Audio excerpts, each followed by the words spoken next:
Ugh. Alright, let's see here. We should actually go to the Tempest now. No, we can't. I have to do the physical DPS quest. But before we do that, let's finish Twine. 100%.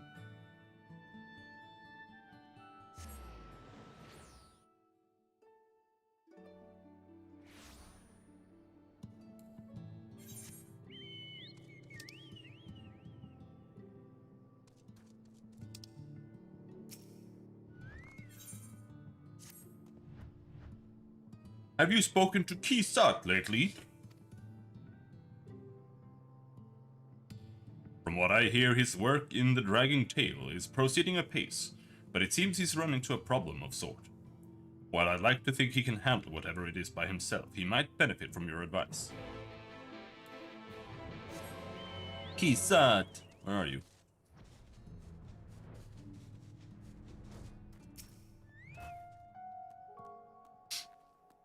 Ah, Robin, how goes it? Goes well, Kisat. Problem? Yes, you could say that. You see, work to excavate the collapsed tunnel is underway, and we're already digging up substantial amounts of rutibite. Now I'm able to turn my attention to producing Nabathium, and it's tricky to say the least. Although I've made a few attempts, the alloy is always far too brittle. I thought I'd figure out the instructions on that old scroll, but there's one point that I still can't make sense of. It's too vague, you see. Something about trusting your ears, not your eyes. My guess is that they deliberately made it impossible to understand to avoid having people outside of Nabath Areng from stealing their secrets. They probably relied on spoken word to pass the missing information from one generation to the next. Obviously, there's nobody from ancient Nabath around to ask, so I'll have to work it out myself by looking closely at real Nabathium. I need something large, so that I can see how it differs to the ingots I've made. The scavengers dig up a lot of trinkets and whatnot, but they're too small to be of any use, not to mention expensive. Does anything spring to mind? Hello, Flood. Thanks for the sub. How's it going? I know someone who is learning about the history of Nabath Areng. Do I? And he's being taught by a descendant of Nabath royalty. What is his name? Gun. I can't say I've ever met him, so I'd be grateful if you could introduce us. Much appreciated. I'll go through the Dragging Tail and meet you in Mordsuk. Alright, dude. Sleep well. Enjoy your bacon tomorrow.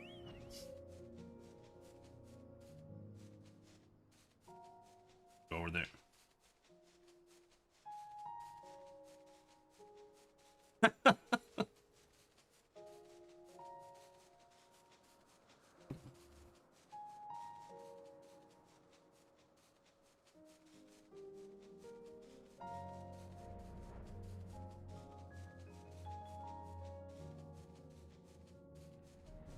Who's being taught by royalty?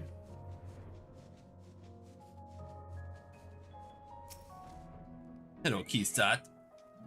Pods be good. Some shortcut that turned out to be. I damn near brained myself when I fell from that net. Oh well, onwards and upwards. Where's that gun fellow you mentioned?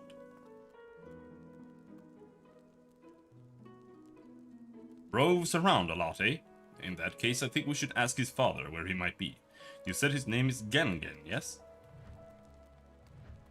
Guess so.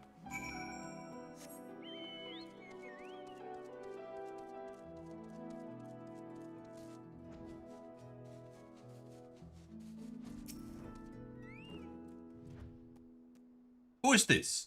A friend of yours is a friend of mine. Metal from Old Nabath. Yes, Gun and Jamiel would be the best ones to ask, methinks, and perhaps you can help them in return. Huh? With what? A problem. A predicament. He should still be by the North Windmill with Jamia. Talking about ancient history, no doubt. Ah, thank you. I look forward to meeting them. Help them, eh? I suppose we'll soon find out what he meant by that. Come on, let's go and see Gungun.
Alright. There we go. Just some silly nonsense.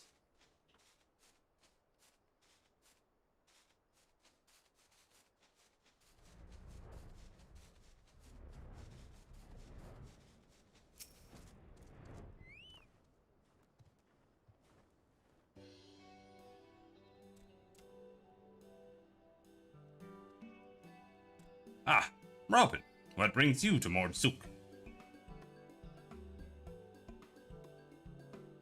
Researching Nabathium. Lucky for me, yes. Lucky for Mordsuk, too. Yes, your father mentioned we might be able to assist you, though I still don't have the foggiest clue how. He is referring to the windmill. It has been making a rather odd grating sound these past few days. Though we have tried to rectify it with oils and such, we fear the problem may be far more deep-rooted. After a lot of searching in ruins, we found the construction plans, made before the flood by the Nabath as a symbol of friendship. It was. Very interesting design, too. Using that information, we have narrowed down the cause of that grating for the central axle, which is made from Nabathium.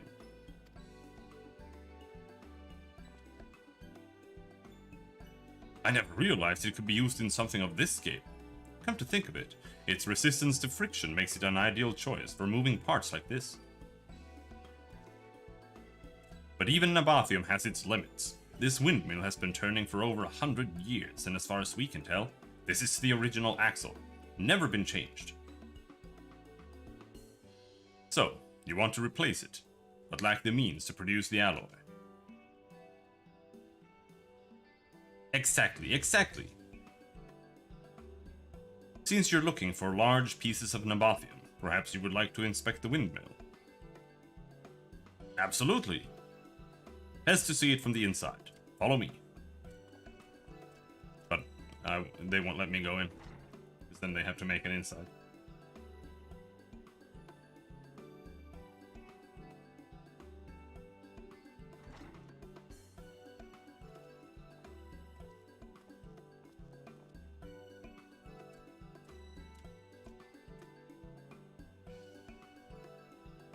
Answer your questions, did it?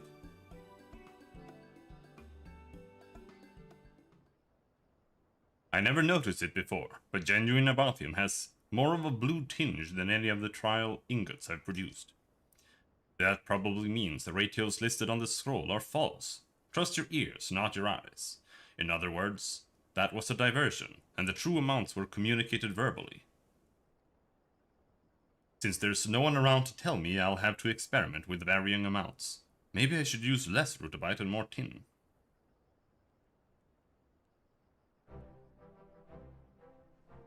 It will take a lot of trial and error, but now that I have something to compare it to, I'll soon work it out. And once you have it, we will finally be able to fit the windmill with a new axle.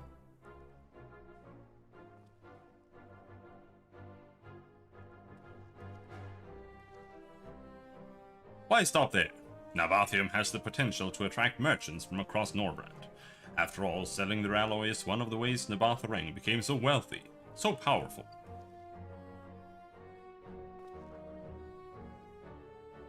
I can already smell the jinglies. I like the sound of that, though truth be told, I'll be content to have played my part in bringing Nabathium to the people of Amarang. A few extra guild in my pockets wouldn't hurt. Do not forget, there is still much work to be done, and the windmill comes first, yes? Of course, but before we get too carried away, I must thank Robin for introducing us. Yes, I am very grateful. It is good to know that people outside of Mordsuk share our interest in Nabatharang. In time, I'm sure the bond between Twine and Mordsuk will grow even stronger. This is part of the Mordsuk questline that I didn't do this time.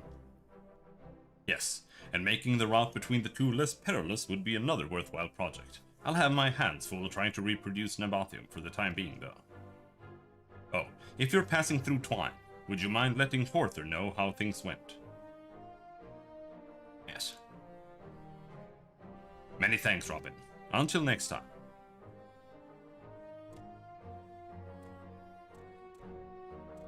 I don't think the roulettes have reset quite yet. I think they reset in 30 minutes.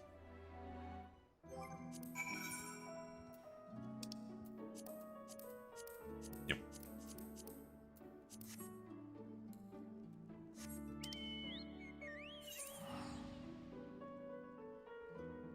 Three more to go down there.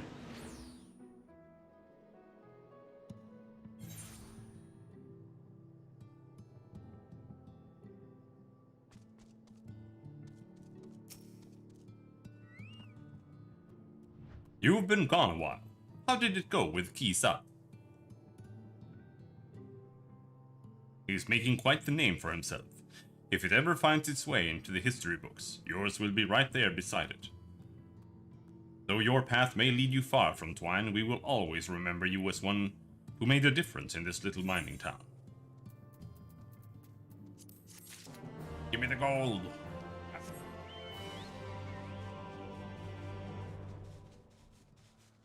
Let's go down and finish those three. And then we do the physical DPS quest line, because I haven't done it. I never done that one. I've done the other three though. Not that one. So we can't get the level 80 class gear before I finish that.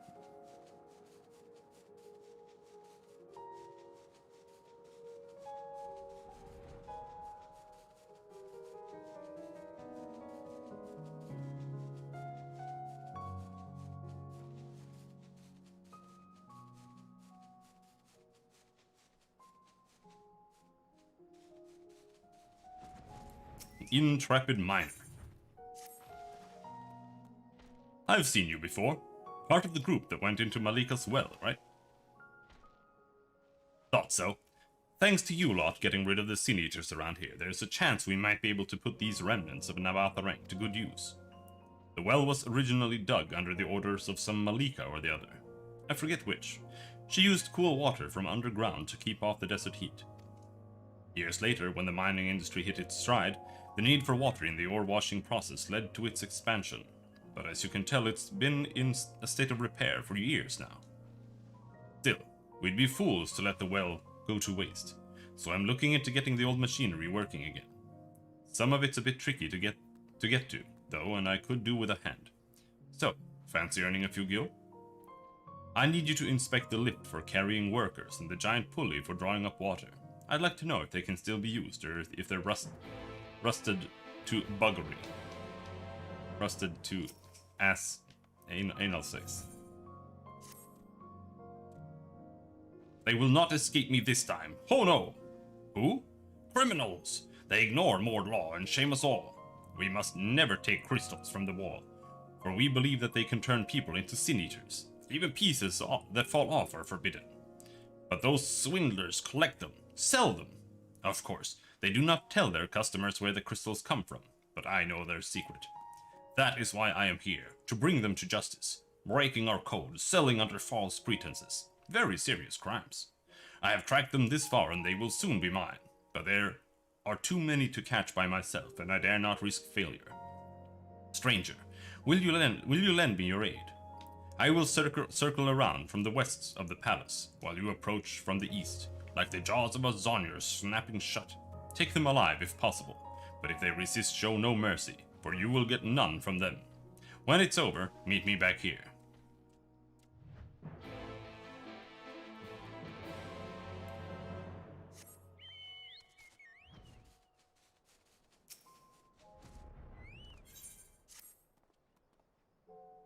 I know you. You're one of the people who raised that enormous talus. It was a day I'll never forget. To think that inside it was the core that Agna unearthed. It brought tears to my eyes.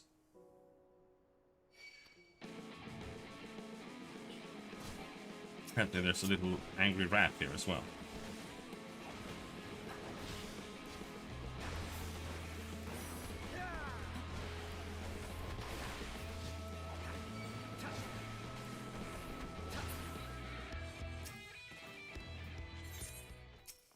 I'm gonna kill this one too, otherwise he's gonna come and bother me.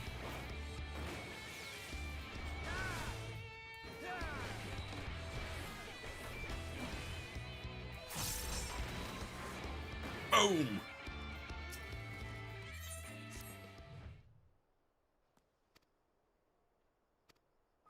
And I wasn't alone.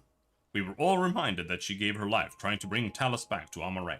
Many of us, myself included, wish to continue her work. Even without the Daedalus Stoneworks, we'll find a way.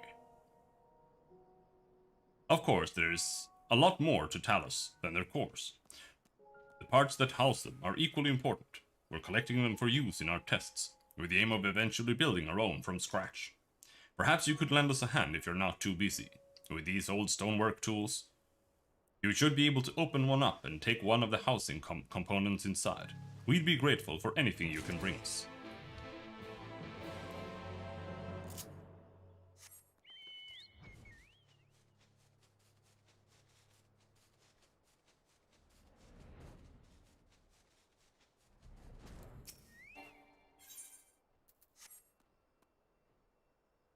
Aha, a hunt target.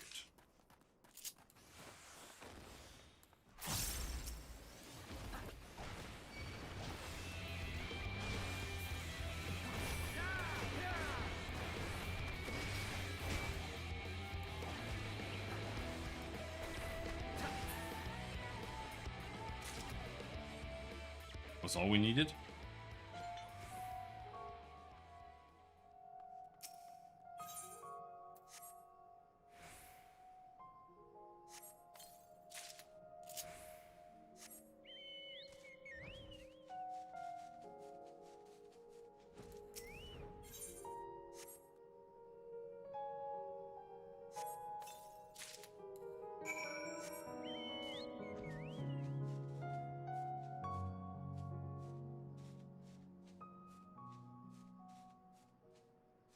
Something high up. How are you supposed to get up here? You can walk over this? Maybe? I don't know, dude. Who cares? We're here. Maybe you're supposed to just fly up. Although some of the less important parts are in need of replacement, the mechanism itself appears to be in good condition.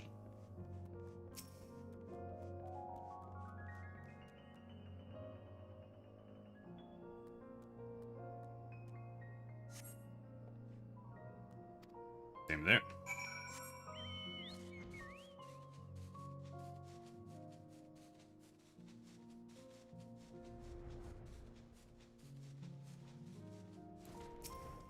Do you have to stand around these guys?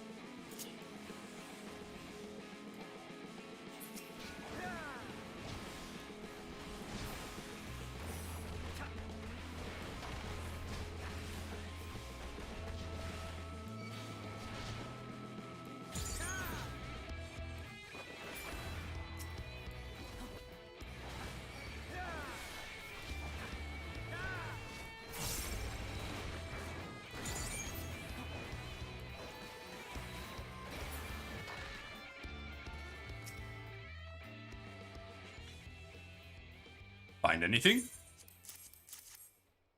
Oh, you don't see many like these. And this one shows almost no signs of wear and tear at all. I can't wait to show the others. Of course, we still have a long way to go before we can build our very own Talus, but you've been an enormous help. Many thanks.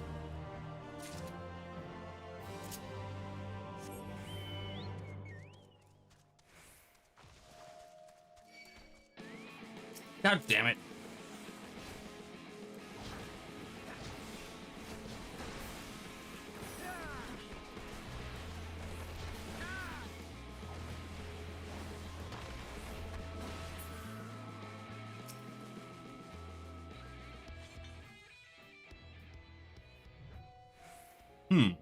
It sounds like it won't take much to have them in working order.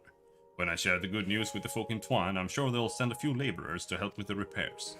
Getting Malika's well producing water again will be a good start, but we'll need the Talus up and running to have any chance of reviving the mining industry in these parts. We'd best take it one step at a time, though. And you helping me here was one such step.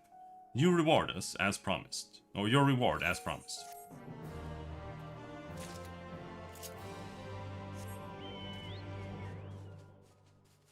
don't think any of these are gonna be a real quest chain.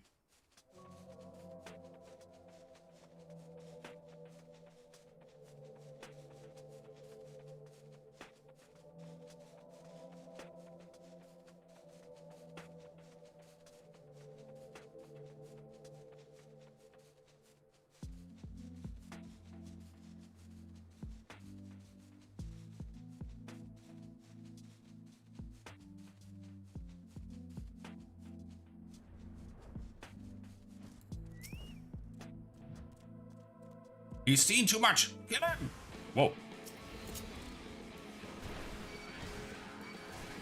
Did nothing, dudes.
I take it that's not your blood. The ones I caught also refused to come quietly. Well, what's done is done. They got what they deserved for spitting on our code. Whether the wall's crystals have anything to do with the Sin Eaters or not is not for me to say. What I do know is that without rules, without law, we are no better than beasts. Beasts, I tell you. Excuse me. And before we part ways, here is your reward for punishing the wicked.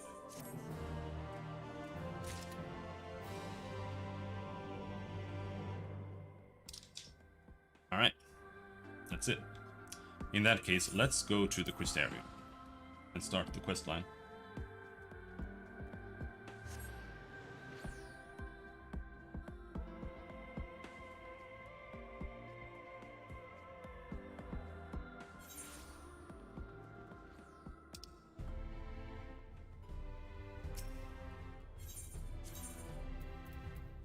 Lependance.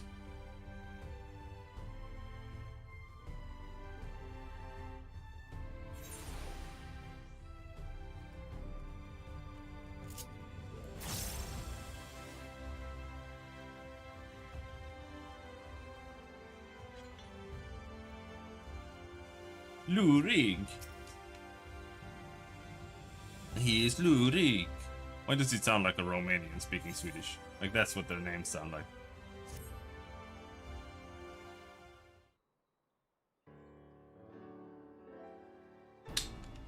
Wait, you wouldn't happen to be...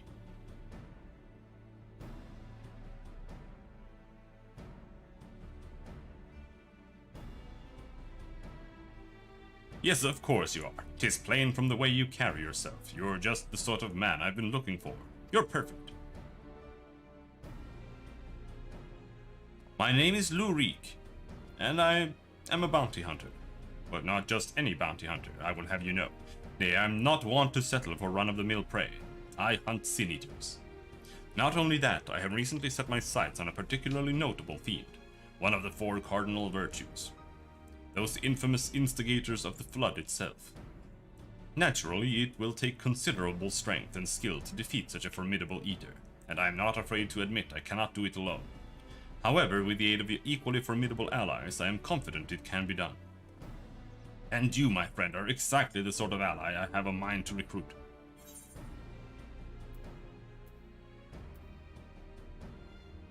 Walk away without a word, feign interest. What? Where's... Okay, I'm just gonna walk away, I guess. Wait, I have money. Lots and lots of money. You will be well rewarded for your service, on my honor. However, as much as I am certain you are the right man for the job, 'Tis only meet that I put your skills to the proof. A simple test should suffice. Pray do not be offended, but you would be shocked how many people present themselves falsely in order to enrich themselves or to impress others. Hello, Garbwire. Happy Christmas. How's it go? I have to go prove myself to this dude. Where did he go?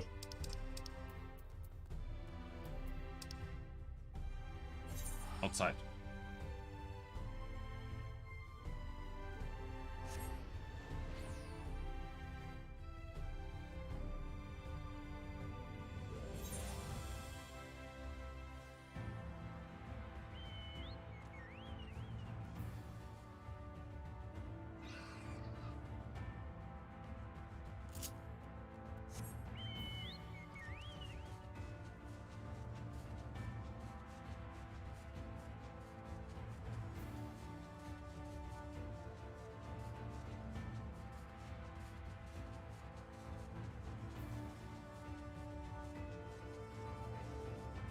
Kind of almost have to start leveling another class soon, but we'll see what it will do.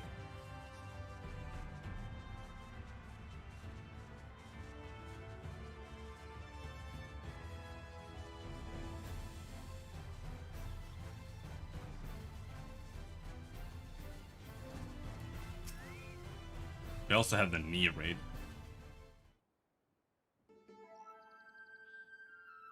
Here we are. Our proving grounds. You need only slay a beast of suitable ferocity before my very eyes to demonstrate your own. Naturally, we require bait to lure one out of hiding.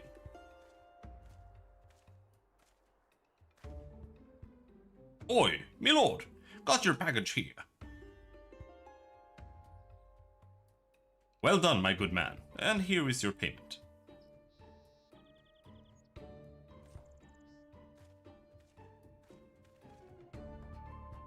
Oh, this?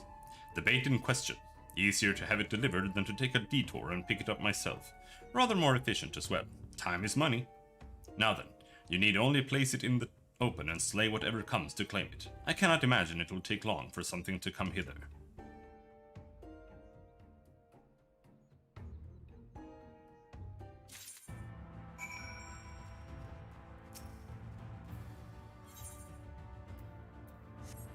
Iguana meat. I could have literally just killed one.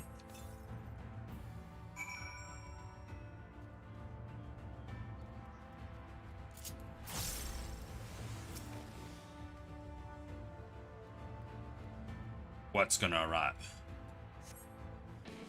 Ow, it's... tiger. Okay.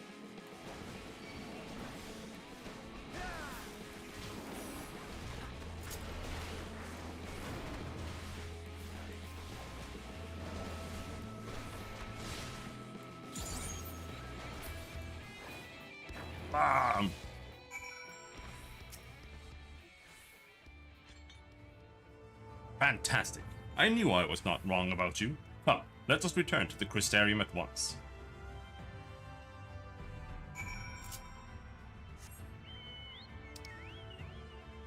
Oh, to the Crystarium. Right.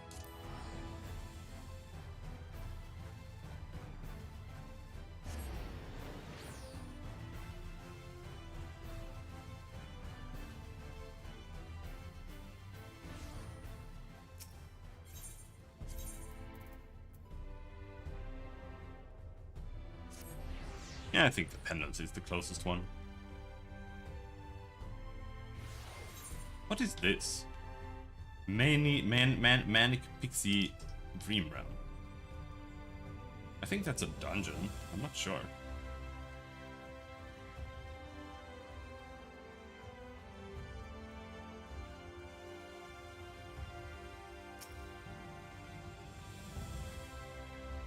Congratulations on a kill well made, my good man.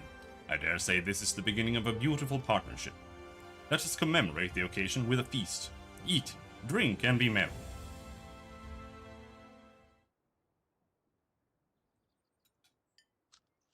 Grunt, crunch, crunch, snort, slurp, grunt. Wonderful stuff, isn't it? My compliments to the chef. Belch. Another helping? No? Are you sure? It really is no bother. Oh, very well. I should like to return to our earlier discussion, that of the virtue I have engaged you to hunt with me.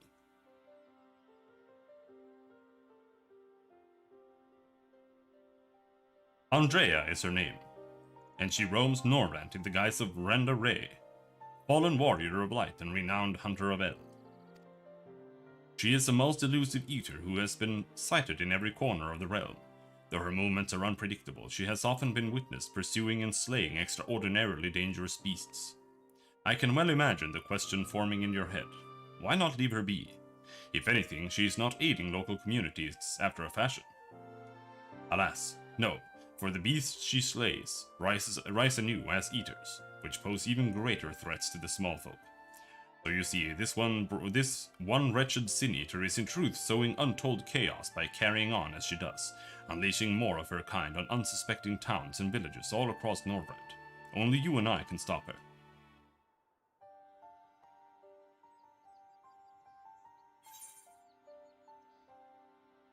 So, she was a warrior of light?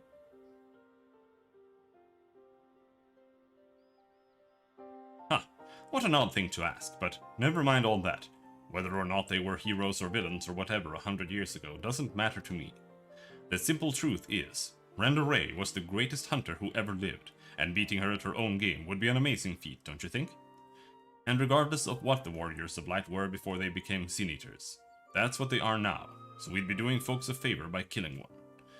Well, what say you, friend? Will you hunt Andrea with me? With pleasure. Sure, I can hunt a bitch. So begins our formal partnership. Ah, I can see it now. You and me in the heat of battle, fighting side by side. The picture of courage and camaraderie. It's going to be grand. Naturally, it will take us time to study and understand our prey. Eaters can behave in strange and inexplicable ways, particularly powerful ones like Andrea. I've been doing my best to get inside her head, to think like a hunter, but it's easier said than done. Anyway, as soon as I have determined where we ought to begin our search, I will inform you at once.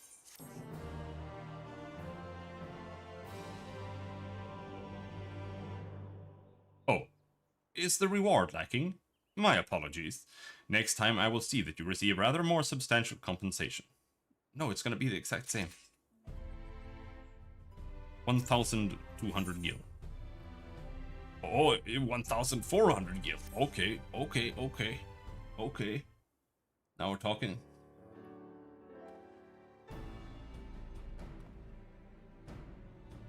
Wait, it's you! It's really you! You actually came! I've been here the entire time, dude. I mean, never mind. You're here to hunt Andrea with me, yes? Of course you are. Why else would you be here? And wouldn't you know it? One of my hirelings should be returning with new information any moment now. Oh, there he is. Perfect. Greetings, my lord. I am pleased to report that Andrea was recently sighted in Amarang, in the vicinity of Samuel's backbone, it would seem. Apparently, there was a right vicious spider that was giving folk trouble, and now that it's been turned, it's about a dozen times worse. They'd be grateful for any assistance. I see. Well done, my friend. Your payment as promised.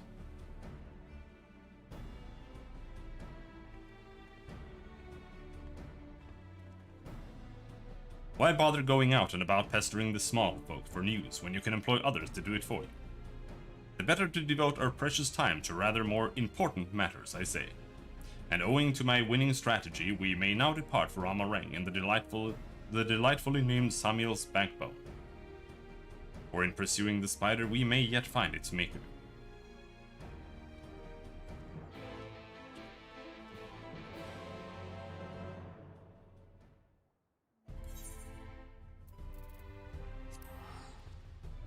Mordsuk.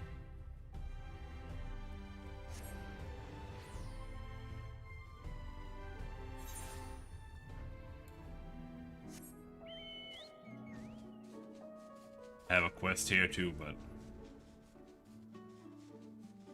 it's the Eden quest line that we already did on my other character. I've been meaning to finish it off stream, but I haven't been bothered.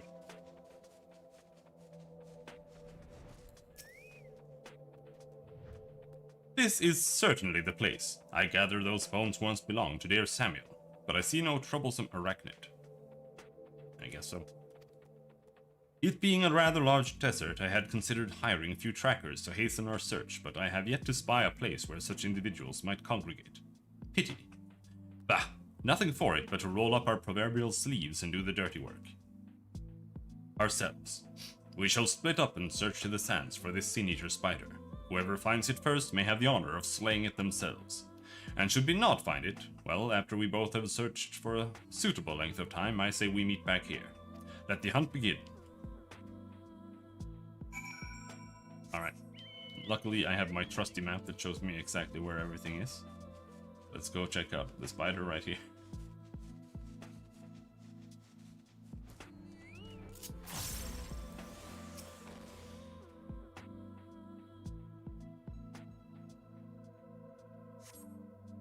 You survey the surrounding sands, but find no trace of the spider you seek. Oh no! It tricked me!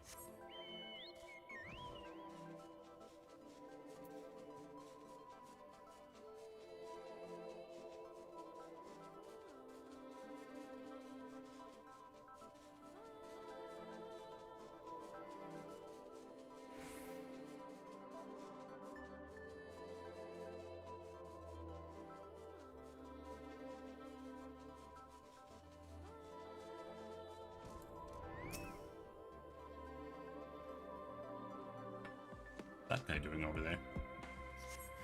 Whoa! That's not a spider.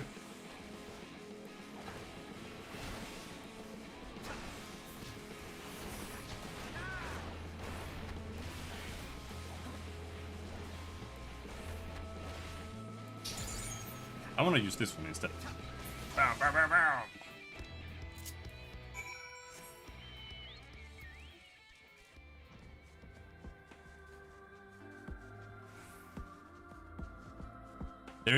There's guaranteed someone who plays Monk and he literally only uses that button. I love that. I love that there are people like that. There's a guy on Twitter who is like infamous for being literally the like worst player ever. He uses like DPS meters too, and I don't know. I don't think it's him that's uploading it. It's like when other players are doing it and they upload their own like party parse to the XIV parse site. Then you can see him there, and like when he's playing a fire mage or when he's playing a black mage, he's literally only using fire 3. And that's the only thing he does, because it's like it's his biggest fire spell, so he's only using fire 3, and then he uses ice 3 when he has to, and then he uses fire 3, which is like literally the absolute worst way to play the class. And earlier I played with some Dragoon who, in all situations, all they did was they used the AoE attack. Like that was literally the only button they pressed for the entire time. Or they pressed the AoE and the AoE follow-up combo, and they used jump and the AoE jump. Because those are like the Dragoon's special abilities. And that's what they were doing the entire game. And this skill, like my normal attacks, they do like 270, 280, 280. This one does 500. But it's got a 4-second cooldown timer between it. So if you use it, you can't use any of your other abilities either. For an extra 2 seconds. So you get like locked out. So it sucks DPS wise, but it does like big damage.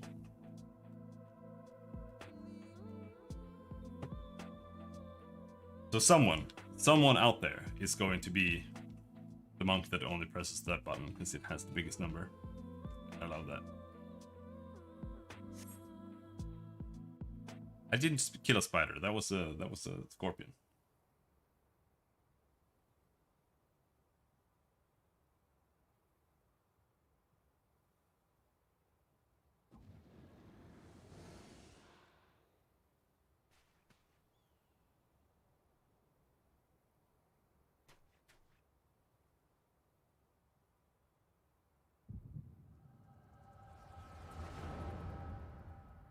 Cat!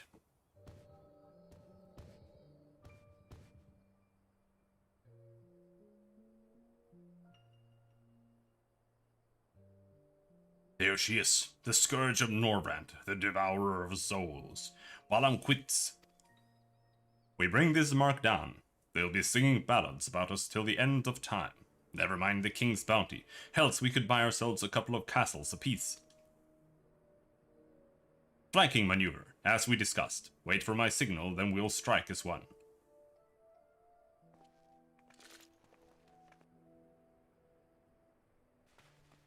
He's just chilling over there. It's like, oh, got some nice little plants here to eat. Oh.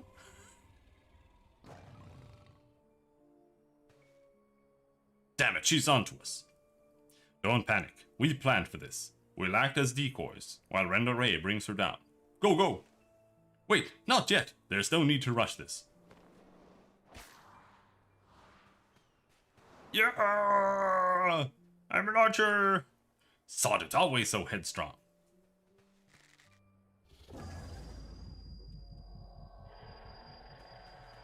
Bugger me, my head! I can't!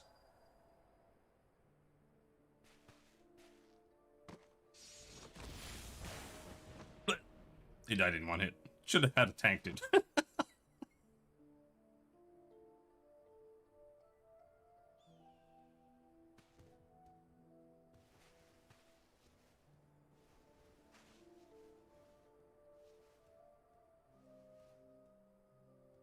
No.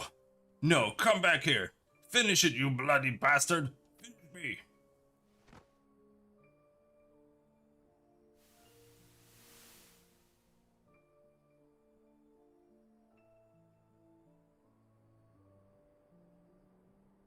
I'm so sorry. It's all my fault.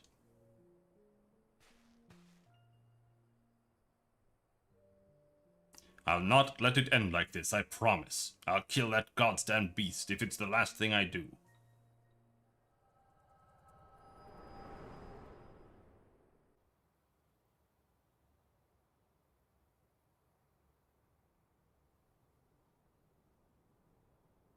Hey, what was that just now? I've had headaches before, but the way you were thrashing about wasn't like anything I've ever felt. Oh, you see, I have these devil powers, and I can literally read people's minds and shit. By the gods, and I thought we were lucky to just catch a glimpse of Andrea, but you're also telling me you were granted a vision of her past with this power of yours. Though, 2 warriors killed while hunting a great horned beast, a beast their surviving companion vows to slay in revenge. I've heard this tale before. I know it. Bah, it's a common enough sort of tale, I suppose. And regardless, she is gone. Come, let us return to the Crystarium and celebrate your accomplishments.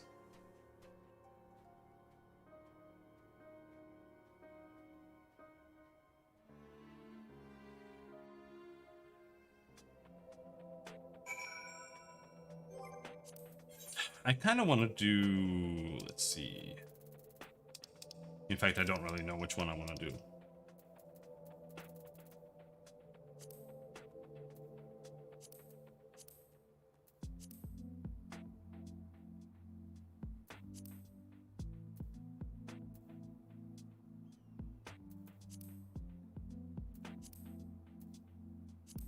I wouldn't mind doing one of these.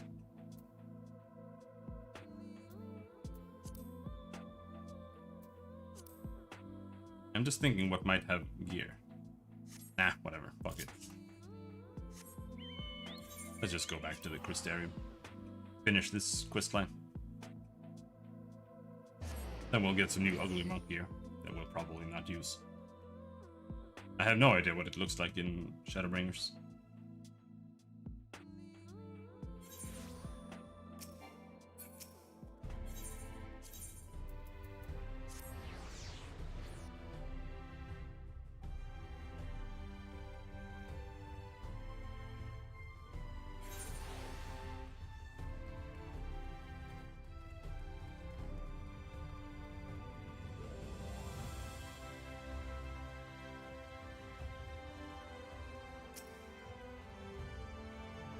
The table is set, and so I bid you to raise a glass with me, that together we might toast your spectacular accomplishment.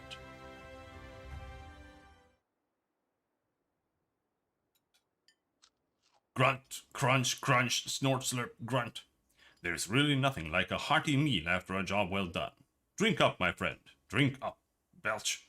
Had your fill? I have another few bottles ready and waiting to be opened. No? Oh, very well, if you insist.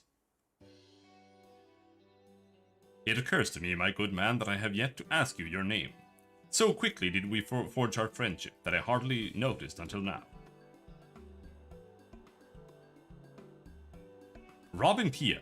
Reek and Robin. Yes, I rather like the sound of that. Reek and Robin, the daring duo, the brave bounty hunters, the scourge of sin eaters. Once we have slain Andrea, not a soul in Norbrand will not know our names. They shall ring out across all the realm.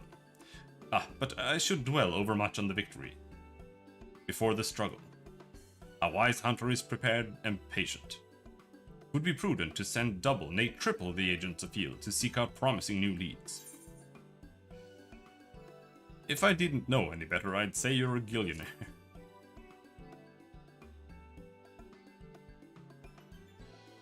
Worried about the budget for our brave endeavor? Well, don't be. I am prepared to fund our activities as needed. No expense shall be spared. None whatsoever. Okay, can you give me like 3 million gil? I need to go buy some black dye.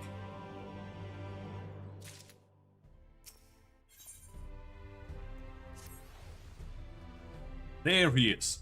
Robin, come to rejoin his bosom companion in the great hunt.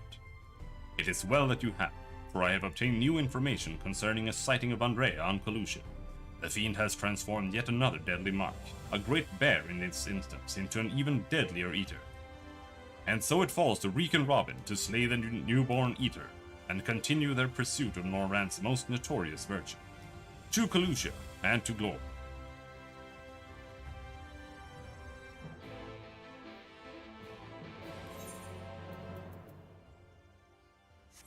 Where, though? There. Right. I was thinking about the wrong place. I always mix up Lakeland and Colusia. For whatever reason.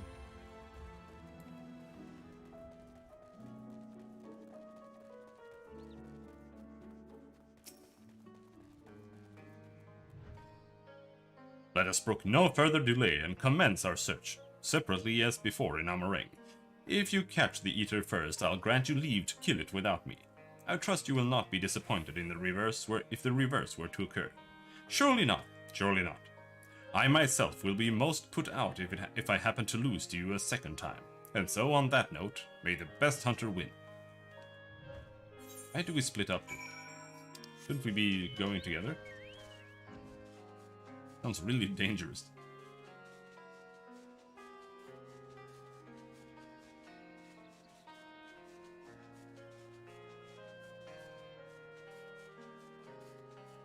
Oh my god, splitting up the group. We did that like all the time when we were RPing. It is the absolute worst. Splitting up the group. Absolute dog shit.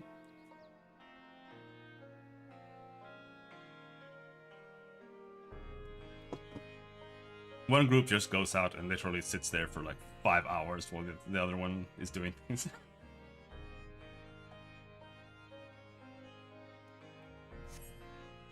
You survey your surroundings, but find no trace of the bear you seek.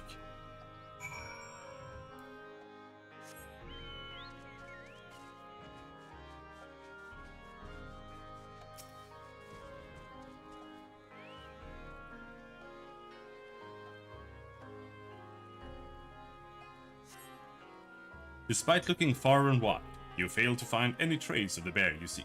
Perhaps Lou Reek was indeed the better hunter this day.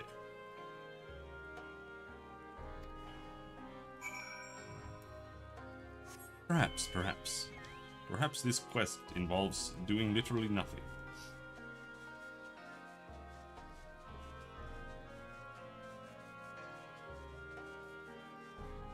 Or perhaps he's being absolutely killed right now and I have to save him. Cocky sellsword. To the victor go the spoils, and to the loser, bugger all. Wicked wight, don't tell me you're the little lordling's newest bosom companion. After the bear, were you?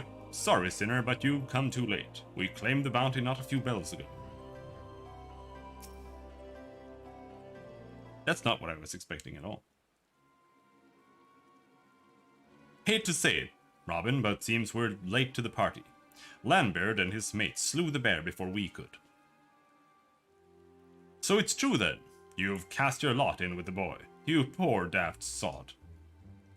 But I don't understand. The eater was a newborn. How could you possibly have learned of it and gotten here before we did? Well, see, that's the problem with relying on hired help. They're loyal to your coin, not you, and you're not the only one willing to open his purse. Damn it! I've been betrayed by my workers. But more importantly, Reek, what's this I hear about you hunting Andrea? With help, I mean, rather than all by your lonesome. I have a distinct memory of you storming off in a huff saying you didn't need me or anyone else to finish the job. Tell me I'm wrong.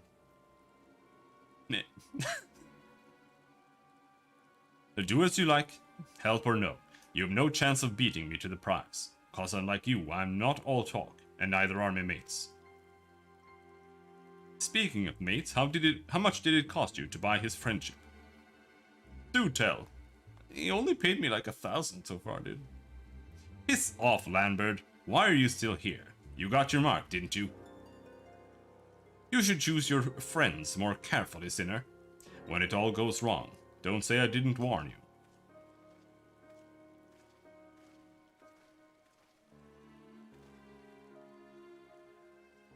You have questions, I'm sure. As you may have surmised, Lambert was once a comrade of mine. I took him into my service that we might hone our skills battling sin-eaters, in preparation for facing Andrea. However, I soon came to see that he was not all that capable of a hunter, and so I dissolved our working relationship. Unfortunately, he did not take it in stride, and instead resolved to recruit new companions that he might beat me at my own game.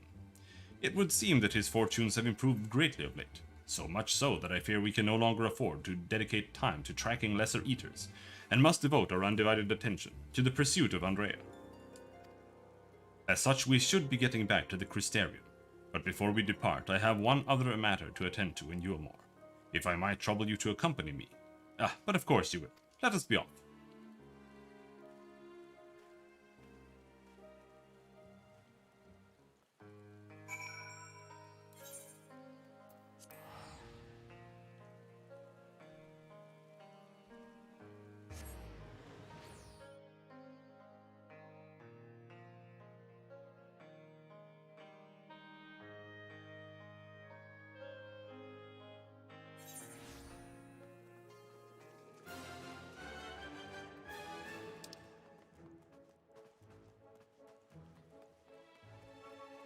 In the strip club. That's what he needed to do. He just needed to go to a strip club for a while.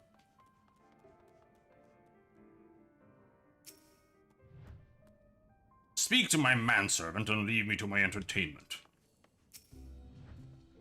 Oh, is that Master Reek? Then you are his, dare I say, friend. Is this Daddy? Is that Daddy? That's Daddy, right?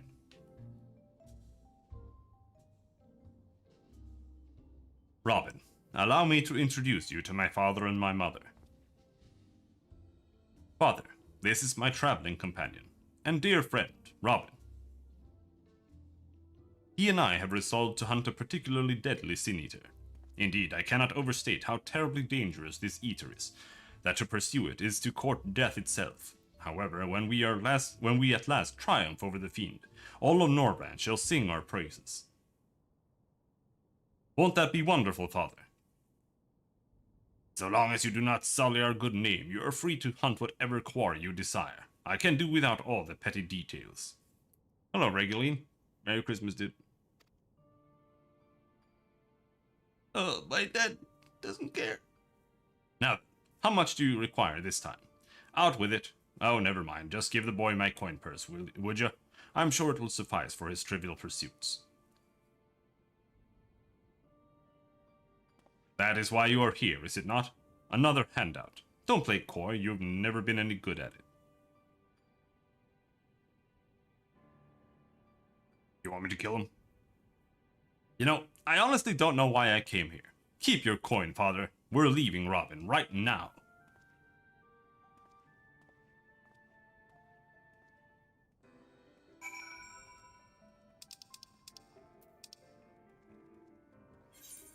But without money, what are you gonna do?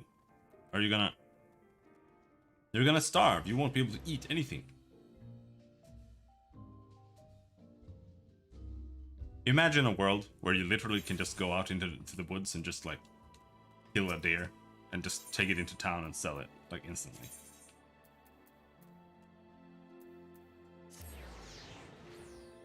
Fucking hate the modern world so much. It's so dog shit.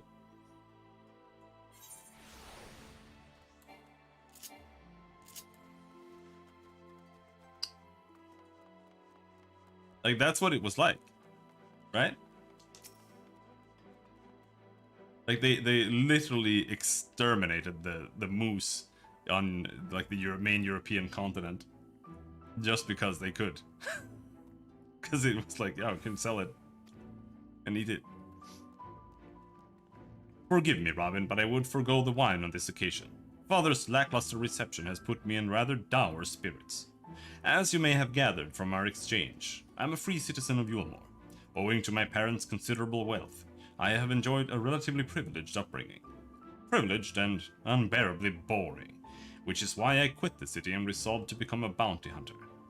I'm no fool, though. I'm well aware of my fortunate circumstances, which is why I elected to conceal them from the people of the Crystarium. People are wont to jump to uncharitable conclusions. I feel as though you and I have established a rapport, though, and so I thought it best to bring you into my confidence. I pray you refrain from telling others. Now then, since Lambert has decided to turn this into a race, we have no choice but to oblige him and slay Andrea before he does. This calls for a veritable army of hired hands. Alas, in a fit of frustration, I refused Father's coin. Without additional resources, we have no choice but to conduct the search by ourselves. Moreover, I'm rather embarrassed to admit that I can pay you only a token sum at this time. But I trust that I will not deter you from joining me anon. I don't know, I'll have to think on it. Please do not toy with me so. If nothing else, think of the fame and fabulous reward we'll receive when we finally slay Andrea. Surely that is incentive enough for you to stay the proverbial course. He did pay me more money this time.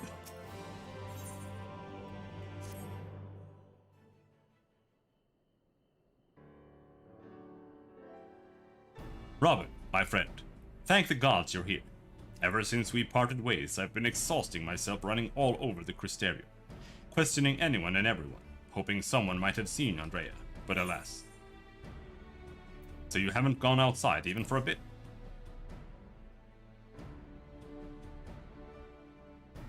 Well, of course. Surely this is the limit of what a man with meager financial resources can accomplish.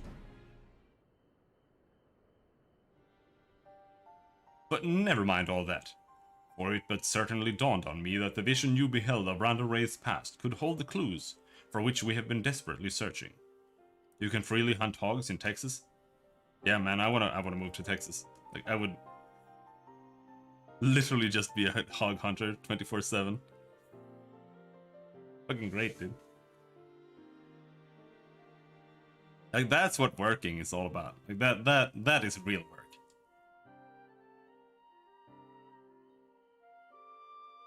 Yeah, there used to be millions of moose as well. And they're not here anymore, dude.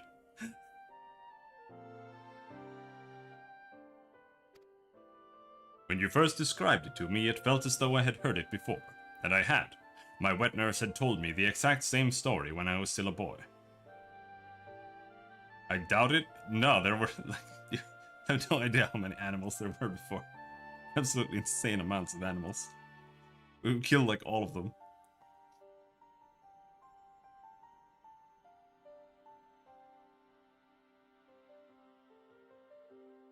When you first described it to me, I felt as though I had heard it before, and I had. My wet nurse had told me the exact same story when I was still a boy. It was the tale of a courageous hunter who, together with her comrades, embarked on a quest to slay a notorious mark, a great horned beast. They came upon their quarry in a desert, and there attempted to lay it low. Alas, the beast had a singular strength, and the hunter a fatal weakness, and so in the ensuing struggle her comrades were killed, leaving her, the sole survivor, to swear vengeance. Would you not agree that your vision is a perfect match for this tale? Then there can be no doubt. Ronda Ray is the celebrated hunter, the hero so admired in my childhood. After that tragic day, the hunter resolved not to rely upon others and instead slew the beast by herself. She somehow found a way to compensate for her weakness.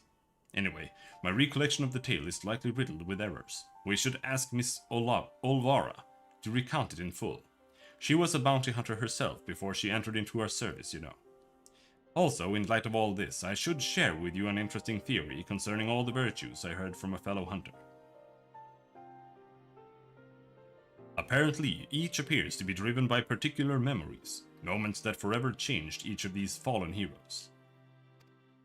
Makes sense, doesn't it? Ronda Ray being a hunter of notorious marks in life and in death. I don't know why it never occurred to me before. But if that is indeed the reason for why she behaves as she does, then the more we learn about Ronda Ray's adventures, the better our chances of predicting where she'll turn up. All the more reason to go and see my former wet nurse. Miss Olvara lives in Gate Town, on Kalusha. Let us be off then. There's most of the shows on the History Channel and Discovery and whatever they're called nowadays, I don't even know, are absolutely retarded. But there's one show that I really like, and it's just like a bunch of dudes in I don't know where it is, if it's Florida or whatever. And they're just fishing crocodiles all day. They just throw in a gigantic glob of meat into the water on a big hook, and then they catch a crocodile, and then they drag it up to the boat, and then they grab their revolver and shoot it in the head. And then they pull it up in the boat. It's absolutely amazing.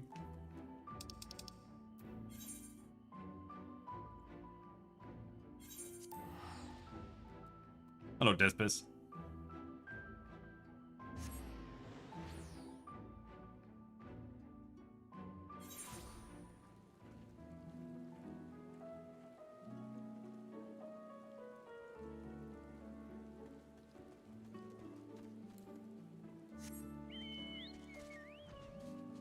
All the way over there.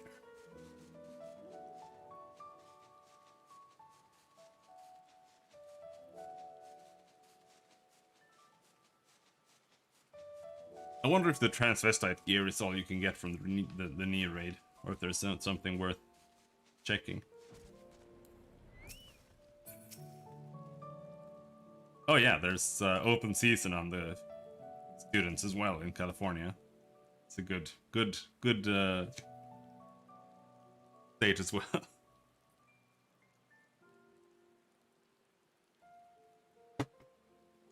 Robin, this is Miss Olvara, the wet nurse who raised me for practically the entirety of my childhood. She was bonded to my family and lived with us in the city at the time, but when I came of age, she was forced to leave. Wow, how rude. My, you've grown into such a strapping young man. But I can't imagine you came to Gate Town just to pay me a visit, my little reek. Not in front of him, if you please. But to answer your question, we did in fact come to see you. There were stories you told me as a child of a courageous hunter. Was that hunter perchance the warrior of light, Brenda Ray?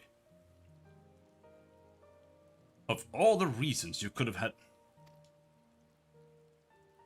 Aye, those stories were of Brenda Ray, the greatest bounty hunter of her day, the legend so many aspired to become. Less so after the flood. It was still fresh in everyone's minds when I was younger, and for all the good they had done in life, none could deny the chaos they sowed in death, as sin-eaters. But despite all of that, me and my mates still looked up to her.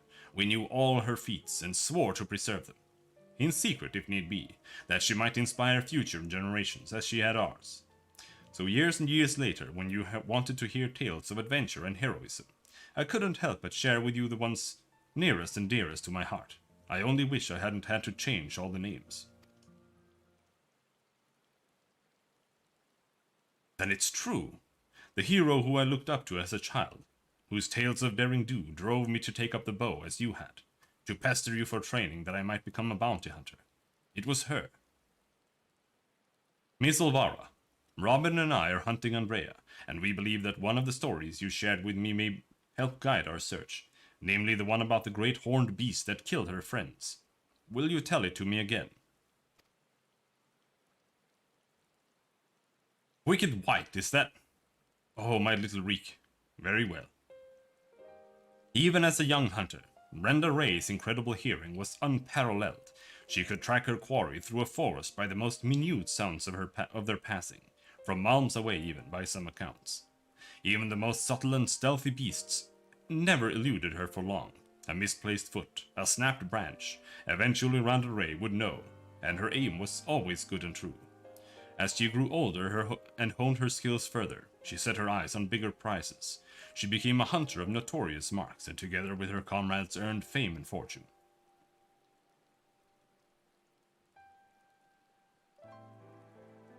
As the reputation swelled, so too did their egos. Only the most dangerous game would suffice, and so they resolved to hunt the scourge of Norvat, the devourer of souls, Balam Quits. But what Randa Ray did not realize was that her greatest strength would prove her undoing. For when she faced Balam Quits, the beast roared with such force that it brought her to her knees. Helpless, she could only watch as it claimed the lives of her beloved comrades and fled.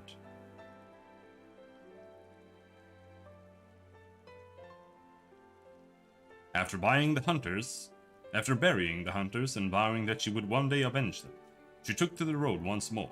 She met Ardbert and his fellow warriors of light, and for a time she accompanied the fledgling heroes on their adventures.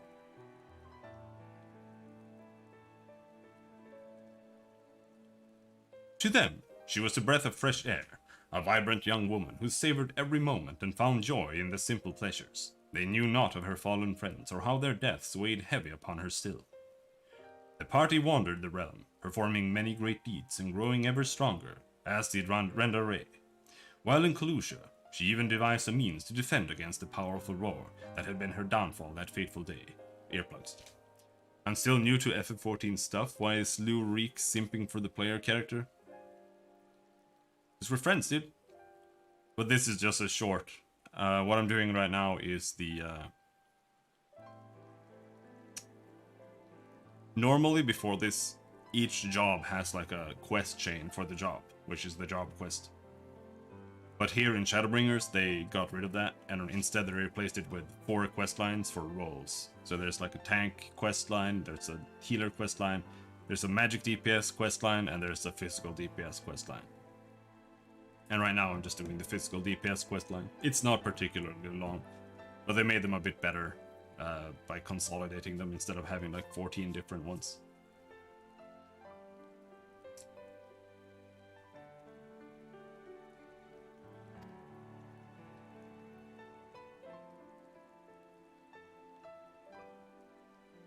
And then, while engaged in an adventure in Raktika, a rumor reached Randall Ray's ears. Balam Quits, Scourge of Norvat, Devourer of Souls, had been spotted wandering the city as swamps. 'Twas a golden opportunity, but to seize it would be to face the beast alone. She could not wait for Oddbert and the others, nor could she ask that they forsake their sworn duty. But perhaps it was just as well, for the memory of her defeat still haunted her. The courageous hunter had allowed a single fear to take root in her heart, the fear of losing her new companions as she had her old. No, I'm just saying. So it was that Randall Ray ventured forth in secret, resolved to slay her hated foe, Balam Quits alone. And with all her strength and guile, the legendary hunter did just that. These are side quests. But these are a bit more, like they're as close to being part of the main stuff as it gets. Vengeance claimed, she rejoined Ardbert and the others and never spoke of the terrible battle, twixt her and the dread beast. From that day forward, she was Renda Ray, the warrior of light, and the deeds of her and her comrades would be celebrated forevermore. Strange to think that the woman I admired when I was young would become the sin eater I swore to slay. What she became doesn't change who she was. Even if the tales were a little embellished over the years, they were rooted in truth. She was and will always be a hero to me. And to you, I hope. Thank you, Miss Olvara, for everything. I promise I will visit you again soon. So, Robin, remember that theory I told you before, about the virtues being driven by powerful memories? If Andrea is reenacting the journey leading up to her confrontation with Balam Quitz, the one that took her from Amarang to Kalusha, then her next destination must be Raktika Greatwood, wasn't it?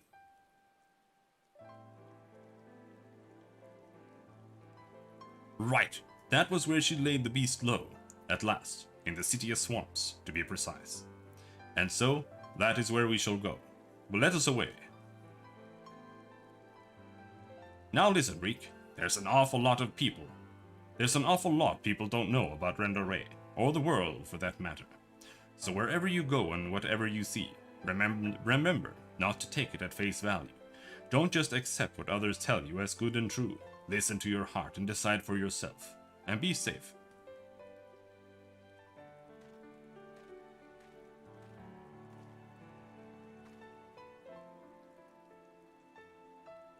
Robin, was it? It is such a pleasure to meet a friend of Reek's. His parents never hesitated to provide him with all the wealth and opportunities they could. But when it came to love and support, well, all I can say is that it is a miracle that boy turned out as well as he did. One can never have too many friends or too much support. That goes for you as well, I should think.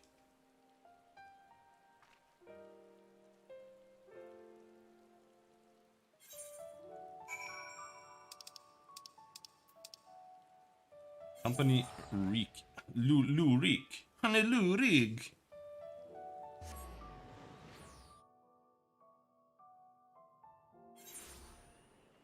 Like I'm saying, all of these guys, the cat people here, their names all sound like some really, really weird Swedish words, pronounced by a Romanian immigrant. Lurig. Kisat. Jag har kissat. Jag är lurig.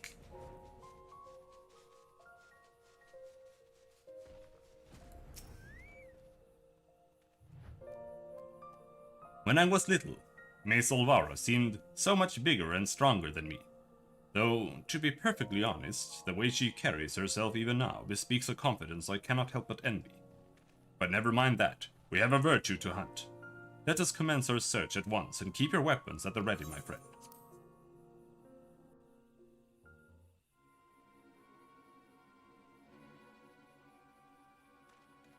Where are all these Romanian migrants outside of Ica? Well, not anymore. They're gone. We haven't had one here for years now. It's pretty nice. Ha! About time our luck took a turn for the better. There she is.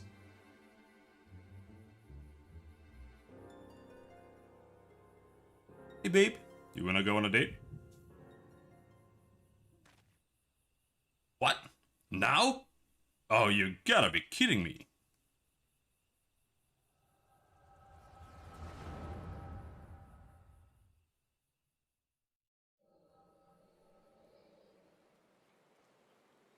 I wish you were all here with me, but I know it's better that you're not. We have a score to settle, you bloody bastard, and this time I'm ready for your tricks.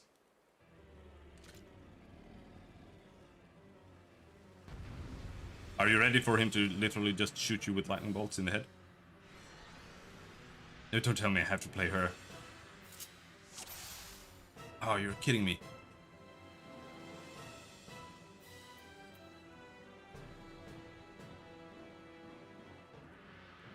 That's a dot. That's the combo. That just does big damage. It's a heal, and that's an interrupt. Okay, cool. Pew! Balam quits. Vengeance will be mine this day.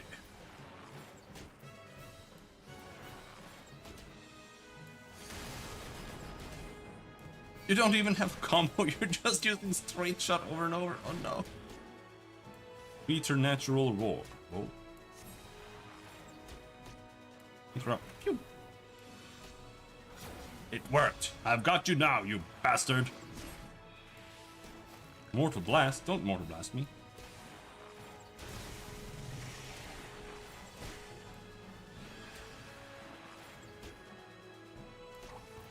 Pew! Like she's level 1 or something. Pew! Pew!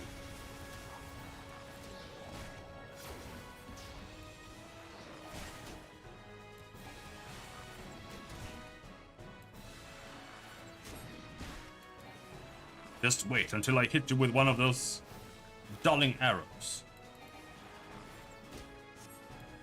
You'll pay for taking them from me. Like I'll let you roar again. I've got plenty of arrows left. Yes, yes, just like that. Yes.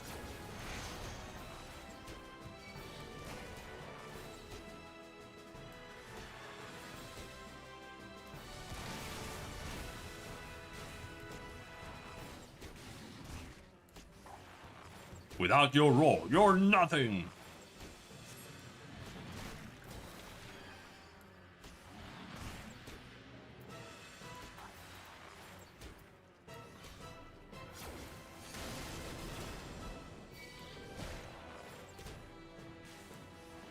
Alternating currents? Oh shit.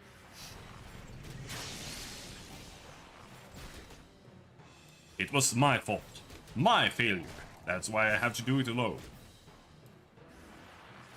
I'm just expecting Ardbert and the others to join in.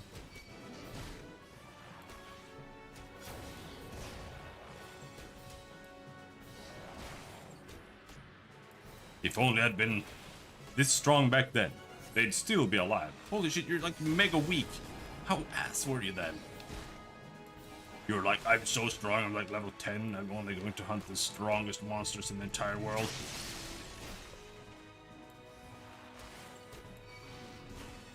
You can feel it, can't you? The pain, the fear, serves you right.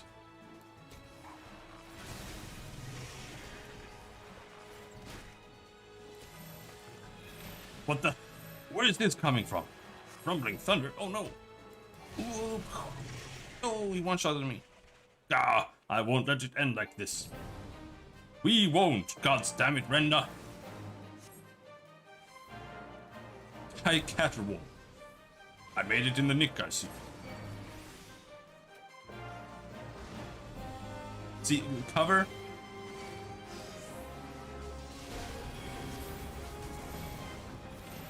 Yeah, Renda is a total girl boss, cat boss.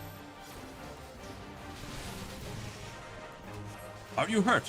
Don't worry, I've got you. The lone wolf just had to do it on her own terms. Aye. Well, I was never good at indulging foolishness. Don't tell me you followed my trail. I'll tell you all about it after we kill this bloody bastard. Get him. Something's wrong. It's shrugging off our attacks. I'm gonna buy Final Fantasy 11, by the way. It's coming for me and Renda. Keep your distance.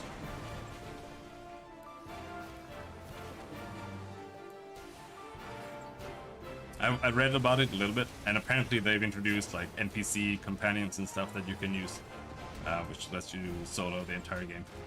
So I'm gonna try it and see how it is. Gather around Njelbert. Lend him your strength. Njelbert!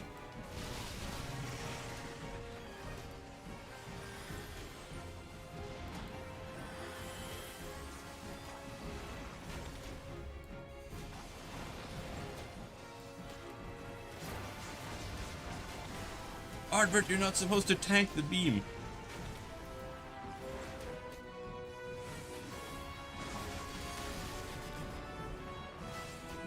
Gonna roar again, huh? The hells you will. Interrupted. I've got plenty of arrows left for you yet. Well struck. Keep at it. Focus, everyone.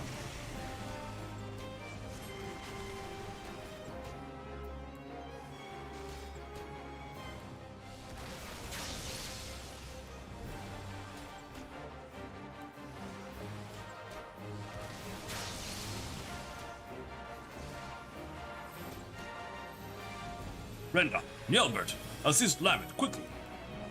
I was too late. No, I wasn't. Never mind.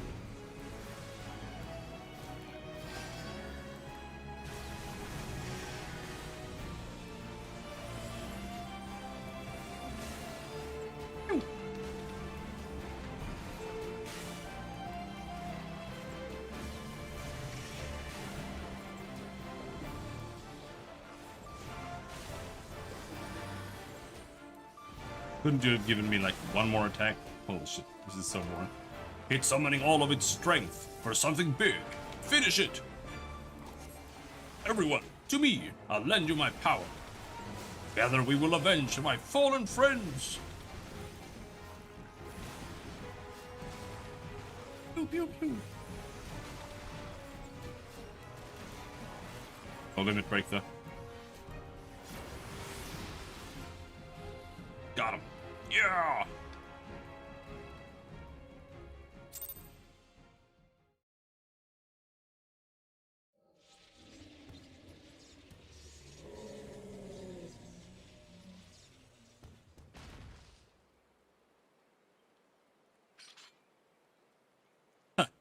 Tough old bugger. Everyone all right? Yes, I'm okay. Ardbert, I don't know what to say. Thank you, everyone. And I'm sorry for trying to go it alone. And why, pray tell, did you even try to do something so foolish? If we'd been here from the first, it wouldn't have been anything even approaching a challenge. Back in the day, I was a bounty hunter. I've told you that much, but I haven't told you about my old partners. Together we tracked and claimed countless notorious marks throughout Nordland. We were the best in the business. Everyone knew our names and our reputation. They called us legends, and somewhere along the line we started to believe it too. And then we set our sights on Balam Quits. I survived. They didn't. I swore vengeance, but had no idea how to go about pursuing it. Then I met you lot and thought that maybe with your help I might just have a fighting chance. So you see, I never intended to keep it all a secret. It's just you never asked. And since I'd rather not talk about it, easier to live in the moment, you know? The next town, the next job. The weeks flew by, and after a time I started having second thoughts. I'd lost those closest to me before. I didn't want to live through that again.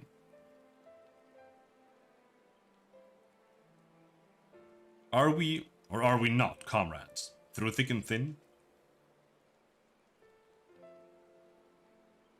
These bonds of fellowship between us must come before all else. Otherwise they may as well not exist. You say the thought of losing us pained you. But what of our feelings? What of our loss? What if we had not arrived when we did? You've saved our lives more than I can count. How dare you refuse to let us do the same? And without those keen ears of yours, I'll never know what bollocks Brandon and Yelbert are whispering about me behind my back. And ignorance is not bliss, let me tell you. But what? What, they know? Oh shit.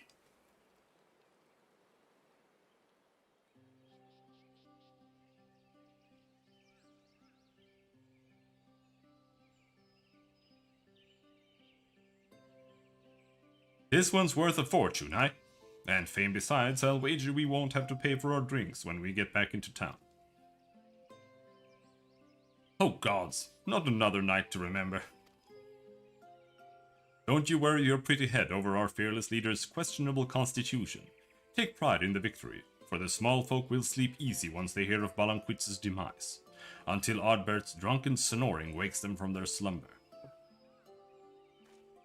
And on that note, I think it's time we quit this place. And Renderay, I trust that the next time you decide to hunt deadly game, you'll do us the courtesy of extending us an invitation.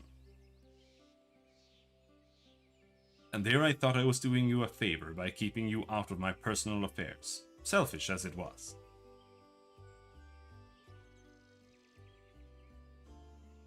Oh, fine. But if you go and die on me, I'll pay a necromancer to raise you from the dead, so I can kill you out of spite. Agreed. Now then, mind cutting off whatever it is you need to take back as proof of the kill. I don't want to lose our reward on a technicality.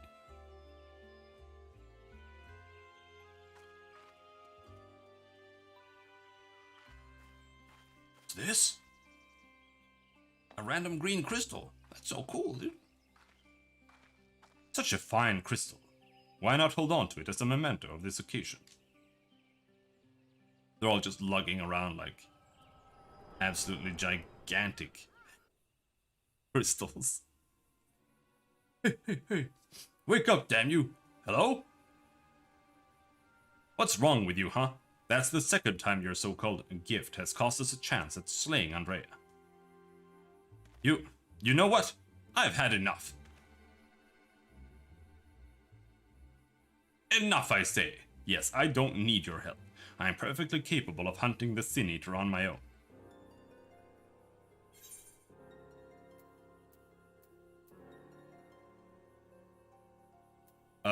Good luck with that. Oh, just punch him in the head.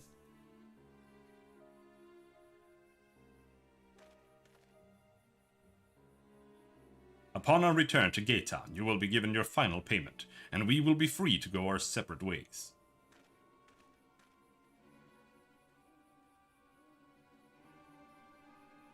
You don't need no man to help him hunt women.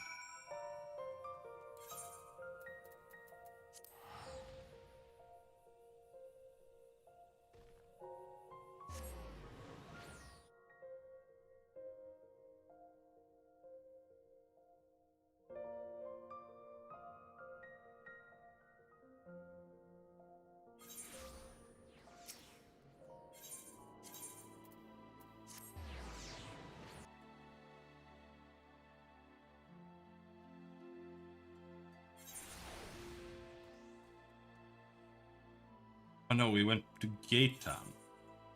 That means Yulmore.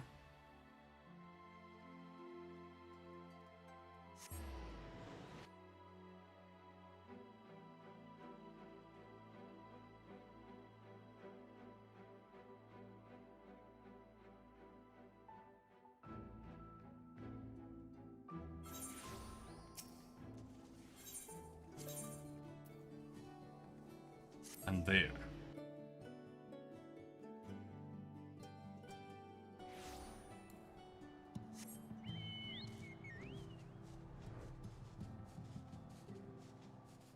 My last week until I get unemployed? Nice, dude. Finally, some unemployment to look forward to.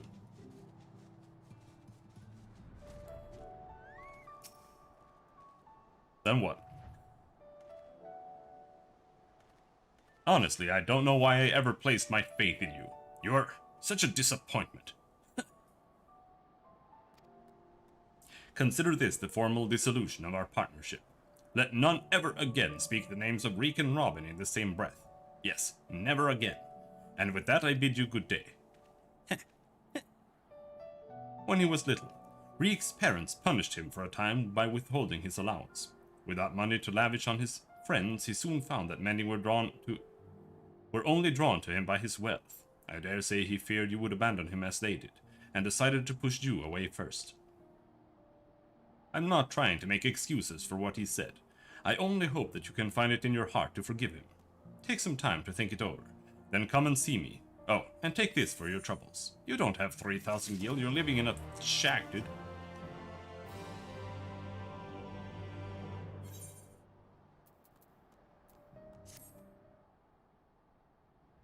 I'm sure a talented man like yourself is needed all over the realm, and so I thank you for sparing a moment to hear me out. Since you two parted ways, Reek has come to visit me several times. Though he is blessedly in good health, I worry for his spirits. I think you may have been the only friend he has had for some time. I consider journeying to the Crysarium myself to look in on him, but I find travel rather difficult these days. If you would go in my stead, it would put my heart at ease.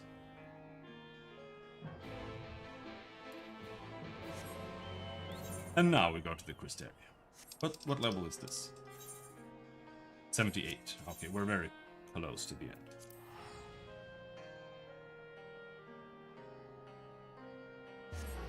Searching for work. Do you have to do it via the Arbetsförmedling? Or you got to just do everything on your own?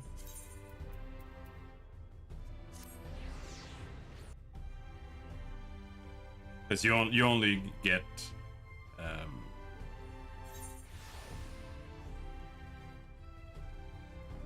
what is it called? Alcasa.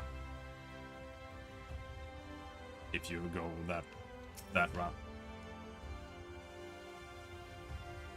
But that's only if you're in a union, I think.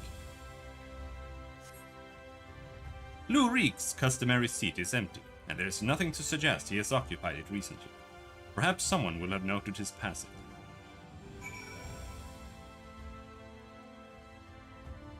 So you're going to do it there, via that. And yeah, it's terrible. Like, it's genuinely, like, mind-racking. It's so bad. I haven't done this one either? No, never mind.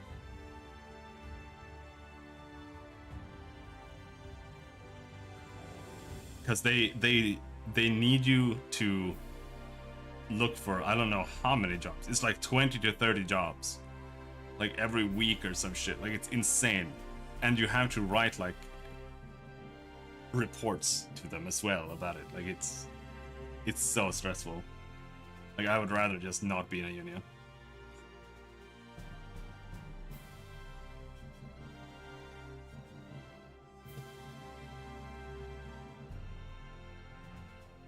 Lucia, right? You're Lurik's partner. I was with Landbird, remember? Was, I ought to stress, because after we left you had headed straight to Raktika. We'd heard a rumor Andrea was there, and Landbird wanted to strike while the iron was hot. By the time we realized we were overmatched, it was too late. I saw Landbird fall, and when the Eaters set her sights on the others, I fled. Call me a coward if you like, but my cowardice saved my life. Wicked White, I still remember looking back as I ran and seeing Landbird rise to his feet. I told everyone what had happened, to warn them of the hunt. Some listened, but a few bloody fools took up their weapons and joined the hunt. Glory-hungry imbeciles, and not a one of them has returned. Didn't expect Lurik to be one of them neither. I remember thinking it odd, especially when I saw him leave for Raktika alone. You're meeting him there, I presume? Good luck, friend, but have no doubt that you're going to your doom. Yeah, 'cause like they don't care about what you're actually searching for. Like maybe you literally only have programming experience. Like they don't care. Like they're just no. You have to search literally everything. So you just have to apply to everything. It doesn't matter. It doesn't matter where it is. But you don't actually have to like take the jobs. So you can just like apply to all kinds of bullshit just to get it filled up. But it's just terrible. It feels so bad.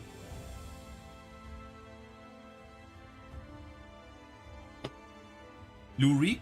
The Mr. Lordly. If he ain't sat at his usual table, then no, I've no idea where else to look.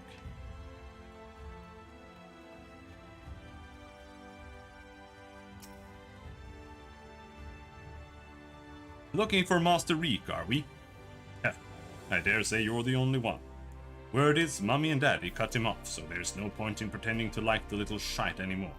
Last I saw him, he was moping about like someone had shot his Amara. I'm sure he'll turn up eventually.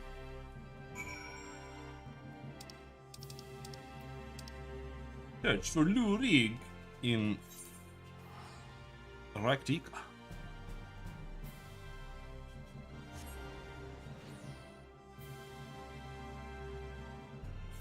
I'm just sitting here waiting for my food to go down so I can go and make some tea. Eat some cinnamon buns.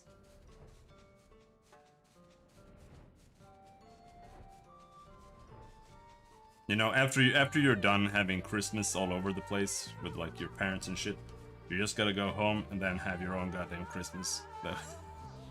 The way you want it to be.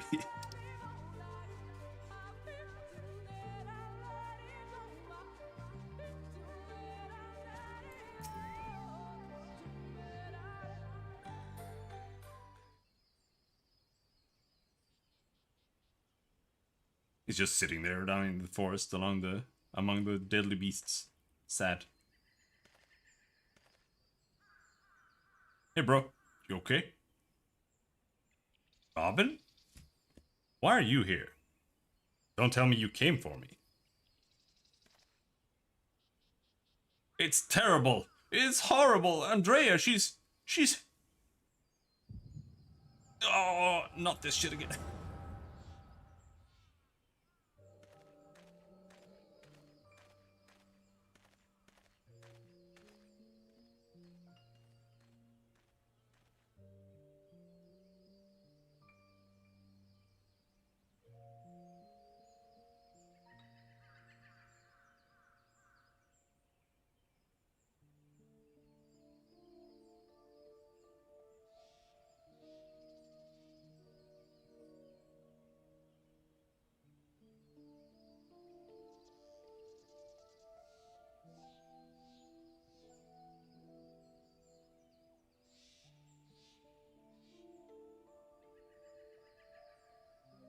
Render Ray, if aught of you remains, then hearken to my words.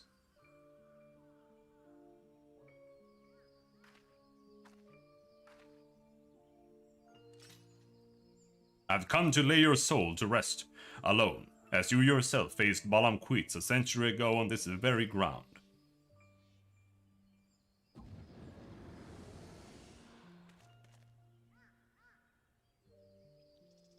Lambert? Oh gods, no! She's assembling a party, dude.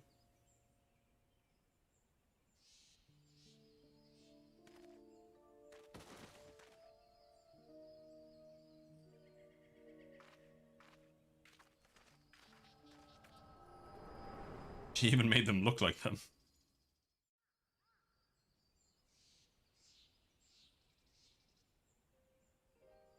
Don't tell me. You beheld a vision of my past just now, didn't you?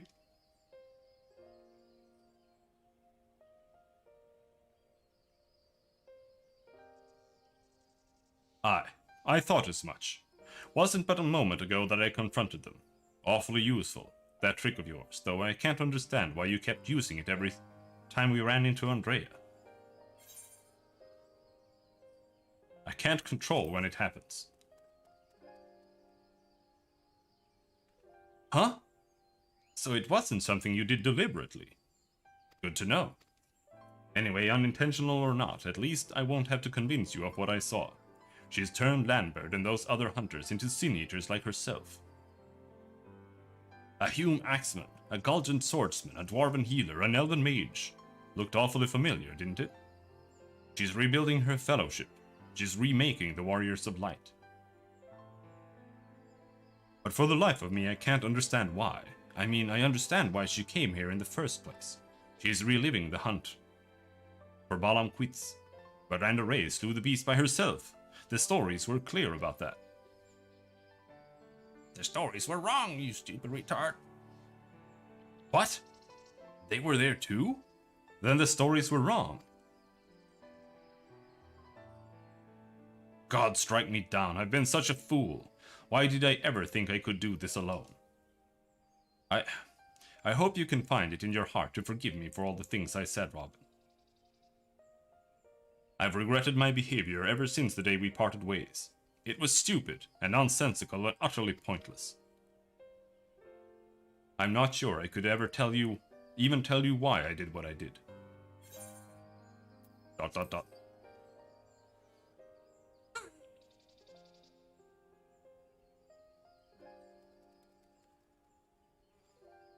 You're still upset, and you have every right to be.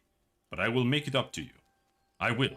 I don't know how or when, but I will, I swear.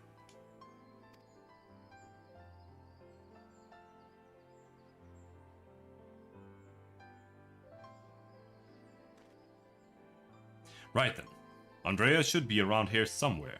Still on the hunt for Balam Quits, I expect. Not that she'll ever find it.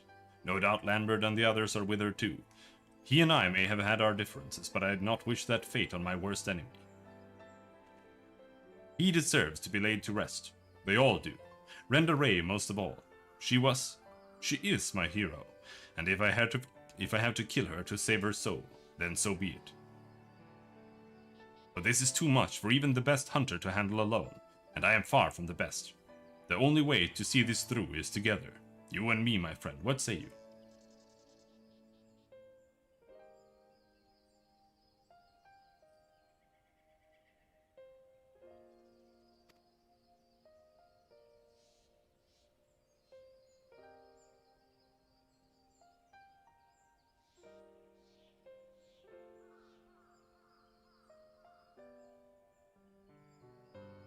Ha! I ask for a word and you give me a nod. Fair enough. Before we resume the hunt in earnest, though, let us return to Gate Town and let Miss Olvaro know all is well. After all, you wouldn't have come unless she sent you.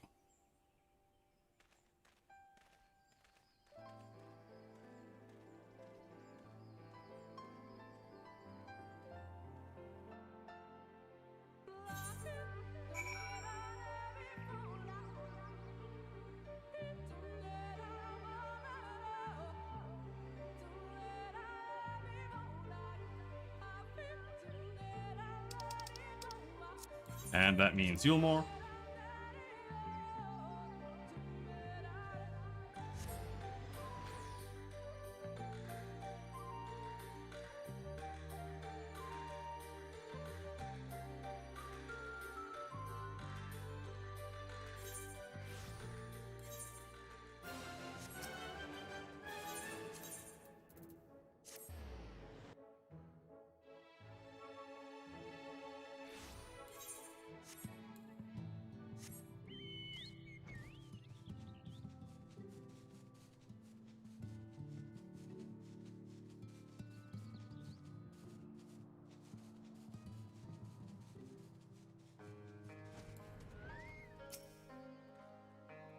Robin, what a pleasure to see you again. And in the company of little Reek, no less. Am I right in assuming you've patched things up? I should like to think so, yes, and it is all thanks to you.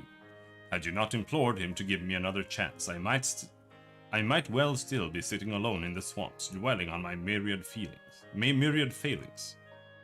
And you, my friend, I know not why you sought her out on your own, but I am glad that you did. Miss Olvaro is perhaps the only person who truly cares for my well-being, but she has no one to look after her. Don't be silly, Reek. I have you, don't I? And before you start blabbering about how you wish you could properly reward Robin as well as I can tell you're about to, know that I've prepared a hearty meal just for him. Oh, that's very thoughtful of you. Nevertheless, I shall see you both duly compensated once we have claimed the bounty for Andrea. And claim it we shall. For united, Reek and Robin are unstoppable. Is what I would like to say, but I know my own limitations better than anyone. 'Twould be prudent to make proper preparations at this juncture. You too should see to it that you are ready for the struggle ahead.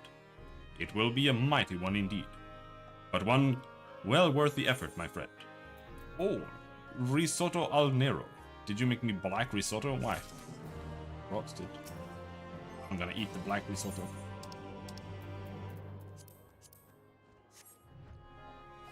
Yum, yum, yum, yum, yum.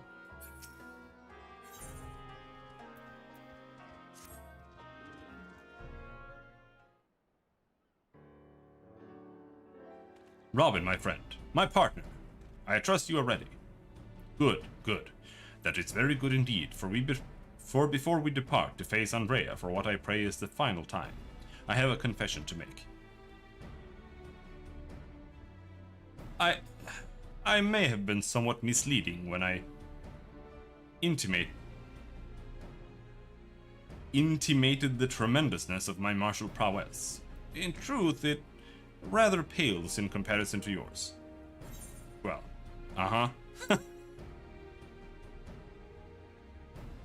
I mean, yeah, I know. I gather you were not unaware of this. Truly you are as perceptive as you are mighty. In my defense, I must say that when I realized what an exceedingly powerful warrior you truly are, I was dumbstruck. I struggled to conceive how even to broach this subject. Furthermore, I must admit that great majority, nay, all of our efforts to hone our skills in preparation for the battle to come have been entirely for my benefit, that the disparity between us might not be so readily apparent. To think that my insecurity drove me to postpone this fateful day for so long. In my cowardice, I allowed Andrea to assemble a party of followers, where before we might have only to contend with one foe, we must now confront 5, and for all my preparation, I am still no more likely to be an asset to you than a hindrance. But perhaps that need not be the case. In discussing the grim reality with Miss Olvara while you were away, we hit upon a potential stratagem. Recall you Renderay's greatest strength and weakness, her preternatural hearing. We can be reasonably certain that Andrea is possessed of it as well. Therefore, if you were to fashion a device that could produce a loud noise at will, you could use it to secure an advantage in your battle. What I lack in strength of arms I may make up for with guile. While it will not guarantee us victory, it will surely bring us one step closer. 1,000 pardons, Master Reek, but I am come to deliver a message from your Lord Father. Daddy? What does he want with me now? It has come to your Lord Father's attention that you have acquitted yourself rather poorly as a bounty hunter, and have brought terrible shame upon your family name. He commands you to cease all such activities at once, and return to the city forthwith. Should you fail to do so, you will be stripped of your citizenship and family name. No further financial assistance will be provided. Oh dear.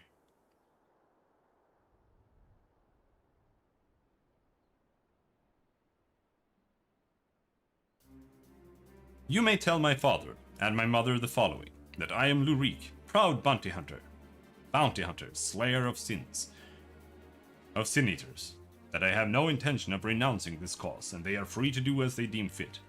Tell them that if they have no son, then I have no parents, that I have no family save Miss Olvara, who has shown me more love than they ever have. Very good, Master Reek, I shall deliver your reply to them at once. Bye-bye.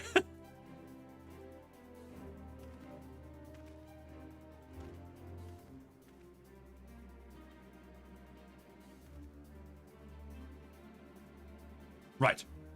Now that that's settled, we can get to work crafting that gigantic noisemaker of ours.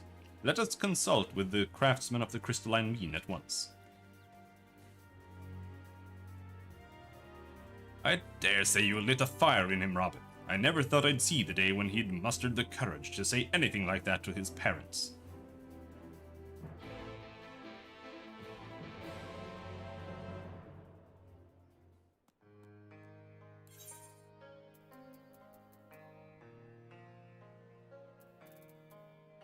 Hysteria.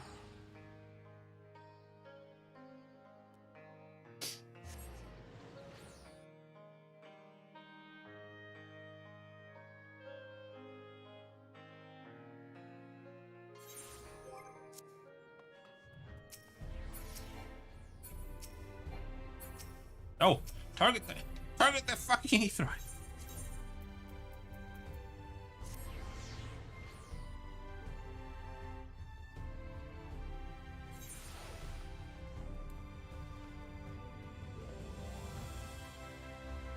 Loif.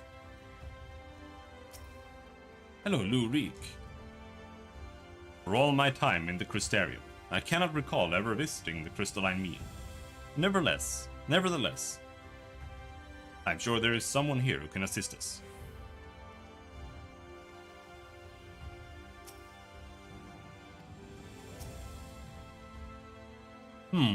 What is all this then? You got something what needs making?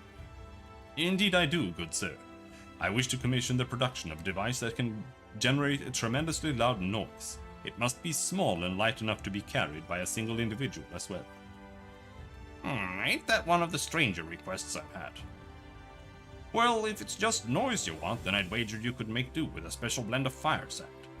Aye, I think I've got just the recipe for your needs. I'll need some choice ingredients, mind, and you'll need to go and fetch them for me. Fetch? What precisely is it that you require? Well, there's this one particular beastie native to Kalusha, what's got a singular diet and leads these massive dung piles. The fresher the better, if it pleases. A few varieties of grasses native to Raktika, and some iron ore from Amarang. I can give you a list if you like. To wit, I will need to travel to the far corners of Norrant and back. Oh dear, this is rather more involved than I... No more excuses. I will do whatever needs be done to see this through to the end. My friend, I will not impose these tasks upon you. I insist that you remain here while I go and fetch the required materials.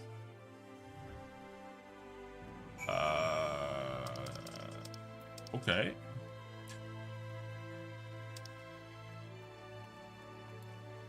He's learning to be a side quest grinder as well. Proud of him.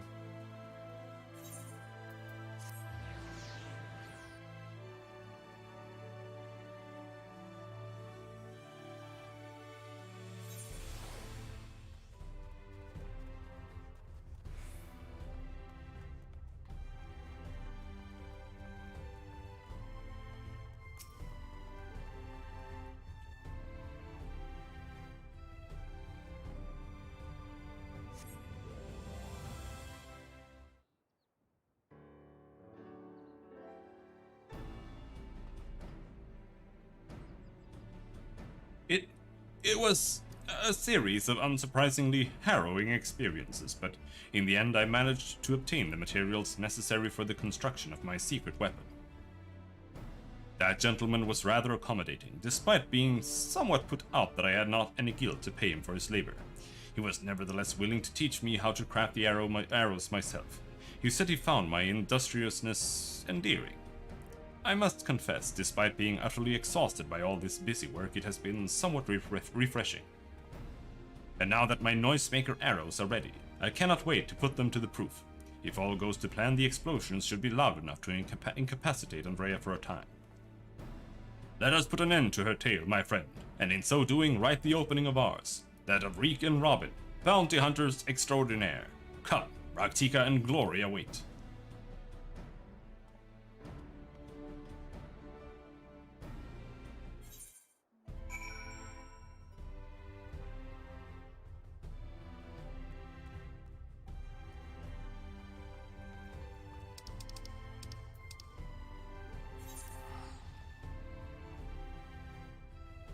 Final quest? Actually, I don't know if there's anything else after this, since I've done all of them then. Or if I just get a little stupid title.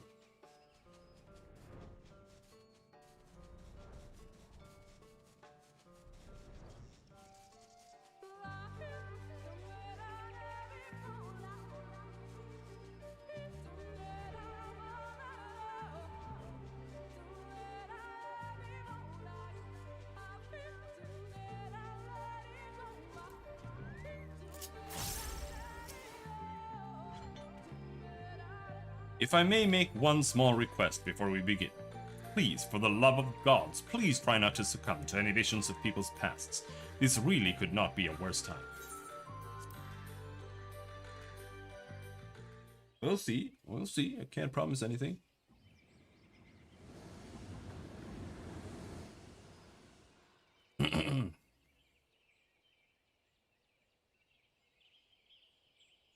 Well? Are you still with me in the here and now?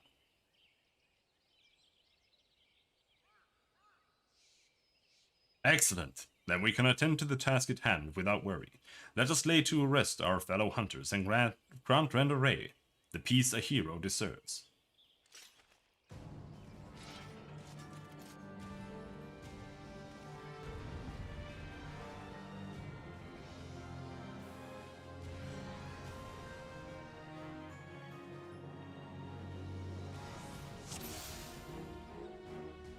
I'll distract Andrea with a noisemaker arrow. Seize the opening. To strike. Here goes nothing. Ugh! Groan! Who are we killing first? It worked! It really worked! I can't believe it. Huh? Are they defending her? Damn it, we'll have to deal with them first. Yes, of course.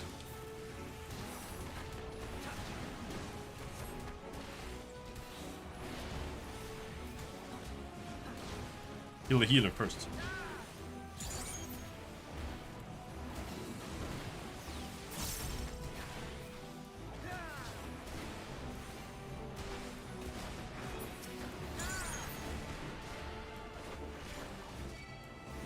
How are you doing there? You don't seem to be doing that well. What did I do to deserve such attention?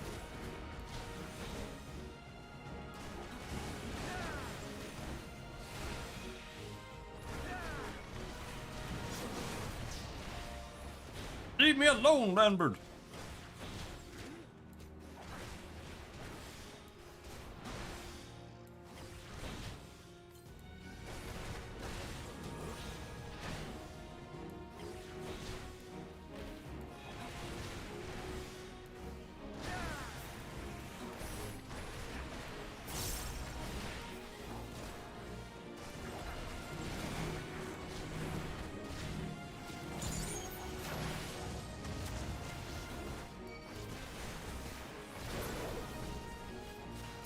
Ah, he's dead.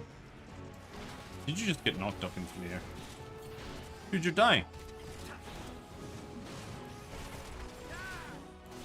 He used a potion. He's a total tryhard.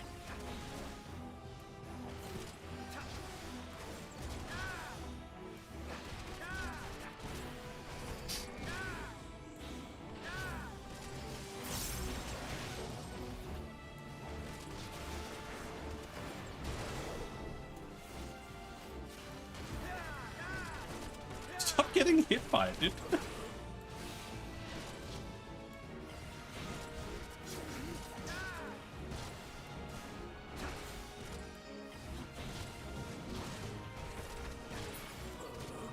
That's it. Only 2 more to go. I'll draw off Andrea. You handle the knight.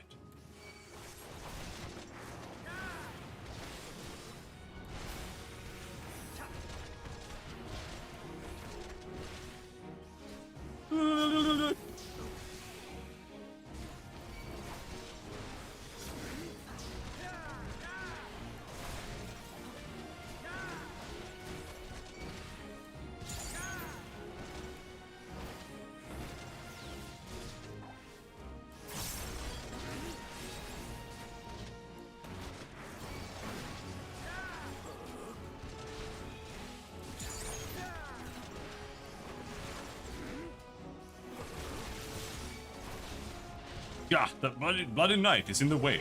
Dispatch him first. Yes, I'm working.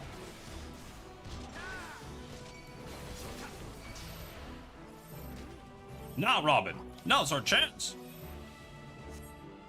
Oh, you have to defend me. Oh. You alright? Very alright. Heads up. Arrows incoming.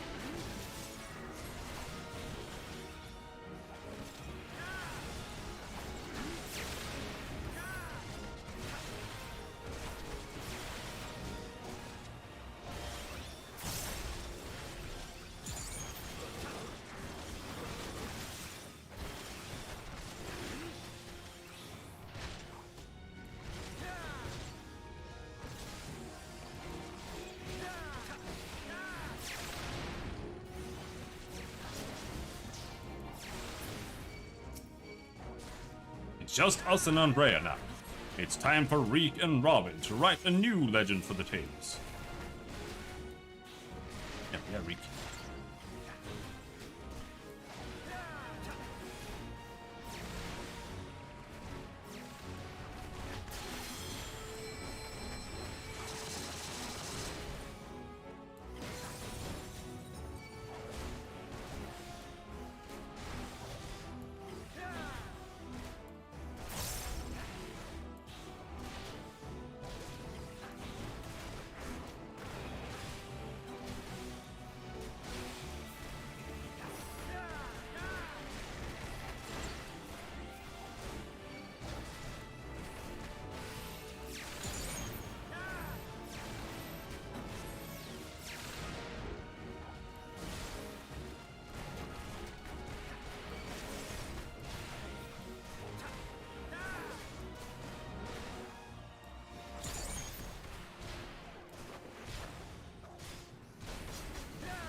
Music is reminding me of Divinity 2. Original Sin 2 or Divinity 2?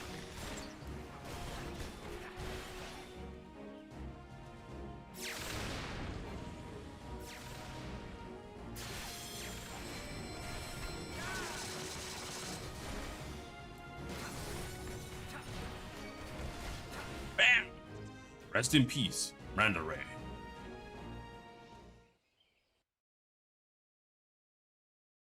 Because it's been some time since I played Divinity 2.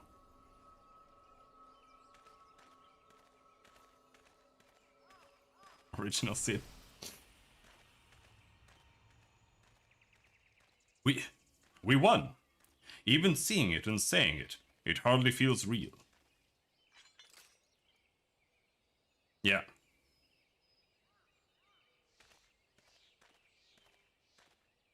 That's what it was. Huh? What's that you've got there?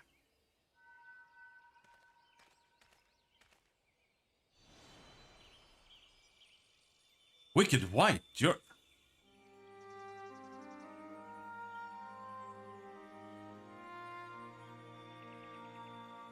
You're Randa Ray.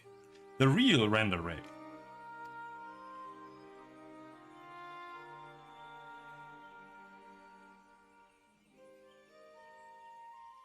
I should have never betrayed your trust. Never again. I swore, never again. Balam quits the Shadowkeeper, the Flood. Come what may, we would face it together, no matter how hard it got, or how terrified I was. That's what it means to let someone into your heart, knowing full well that nothing lasts forever. To welcome the fear and the pain, the sorrow. When I lost my parents, when we laid the Keeper low. You felt it too, didn't you? To place our faith in a desperate, hopeless attempt to save everyone, and to see it amount to naught in the end. What else could we do but offer up that tiny remainder of a final futile effort, even knowing deep down it was worth but a few moments more? What is this? You gave me fear, and that fear gave me strength. Wait, there's so much I want to ask.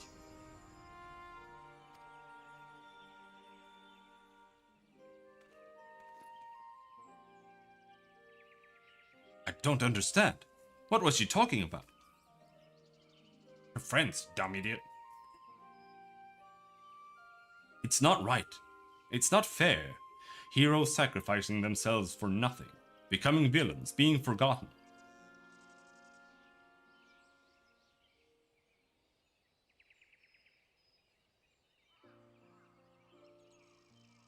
Thank you, Robin. I could have never gotten this far without your help. I had no idea who Randa Ray or any of the other Warriors of Light truly were. It was all ancient history to me. Why would I care who some eaters once were? I was no better than my parents, judging them out of hand, dismissing their sacrifice, not bothering to look deeper. It made it all the easier to pursue Andrea for my own amusement. I pray I've made up for it in part by helping to lay Randa Ray's soul to rest. Miss Olvara is probably worried sick about us both. We should return to Kalusha and let her know we're alright. Yeah, dude.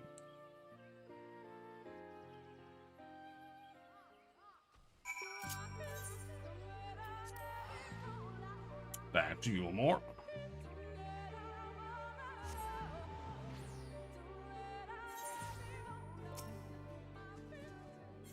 Back out of Yulmore.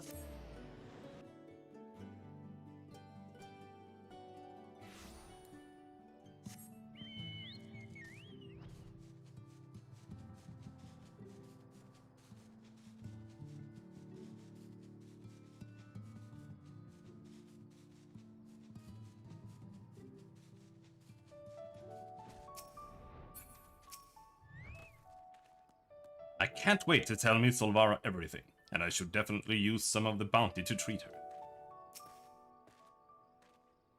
My little reek, Robin, congratulations on a job well done. And from one hunter to another, thank you for helping Rhonda Ray to achieve a measure of peace. She was a hero to me too, and it broke my heart to know what had become of her. To have your legacy tarnished so, to have the world call you a villain, even still. But at least I can take comfort in knowing that she can finally enjoy a long rest. Whatever others may say, we will preserve the truth in story and song. Rhonda Ray, the bravest hunter there ever was, and more importantly, a true friend to those she held dear. I can only hope to measure up to her example someday. For now, however, I say we return to the Crystarium and raise a glass in celebration. So, she brought down Valonquit not alone, with the aid of her comrades.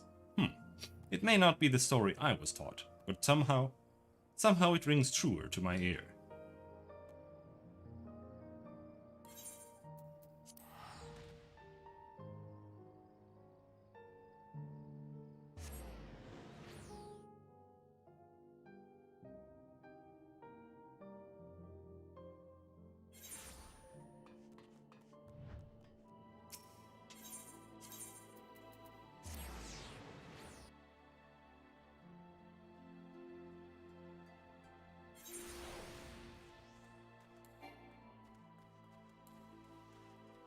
After this, where did we have quests?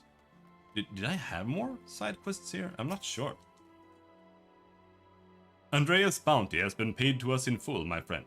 So come, let us eat, drink, and be merry. Oh yeah, Tomra.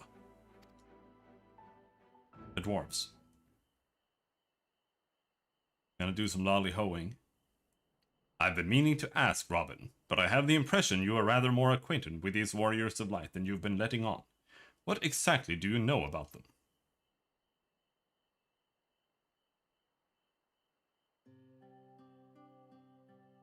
You see, I come from another dimension, and I fought them there, but they call themselves Warriors of Darkness, and then I traveled to this dimension. Whoa, that's insane.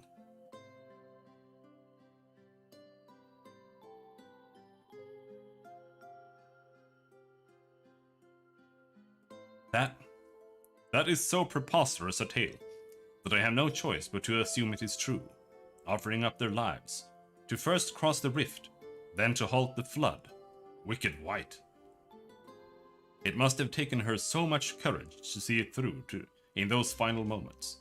A courage born not of a desire for glory or dedication to an ideal, but of fear and love for those with whom she had forged unshakable bonds, her comrades. I won't pretend that we have anything even approaching such a powerful connection, but I would like to think that if you were in mortal peril that I would fly to your side without hesitation. Having said that, if I were tested as Rhonda Ray were, if I were challenged to offer up my life for others without even knowing it would amount to aught, I doubt I could rise to the occasion. I am a child, and a fool who knows little of the world. I have been coddled and spoiled, and I have only just tasted the bitter fruits of life that you and countless others sup on daily. You are made of sterner stuff, Robin, far sterner than me, and that is why I know I can never walk your path. Do you wish you could? How could I not? I cannot recall a time I have felt happier and more alive than when I have traveled with you. But you have countless other journeys ahead of you, don't you? For you are destined for greater challenges, whereas I am suited to rather more pedestrian affairs. Know your limits, as Miss Elvira used to say. Meeting her again after all these years, seeing how much older and more frail she'd become, made me realize how little time together we have left. She shouldn't have to live out her days living alone and in squalor. I have decided it will not be so. I shall return to Kalusha and attend to her needs, for I would do my utmost to repay the love and kindness that made me the man I am today.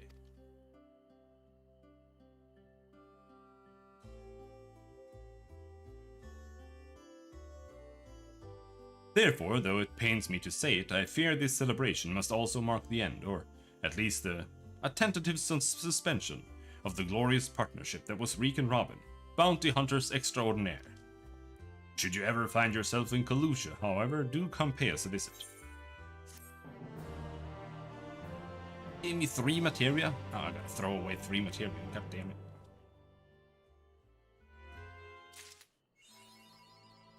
Aha! New quest.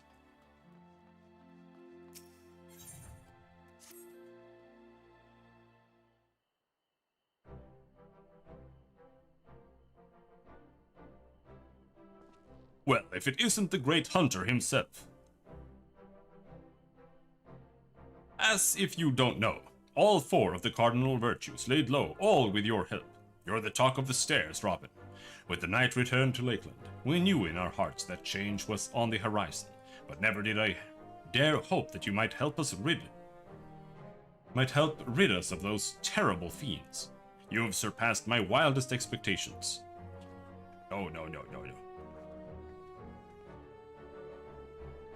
Not mine, Glindan. When I first laid eyes on him, I had an inkling that he was the hero we'd been waiting to come along. Ha! Easy to claim after the fact. If you'd indulge me, though, I would love to hear you tell how it all played out. The hunting of the virtues, that is.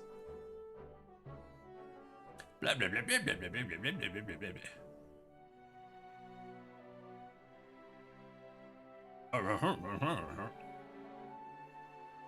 My word, there's so much more to it than I realized, and there I thought you'd only had to track down the bloody things.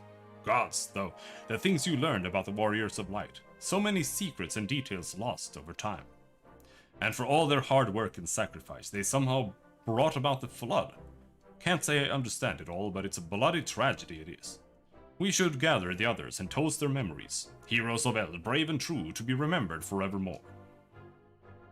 Now, I'll thank you not to let your bleeding heart drive you on to offer up a fortnight's stock of spirits.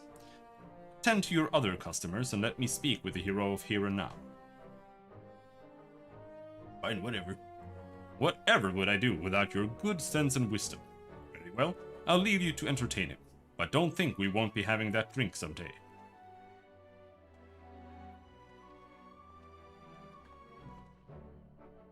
Robin, I must thank you for sharing with us such incredible tales. 'Tis only right that I repay you in kind. You're gonna tell me a story? With the ending, that is. With the story of the true villain who towers above the virtues, the devil more deserving of death than any that yet lingers in this world. If your curiosity has been piqued, then meet me atop the balcony overlooking the crystalline mean. I will be waiting there until you do.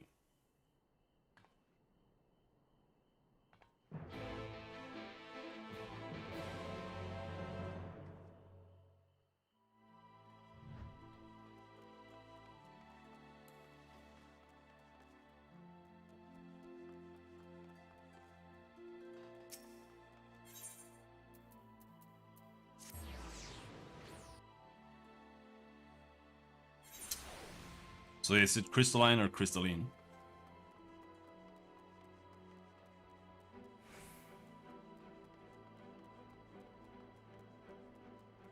Crystalline. It's a stairway.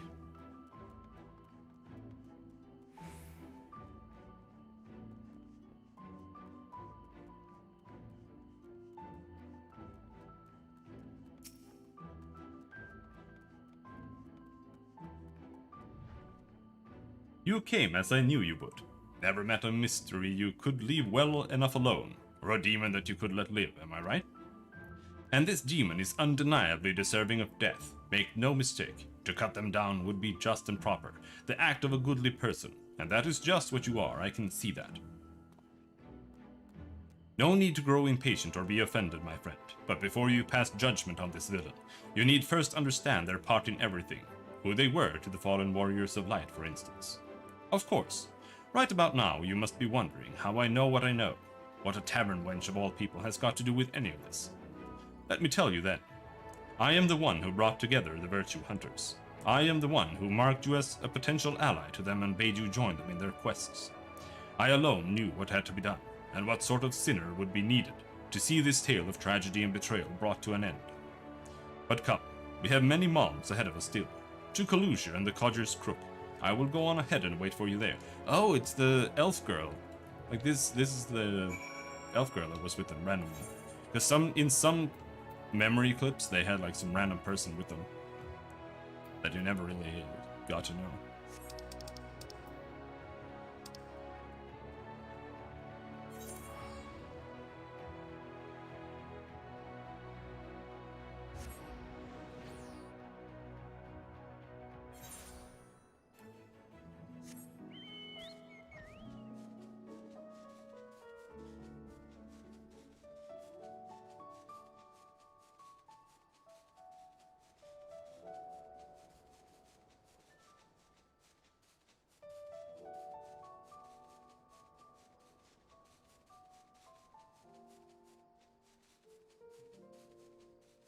After this, we'll have to do some roulettes.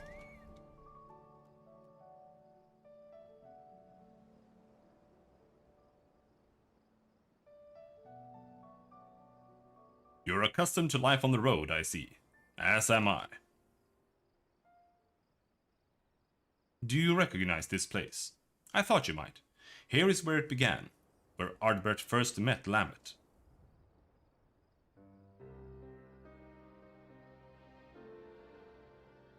Still young and lacking in experience, but possessed of so much potential. Heroes in the making. Even then, the keen-eyed could see. They would only fulfill that promise much later, though, after joining with their other dear companions, Brandon and Randaray.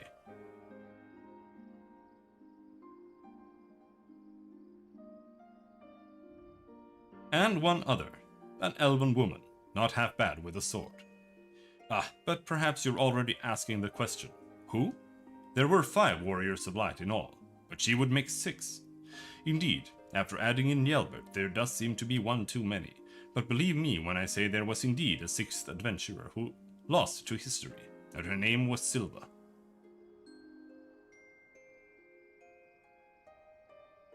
This is your mother? Though I doubt need convince you of this truth. When you walked in the Virtue's memories, you saw her time and time again, did you not? Then you saw the true villain, the traitor responsible for all their woes. Let us continue the story elsewhere, to Amareng and the Fields of Amber.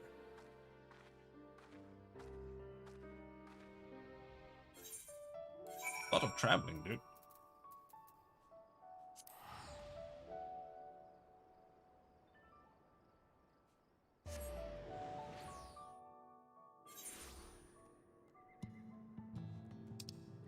There, that's the Fields of Amber. All right.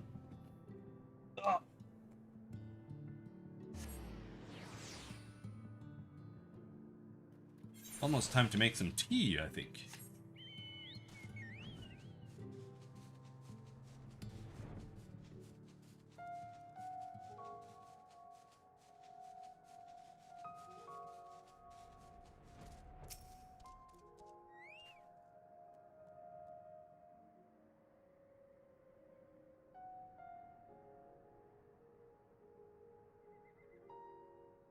You saw the true villain's face in their memories, and I told you her name in Kalusha. But what were her crimes, you ask? Hearken to my tale and you will learn. Silva had joined the others before they first met Njalbert. After their party of 5 came to this place, they took on a commission to slay a powerful beast that had taken up residence in the mines.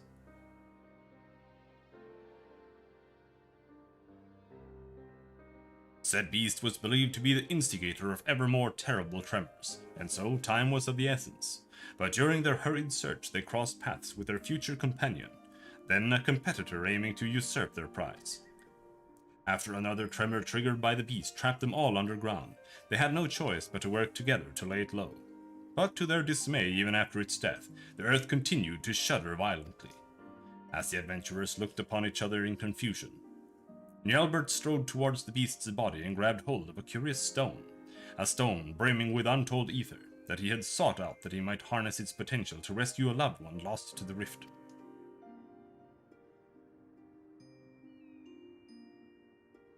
But so powerful was the stone that it warped the flow of the life stream, Its very existence was a threat, and so when faced with the choice between one life and countless others, Njalbert wept and shattered the stone. He had held his comrade's salvation in his hand and cast it aside for the greater good. For his sacrifice, he was judged a hero, and in that instant, a warrior of light was born.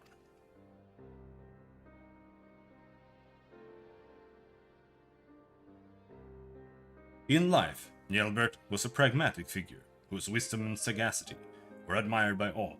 Little wonder that in death he would retain his virtue.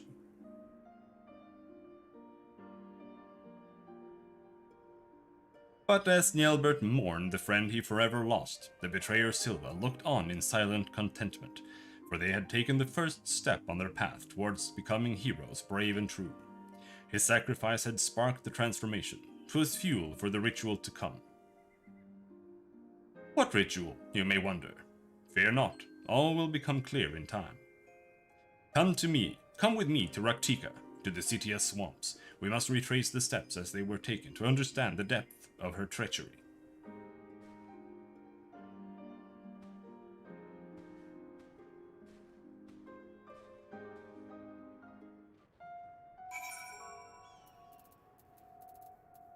Blitherboo?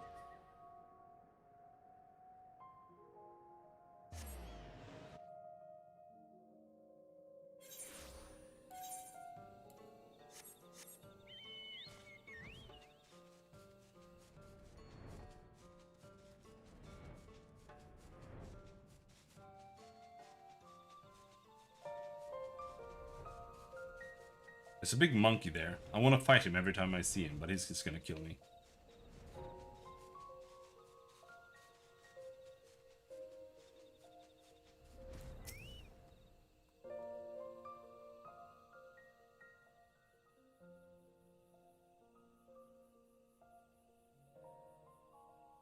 This place is too familiar to you, no?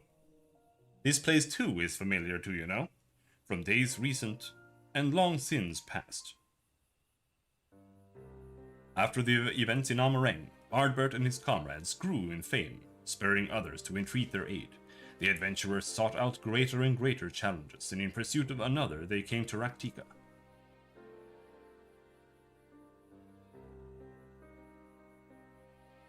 While here, the hunter Renda Ray learned that the notorious mark Balam Quits was near, and so under cover of darkness she slipped away from the others to slay the beast by herself. Like Njalbert before, of course, you already know what her motive was. Balam Quits had robbed her of her fellow hunters. Only vengeance would readdress the balance. Moreover, she would not dare risk the lives of her new comrades. So terrified was she of the mere possibility that she might have to relive that terrible day. And so she faced Balam Quits alone, and would have surely died for it, had Ardbert and the others not arrived in time for help. In time to help.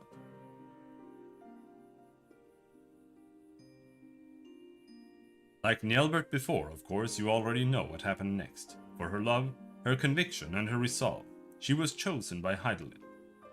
And from that day forward, Randa Ray swore never again to betray her comrades' trust, to share with them the triumphs and the tragedies, to relinquish the freedom she had once held in the highest.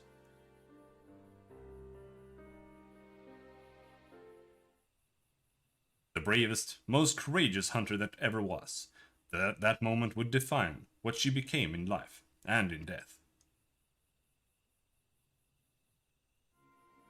Her sacrifice would hasten the transformation. 'Twas fuel for the ritual to come. The betrayer Silva looked on, yet more satisfied. They were oblivious to her machinations, unaware that they were dancing to her tune. Their journeys continued, and so must ours, to Ilmeg and the Agia.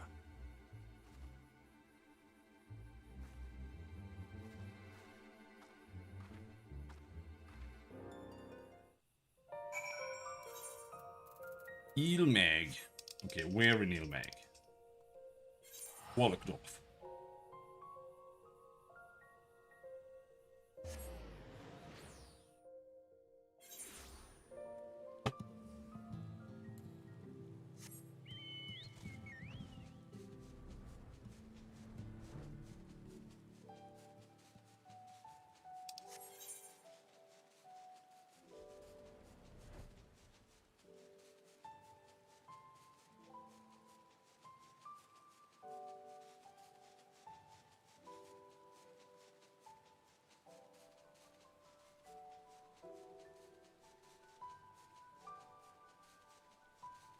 fighting a Fuga.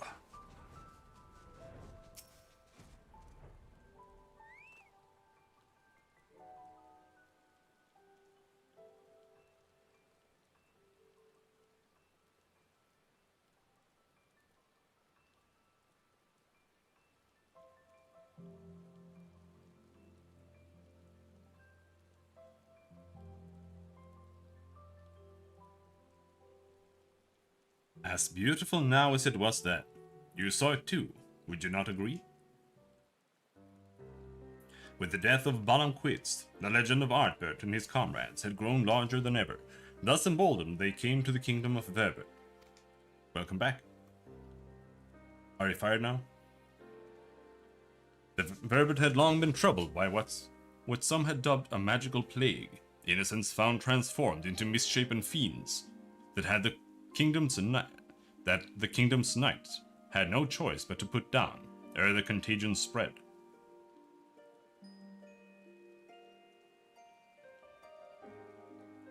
Brandon had been one such knight. In his youth, he had served the Princess Soldia faithfully, only to be cast out for a single mistake. Thus did he take to the road where he met Ardbert and the others. Having grown stronger and wiser and more respected, Brandon felt it was time to return and redeem himself. With the aid of his comrades, he did just that. Tadric, the court mage, was unmasked as the mastermind of Verbert's misery, and by disgraced knight's blade was he brought to justice.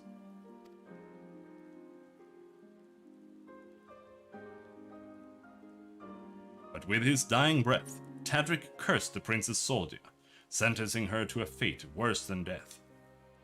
At her behest did he raise up his blade, and for the sake of the kingdom, strike down his liege lady. With that single stroke he forever changed, though nearly not in the way that was necessary.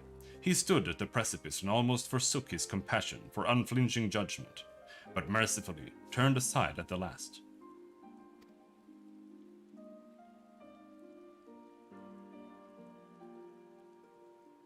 Thus did he find and embrace true justice, that which weighs law and heart together and strives for the greater good. 'Tis a long, difficult road from which many stray, settling for simpler moralities. But I would expect no less of the man who became Dicaiosine.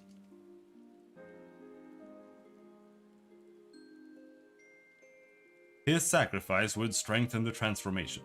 'Twas fuel for the ritual to come. As her companions grew ever more powerful, so too did the betrayer Silva. Bit by bit, they brought her closer to her goal. But it was not yet finished. To Kalusia they returned, and so must we. Tomra and the next chapter of our tale await.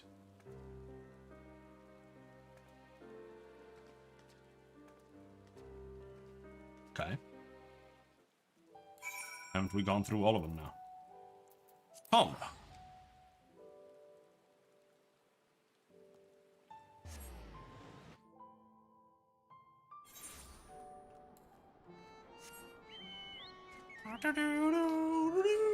Very good song.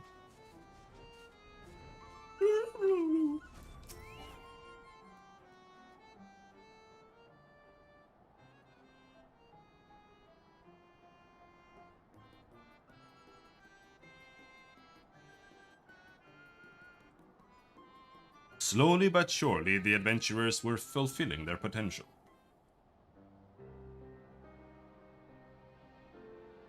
Word of their deeds in Verbert spread like wildfire, and their legend grew ever larger.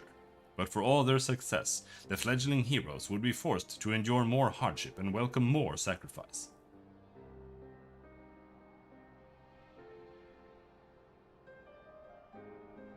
They pressed deeper into the depths of Raktika, towards ancient Ronka. It was there that the dwarf Lamit came to a crossroads, for in claiming the magic she desperately desired, she would be forced to renounce something equally precious. Dwarves are a reclusive lot, wont to withdraw from the outside world, that their many traditions might be preserved in isolation. When the stone blight began to spread, they chose to lock away the afflicted, and refused to seek outside help.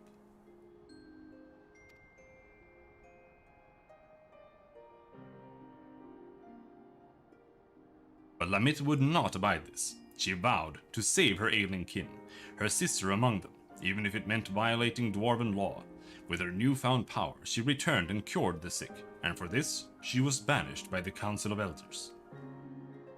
This came as no surprise, for she had made her peace with it long before, when she stood in that ancient ruin and called upon forgotten guardians to grant her forbidden knowledge. She knew then what the price would be.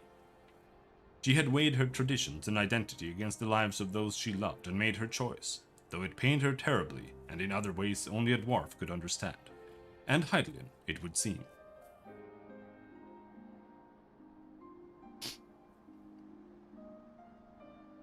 Through hardship and sacrifice was a new warrior of light forged, a healer that knew more than any the value of a life, and would do anything to see it preserved, even in death.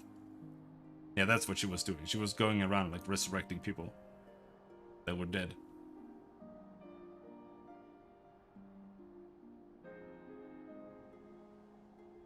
Her sacrifice would nearly complete the transformation.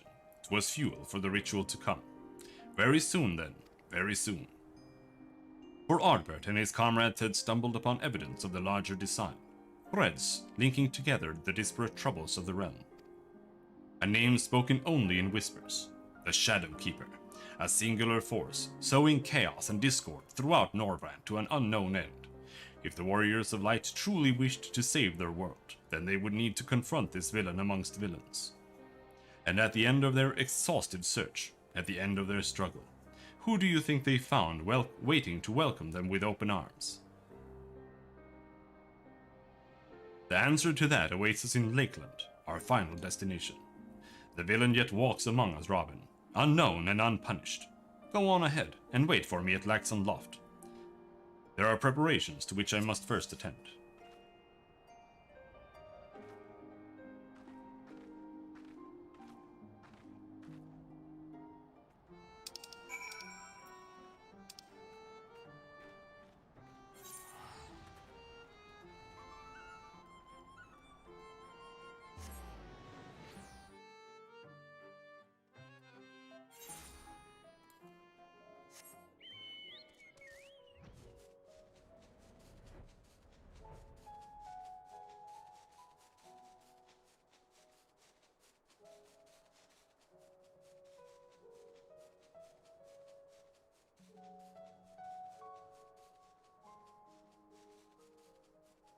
Oh, hello there.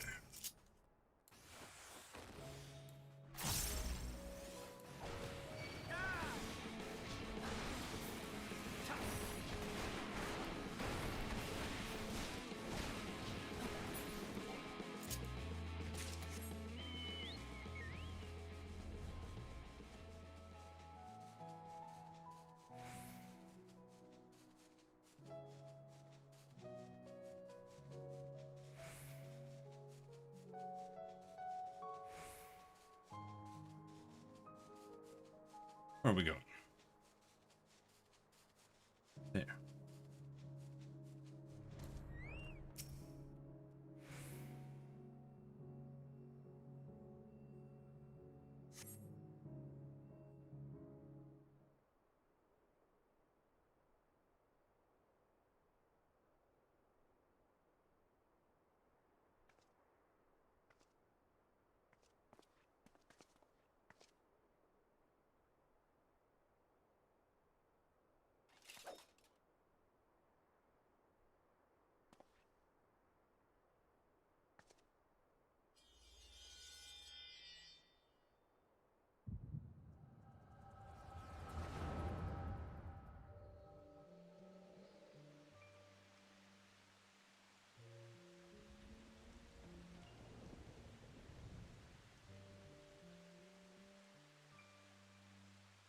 Damn you, Silva!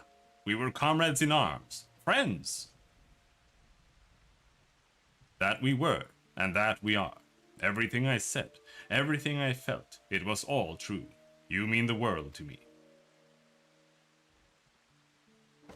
You're the bloody Shadow Keeper. What in the hells was this for?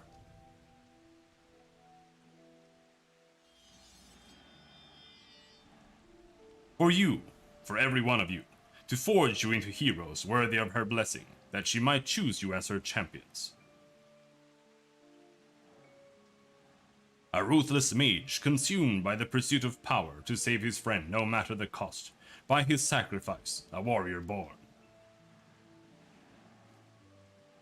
A mournful hunter, scarred by tragedy, resolved never again to trust in others. By her sacrifice, a warrior born.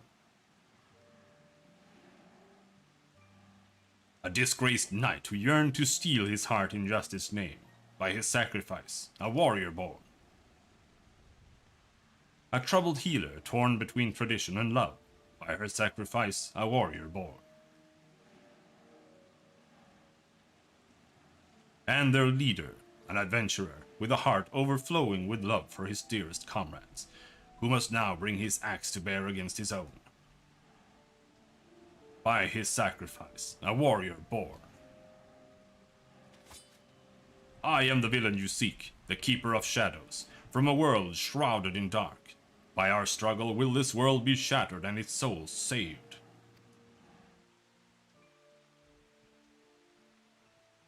Silver!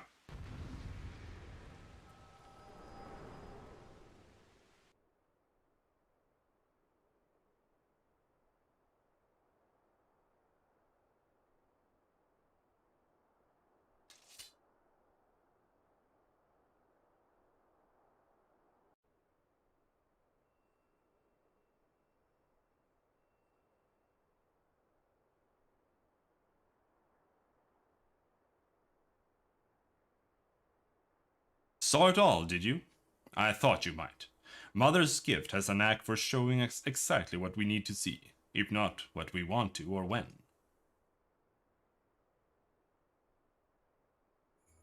They knew me as Silva, but my real name, it doesn't matter. Like you, I am not of this world. I crossed the rift and came to the first. My home, the 13th, fell to dark in a calamity that mirrored the one which nearly claimed this world. I was one of several heroes who failed to save it.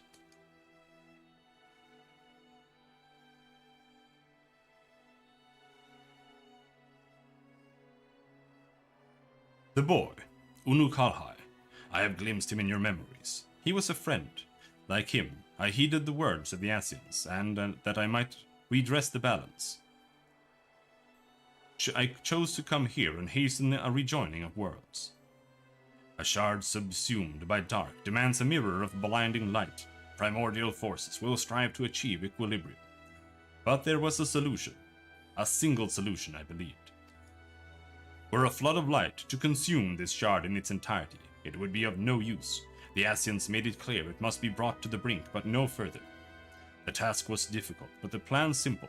Souls predisposed to light, fledgling heroes in the making. I would bring together Ardbert and his comrades and groom them for a higher purpose.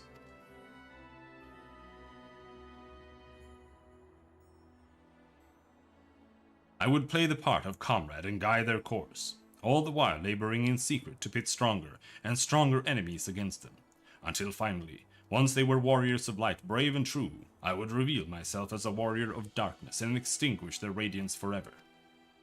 Thus would this world be primed for a rejoining, and the source for a calamity. The Asians who called themselves Mitron and Logrif were confident it would succeed, and indeed Albert and the others rose to the occasion, as I knew they would.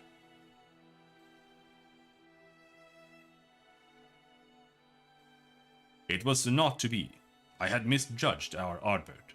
His comrades before him had made their sacrifices in turn, and as their mirror I had grown stronger for it. Had he but embraced his role and struck me down, victory would have been mine. But Ardbert, dear Ardbert, would not forsake his heart. In the end he chose mercy. He chose love, and I was undone.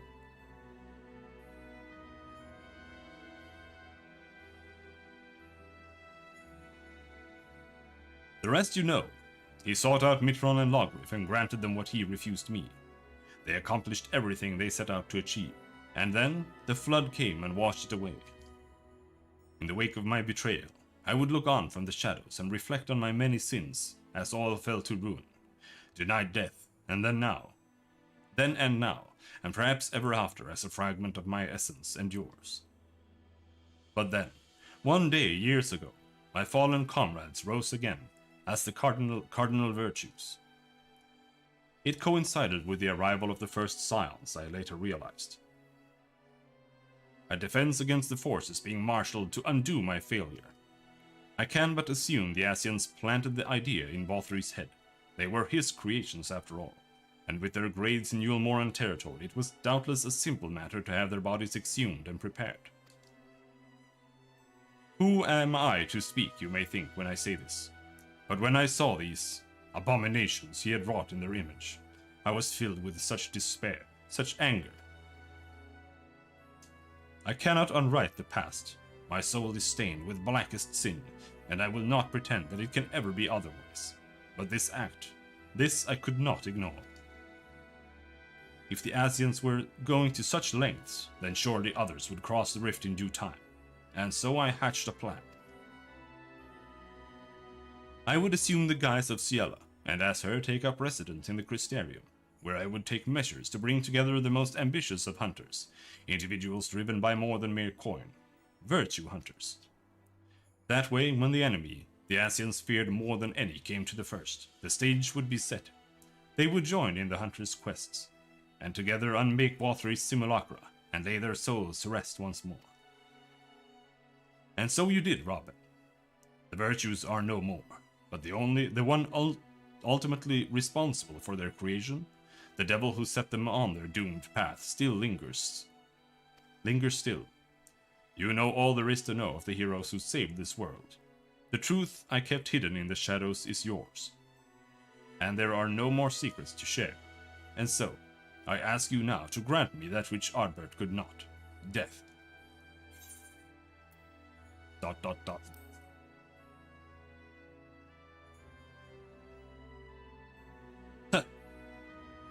When you look at me that way, you remind me of Ardbert. He never did let me take the easy way out. I'm guessing suicide is out of the question too.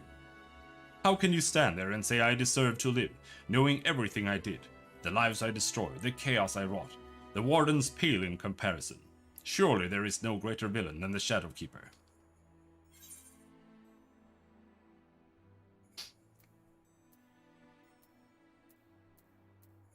Death is no comfort to the living.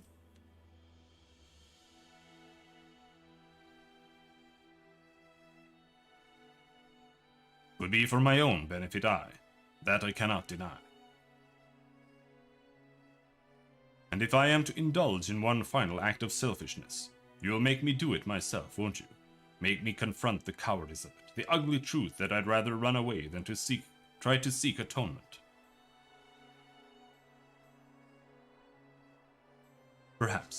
Perhaps I may yet find purpose in preserving my comrade's legacy, in helping others to understand the sacrifices that made them true heroes. For now I shall return to the Crystarium and continue to assist Glinard, while spreading the forgotten tales of the Warriors of Light. You would have been good friends, you and Ardbert, in another life. Maybe you and I as well.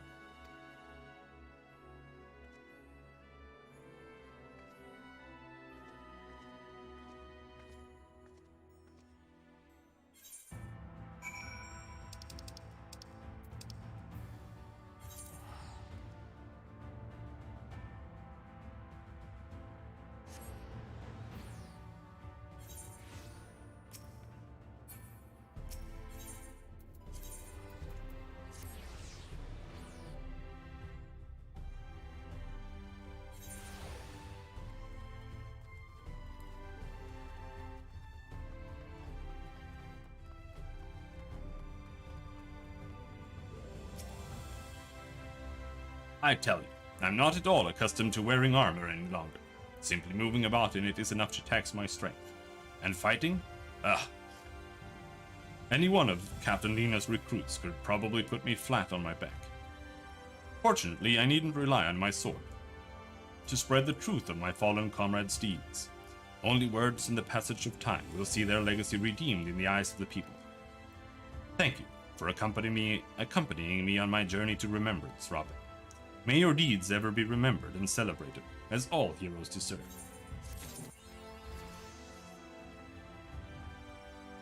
What do we get? Well, first of all, we're level 81 now.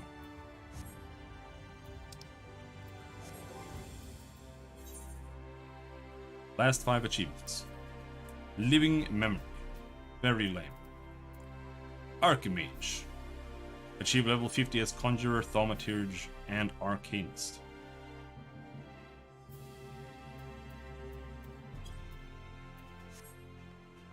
What, more quests? What the fuck?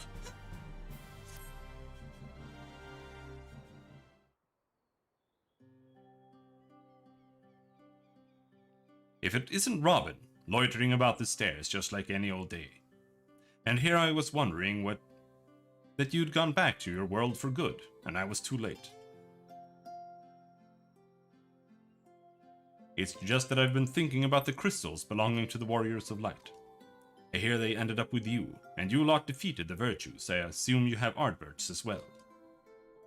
Oh, I literally have his fucking soul inside me.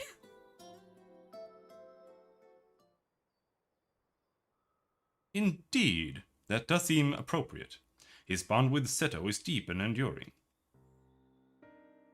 As for the others, I had hoped you might be persuaded to leave them in my care. It was only right that they, like Artbert, should accompany you on your journey to set this world back on its proper course. Yet you now have a home you must return to, while the first is theirs. After all they did to keep it safe, they deserve to be here to see what its future holds.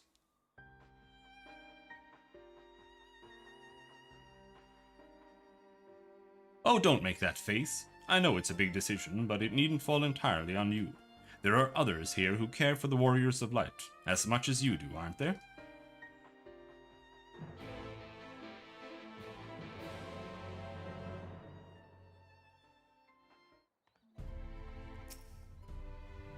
Oh, yup. Oh shit, you were a girl? I didn't remember that. Gulp, gulp, gulp. Ah. Now that's some damn fine ale. How many should I order for you?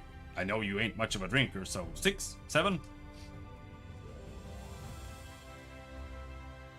What? You want help deciding the fate of Lamit's crystal, and the others too? And does this place have any bigger tankers? Well, if you insist. Lurik owns me a drink, plural, so I'll make sure he joins us. Maybe find Granson while I'm at it. You go on and wait with Serigan Tamer. Order a round while I'm out, you hear? That's the White Mage questline. You have to heal her when she's like getting owned by monsters, so she gets stronger. Good to see you, Robin. What did you say that has Gyat so worked up? The crystals, eh?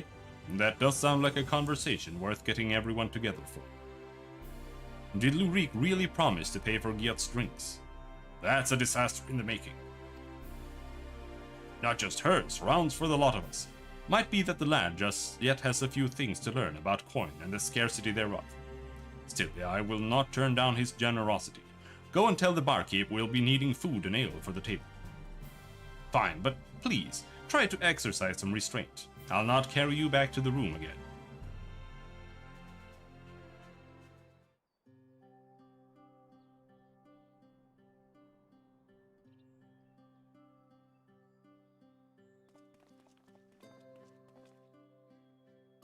Here we are. How much of a head start did you get? Should I ask him to bring out the cask? I reckon we should hear Robin out first.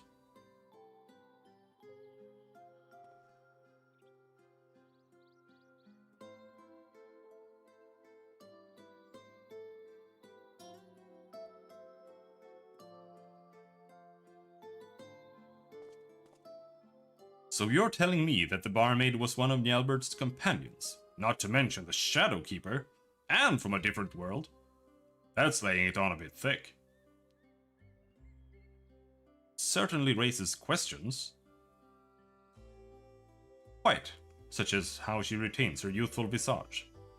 Not that.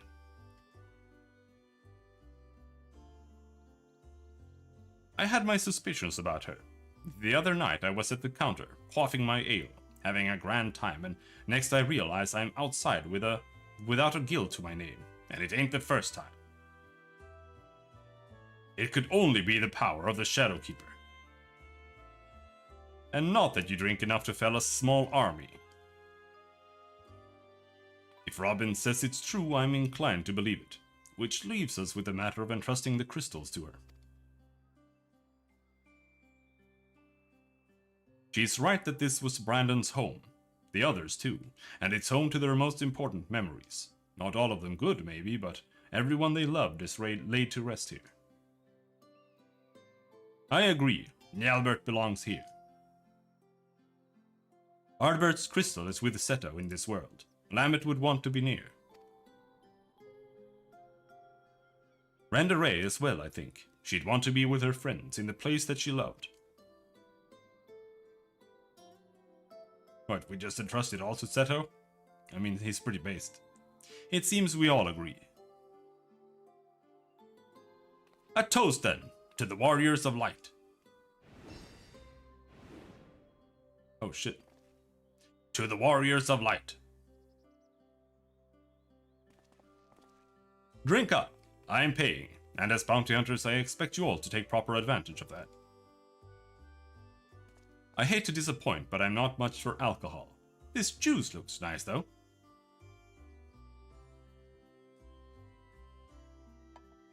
The wine? Oh, that's not... Okay.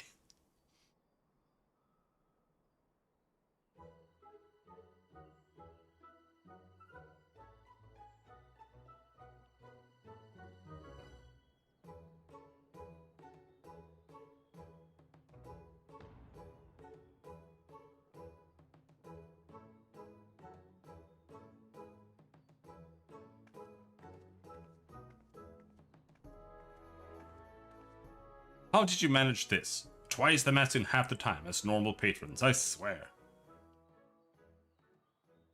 I overheard your conversation, by the way. Do you agree with your friends?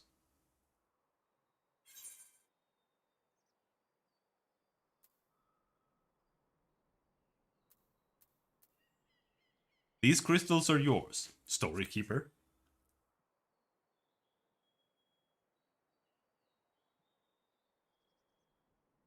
Their legacies are safe with me. You have my word.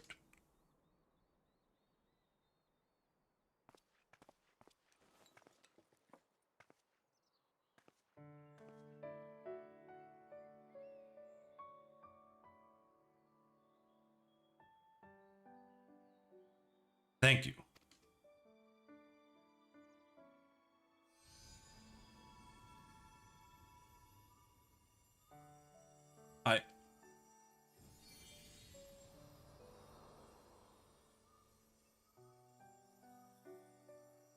I can feel them. Their memories.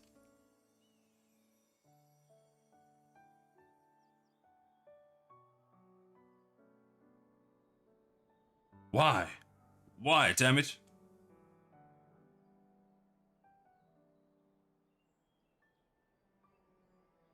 You're all just like Ardbert. I betrayed you. I manipulated you. And still... You thought of me as a comrade. A friend. Until the very end.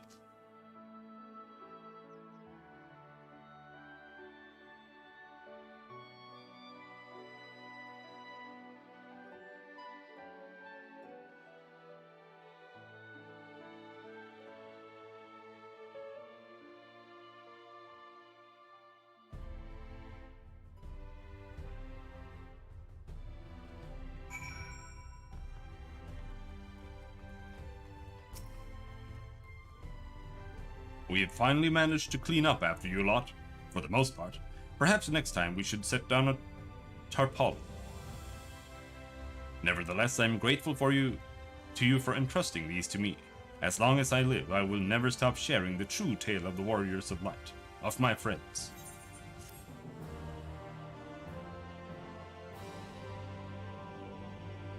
The quest, The Hero's Journey, will now be made available. God damn it! In order to accept it, you must have first completed the Chronicles of a New Era quest, blah blah, talk around the clock, finish likeness, a defect, blah blah blah blah blah. What's that?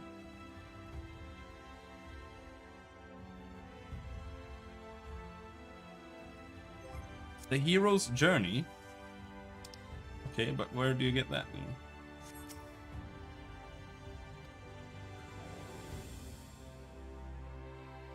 The Chronicles of a New Era. A fiendish likeness, a deific simulacrum, and a demonic duplicate.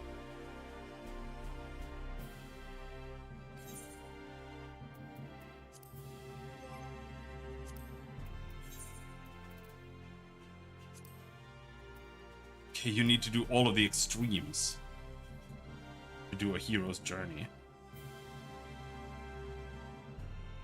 I can do that. I mean, I can just solo them. Anyway, I'm gonna go and make some tea now, finally.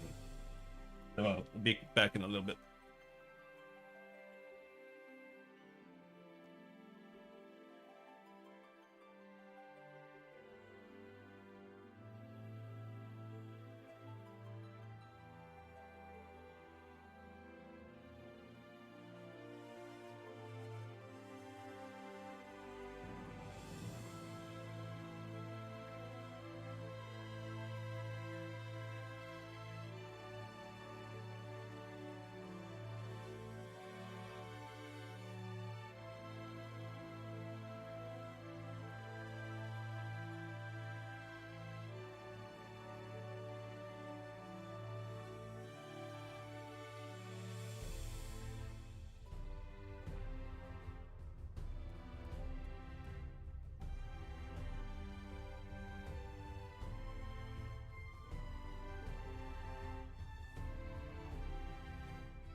drill chips. Alright.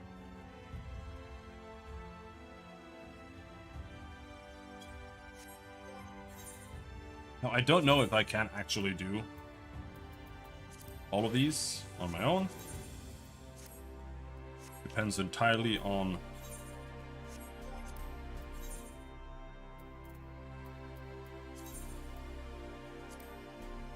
the mechanics.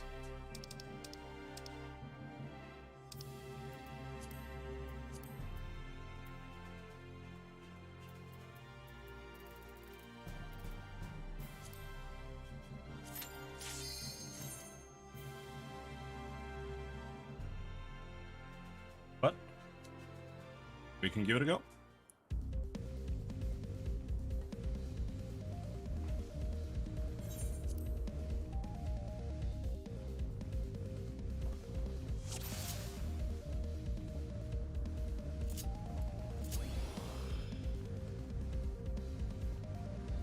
Get ready, everyone! Here it comes!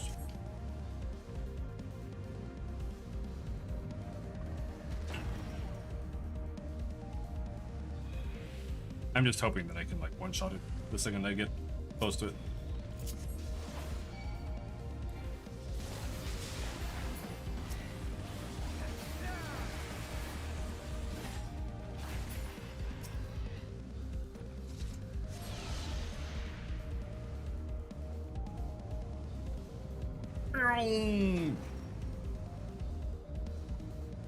Dragon killers are ready.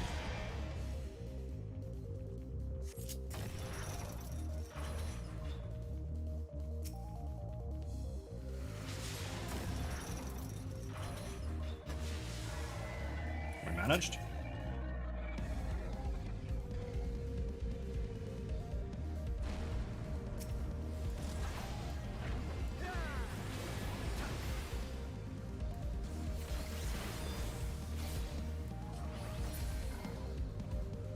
Phase 1 down. Now here's the problem. These two, I think they make each other invulnerable.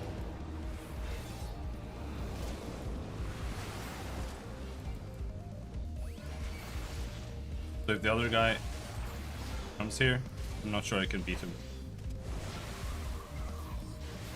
Or maybe they just become super tanky.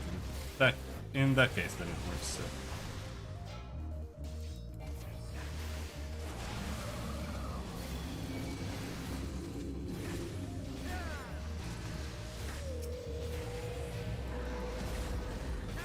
Oh gods, brace yourselves!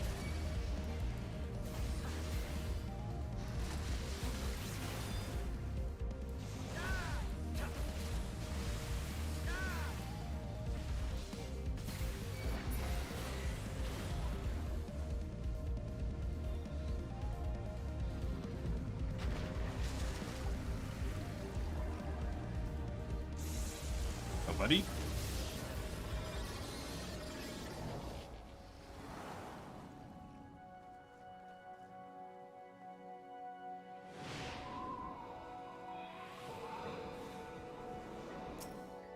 But we're past the only part that it could fail, I think. Unless I like fall down and die. That would just be embarrassing.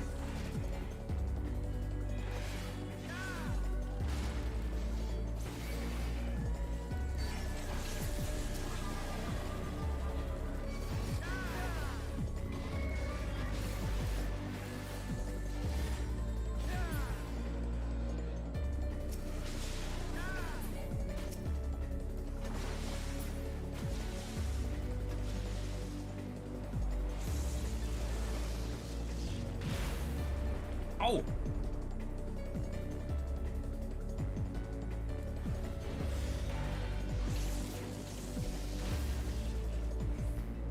Dragon killers already?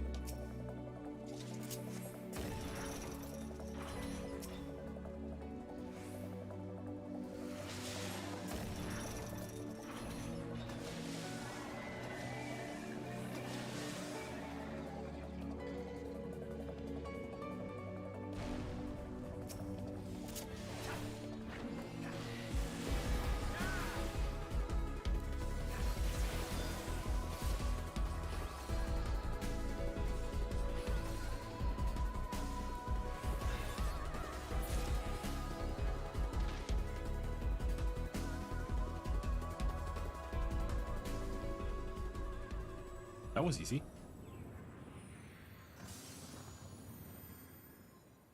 I mean, I am.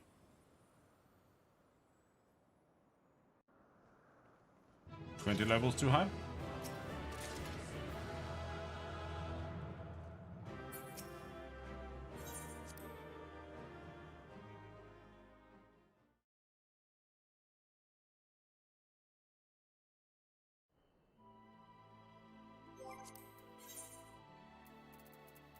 Then we do Thok as Thok.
Come then! To the song of ringing steel.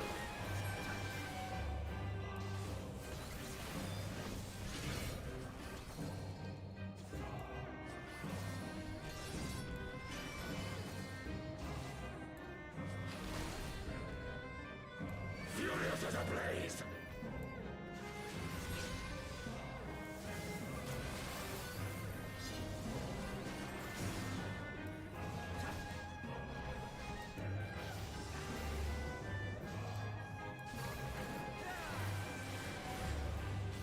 I don't think I have to even walk away from it. I'm just gonna keep DPSing him.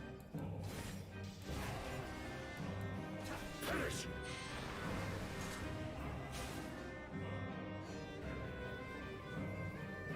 Bleed.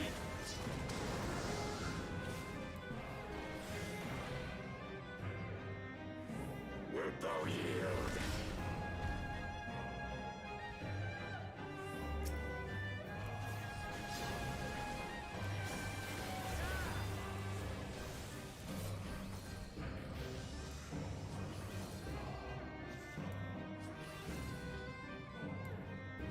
I don't need to stand in melee to DPS him with this.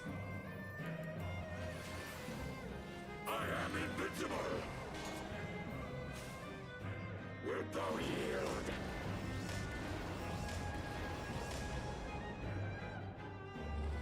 Fall before me.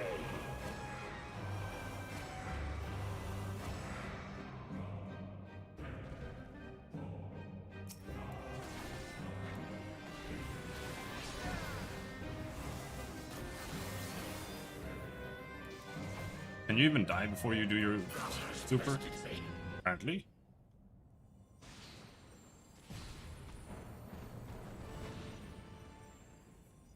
Thus does the sacred rite of combat proclaim the victor.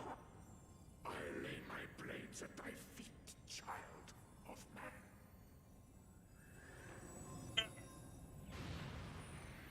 Really like his theme song. It's one of my favorite songs. What do we get? 5 claymore.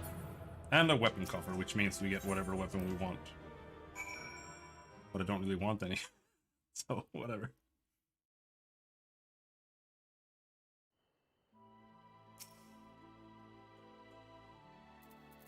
Okay, now, what next?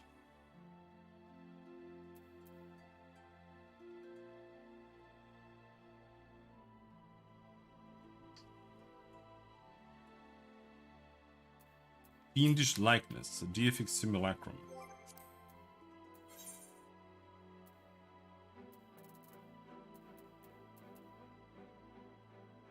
I don't have those.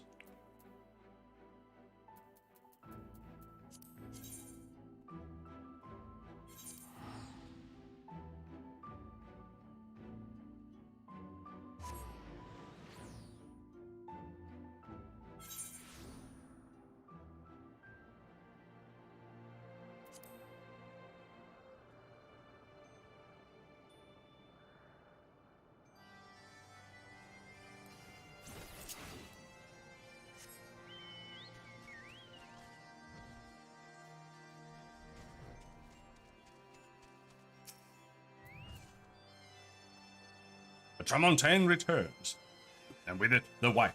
So too comes the great Netherling warrior.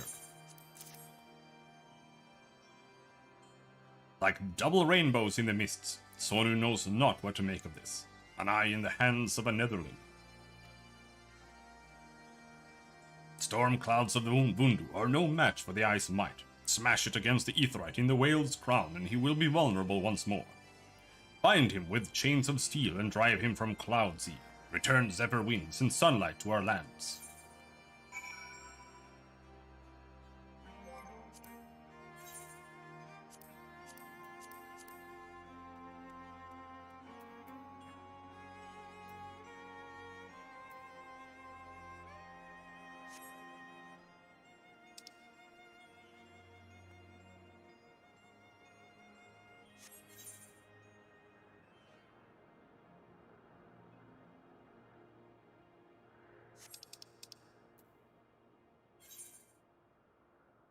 It's just right side, right outside the pillars, I think.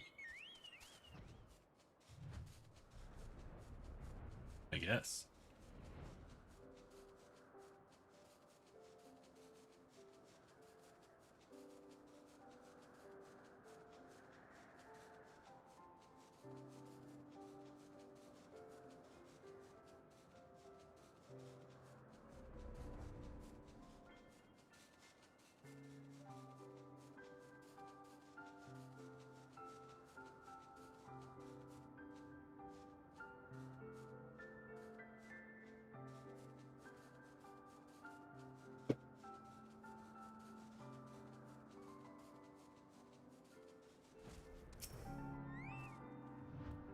There you are, Robin.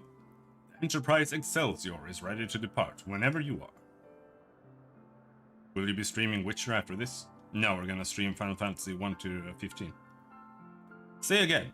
Say again? Chief Sonu wants you to smash some gemstone against an Aetheryte to dispel a barrier of storm clouds. I don't know where to begin. Ah, the hell's with it. Maybe it'll bring us good luck. I'll rendezvous with you there. Where? Over there.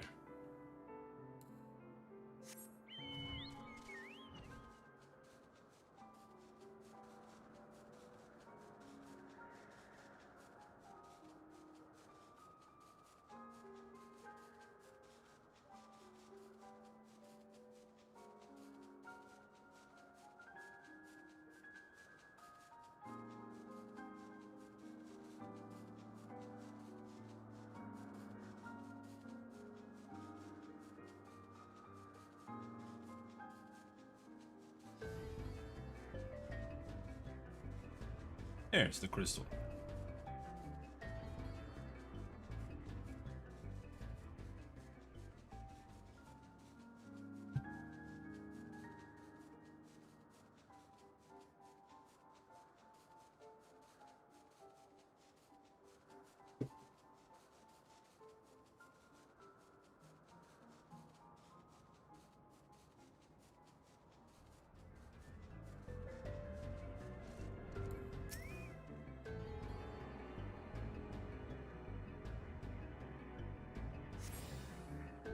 After a pause, you smash the gemstone against the Aetheryte. Nothing much happens. Out of habit, you attune with the Aetheryte, and once more, nothing much happens. I just did that! Oh my god, that's so stupid. Why did I even have it unlocked?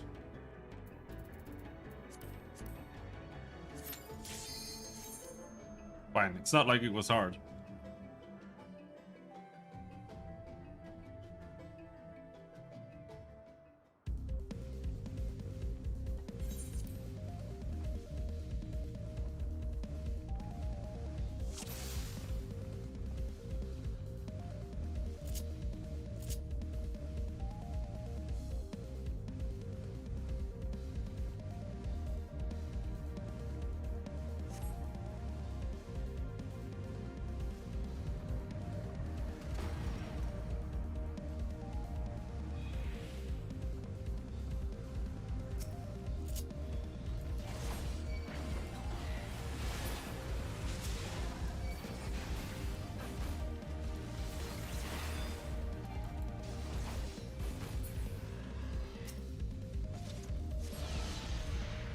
he comes.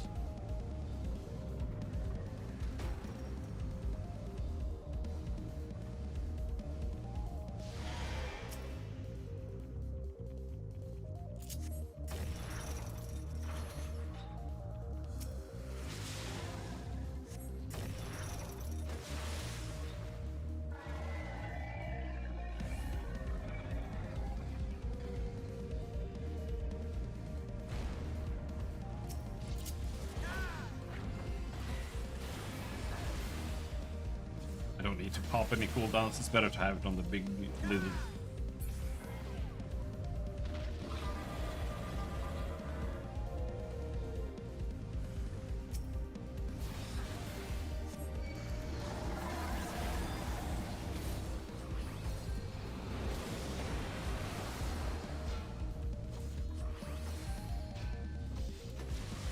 I want it so much easier this time.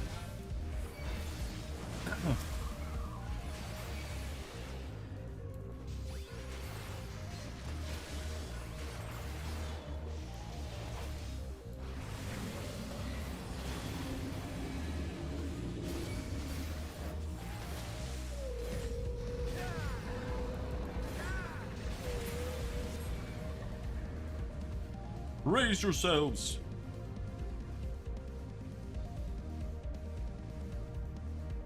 We're currently on Final Fantasy 2.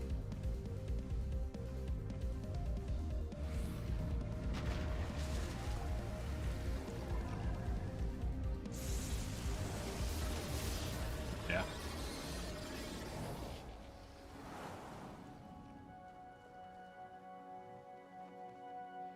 Three good games.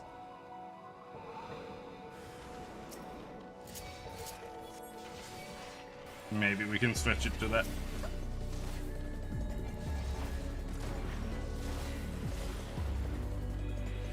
We also have to do tactics, of course.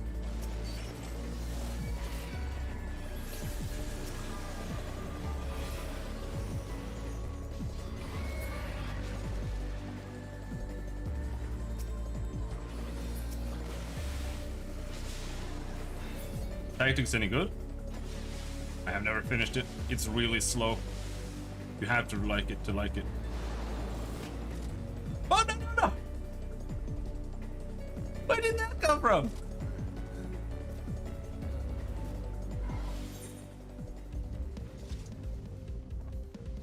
That's a random gust of wind.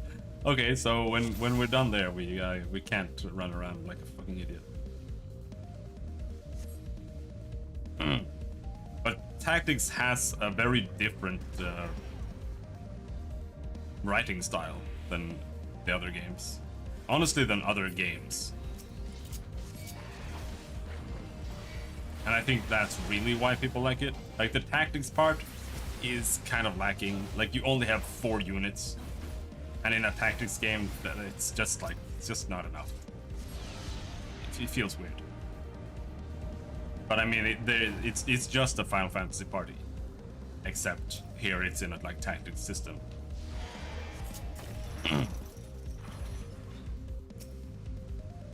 But it always feels like you don't have enough dudes. At least in my opinion.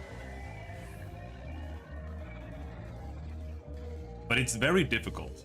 It's probably the one of the Final Fantasies that actually has, like, you have to use your brain when you're playing it. And the encounters are borderline over-tuned compared to Final Fantasy, where you one-shot everything, you know? So, potentially, it's probably one of the better games. If not one of the better tactics games out there. But we'll see.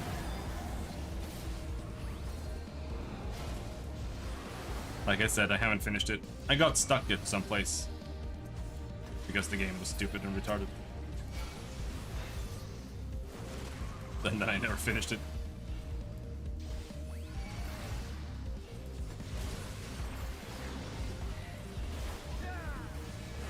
Like, there's like this one fight that's pretty much the hardest fight in the game. And to get there, you have to, like, level your character in a very specific way to, like, be able to abuse it properly. And even, like, if you're following a guide, if you don't happen to still be strong enough to defeat the boss after it's like a two-step encounter. First there's one level and then there's another level. And if you save and overwrite your save after the first level, then you're stuck. Like you can't go back and grind. So if you're not strong enough to beat the boss, your save is bricked. And that's what happened to me.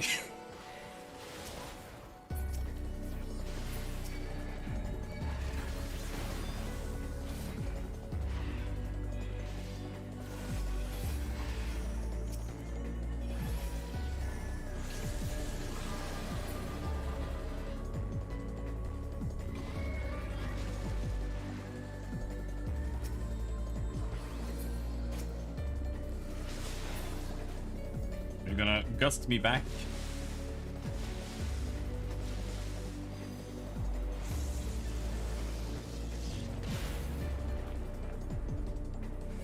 Where's my gust, dude? Gust. Phew. Why aren't you pushing me this time? Push me. Push me!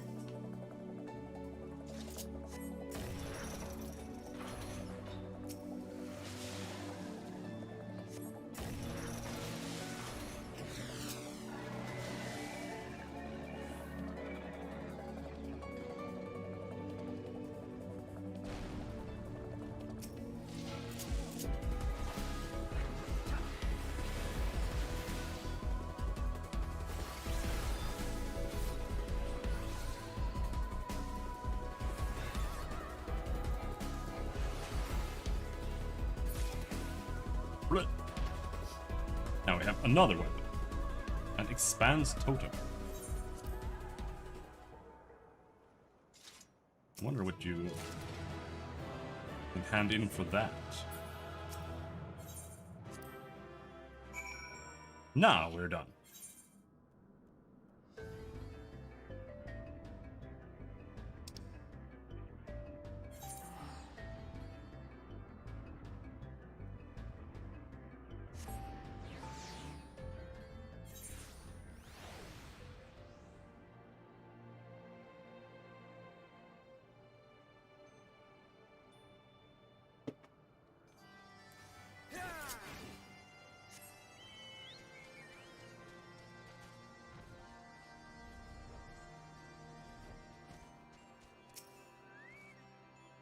As storm clouds give way to sunlight, so hope returns to Zundu, and clarity of vision to Sonu. Sonu sees Netherling for who he truly is. Netherling is better foretold. Once, long ago, in the midst of a great battle with a tribe from the Nethers, a horrid, wicked demon comes to feast on the bodies of the fallen. Manuk Manai, we name him. Manuk Manai, we decry him. For generations he hunts the Vanuvanu. But this day we say no more. Greatest of our heroes climbs atop the beast's back, and with blades black as midnight she rips his eyes from his head, and casts them into Cloud Sea. In hour of great need, eyes return to the Vanu, look to their bearer for salvation. So she declares, so it comes to pass, and now on Netherling's deeds we remember forevermore. Okay, that's it.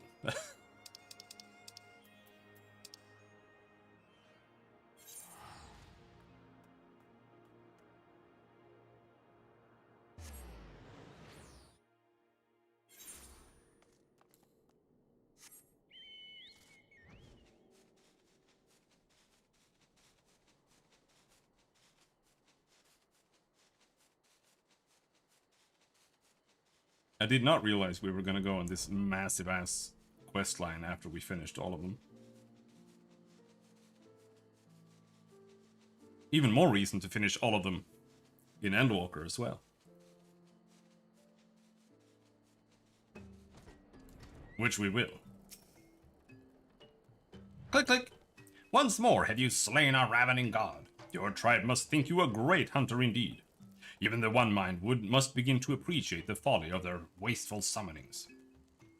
But tell us, great hunter, how were you able to pass the seal? Did it simply melt away at the approach of your indomitable presence? I don't remember. A gemstone of fire and earth. There is something, a memory we have from the Overmind before we were cast out, a memory of the burning eye of Ravana. The Overmind has recollection of legends of 100 generations old. We remember the tale of our god as he once was, an all-devouring beast whose eye was torn from him by an invading tribe. The Nath had sought to recover this lost relic for centuries, that it might be rejoined with Ravana. Reborn. But even were it found, it is said that only the most worthy of warriors can bear its searing touch.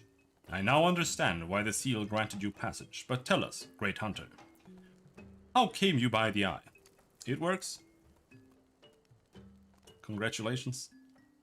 A youngling named Unukalhai.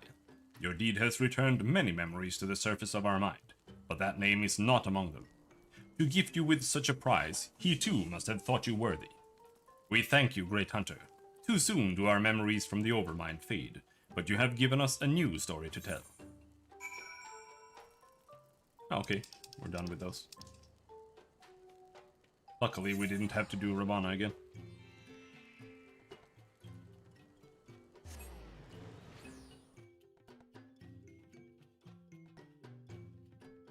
Seems corrupted drivers are the reason. That sounds highly unlikely. Especially if you formatted your computer. I don't know if you did, though.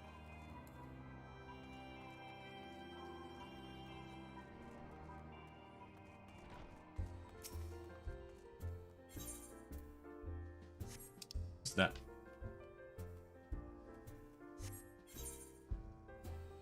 Oh, never mind.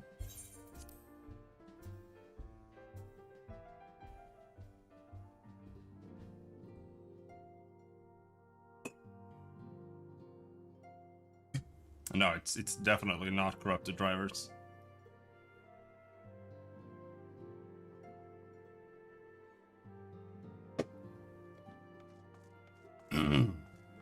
It might be that your graphics card is busted.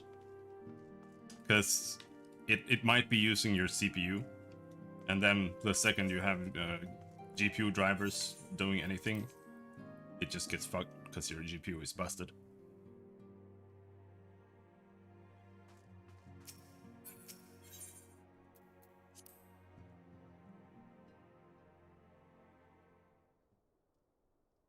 You needn't say a word. The etheric readings left no doubt. The Lord of the Mists is no more. For the time being, at least. After all, such beings have a rather troublesome tendency to return. Let us turn our attention to the Lord of the Hive, who in quiet meditation awaits your coming. Wish I could help, but it's just like so impossible to help troubleshoot over the internet.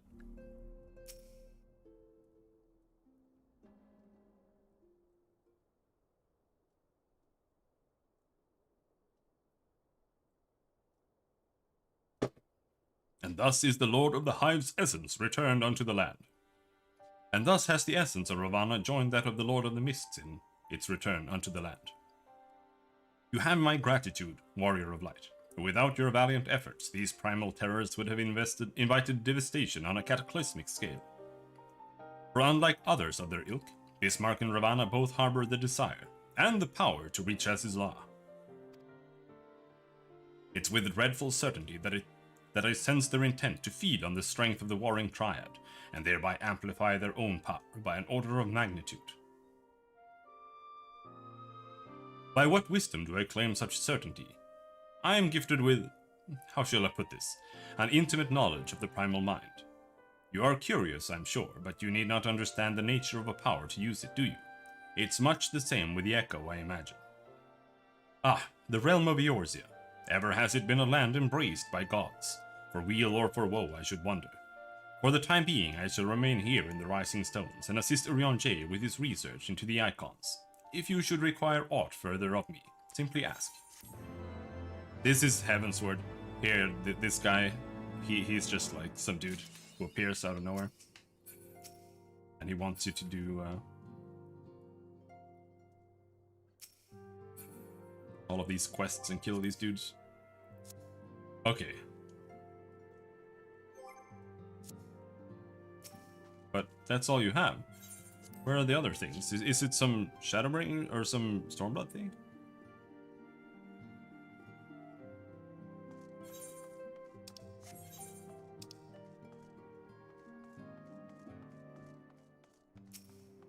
My Christmas was fine.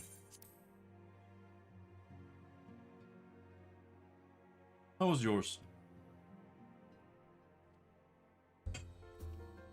Did you get enough money to buy a new computer?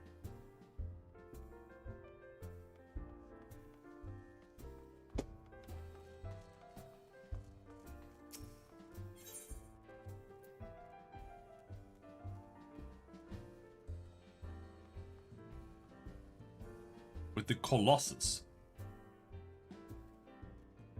The fuck is this? Horrible. Okay. Socks and a new soldering gun? That's nice. That's more than I got. Well, I got socks too. And I got this coffee tin. And my mom also gave me some cookies. That I'm eating right now for like forever.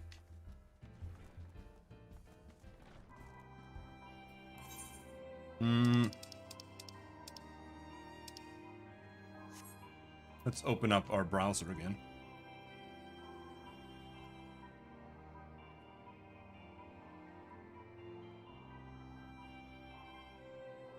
You can solder your GPU.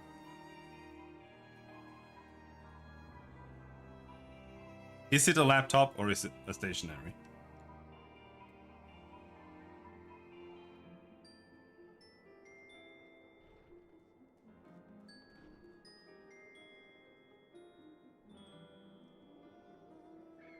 It's a PC. How old is your GPU?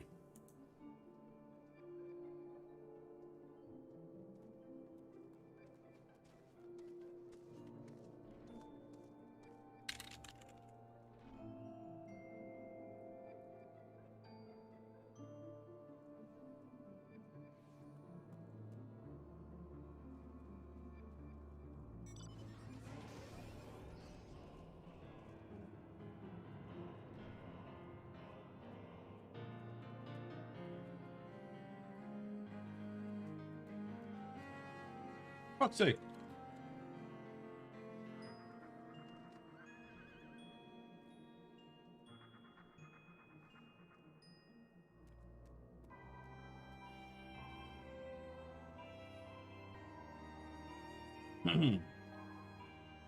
GeForce 610 launched in April 2012. So here's the thing. It might simply be that your GPU is overheating, literally by just booting Windows. And if that's the case, that's because your GPU is 10 years old. And what happens is that the thermal paste on the heat sinks of the CPU of the GPU dries, and when it dries, you have literally no cooling on it, and it will overheat for anything, like literally anything. And the thermals are fine. All right. What you should do is you should go into the control panel and go into. Just open the control panel. You replaced it? All right. Go into your control panel and go into administrative tools. And then you go into the event viewer.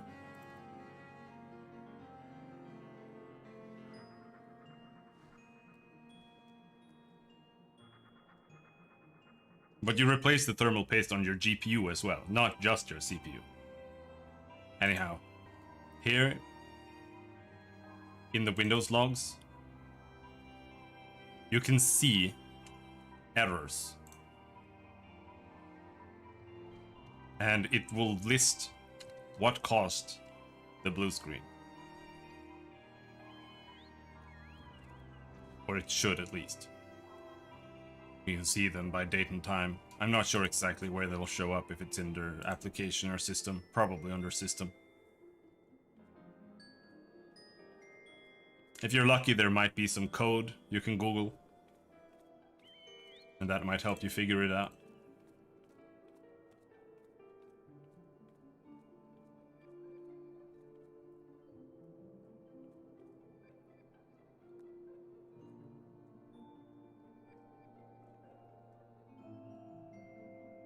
Finally, there it is. Previous quests. Fiendish likeness, DFX simulacrum, demonic duplicate. Safekeeping.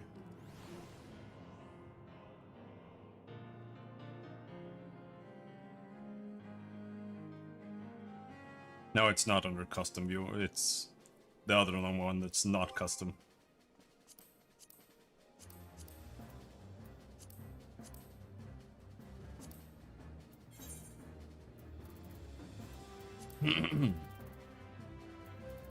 Containment Bay Extreme. Have I done the extremes? That sounds highly unlikely.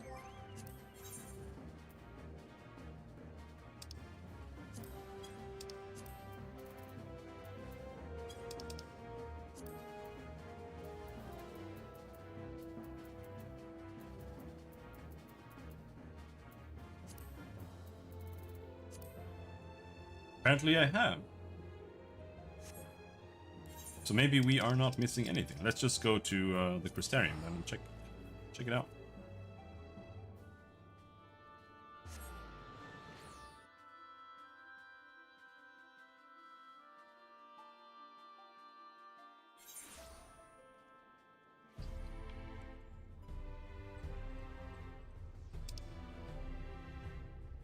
There it is. Oh, I have no idea what this is.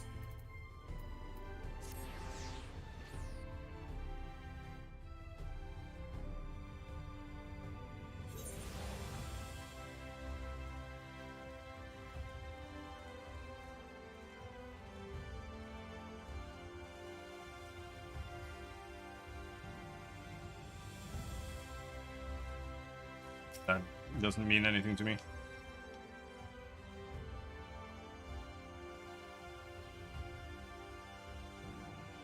Volume shadow copy service error.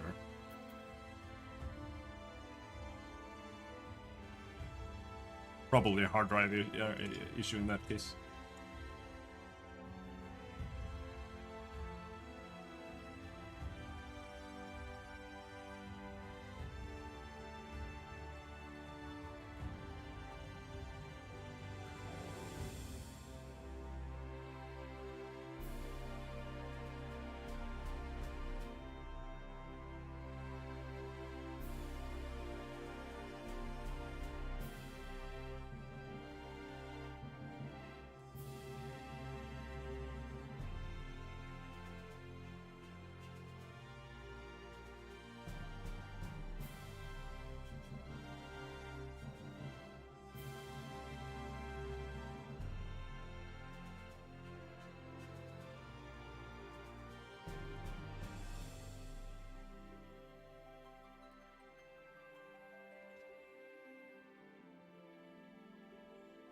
As if I understand correctly, this service backs up your shit. And things very rarely start like blue screening without you actually having some hardware issues. So it might be your hard drive. I mean, it's super hard to tell. It could be literally anything. But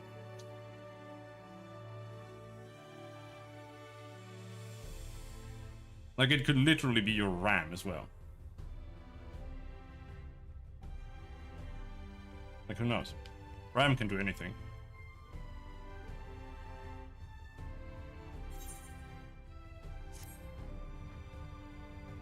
Seeing the lot of you together like that, it reminds me of the old days. Ardbert and the rest drinking and bickering and laughing.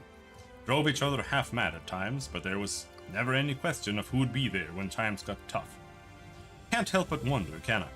If I'd had companions like that back home, could it have been saved? I'm not the only one who tried. Though each of us stood alone, there was Unukalhai. We've met. He was working with Elidibus at the time. Yes, he too was one would-be savior of the 13th, and was spared his fated demise by Asian devices.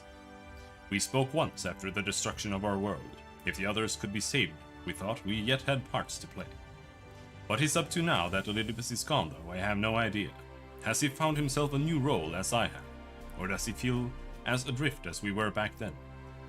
If you encounter him in the source, I ask that you help him find a way forward, just as you have helped all of us here.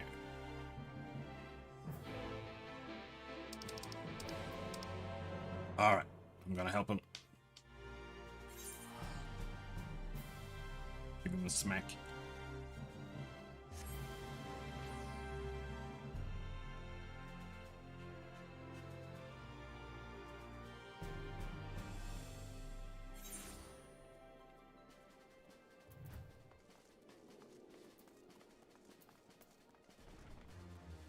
No, that's a sandwich.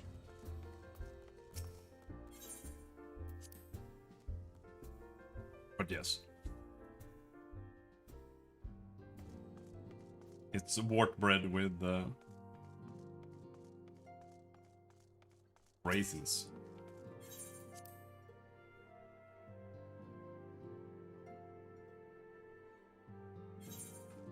Oh, there, Unu Kalahai.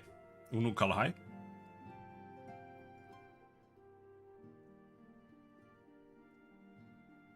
Well met, Robin. What brings you here today? It's failure?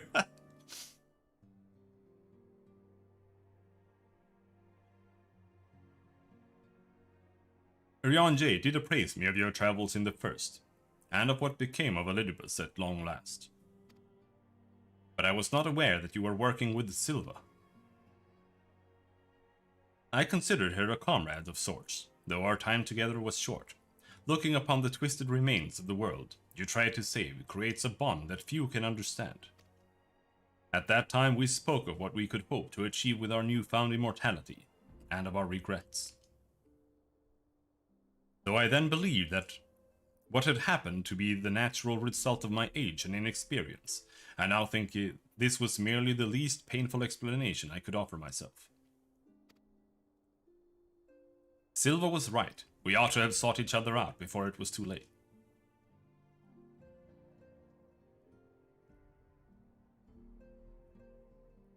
I would not make the same mistake again.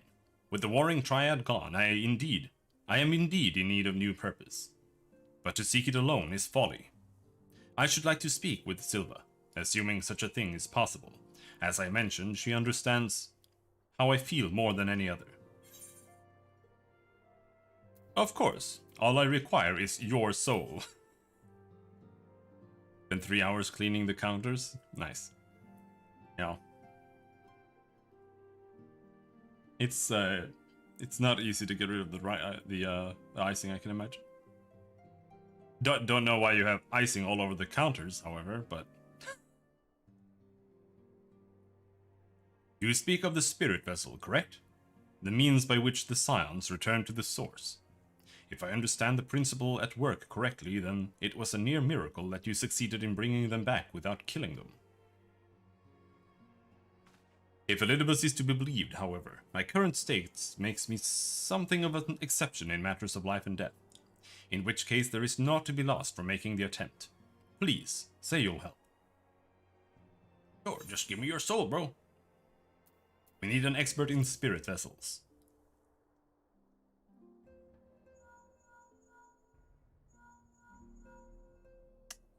The piping bag collapsed? Alright.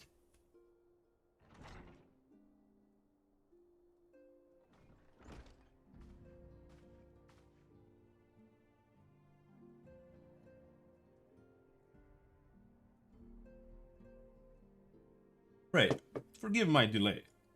Thou didst seek my counsel? Dude, after I pour my tea here.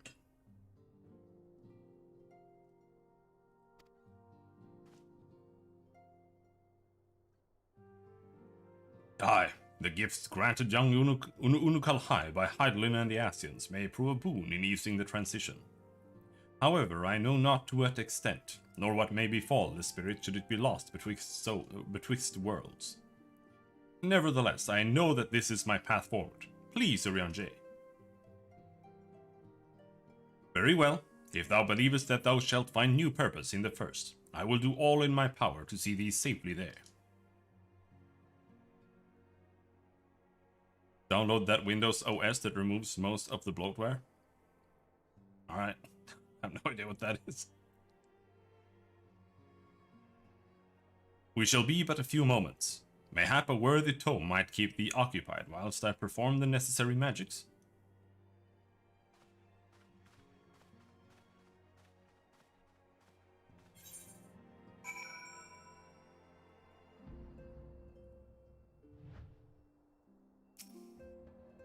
A decent spot.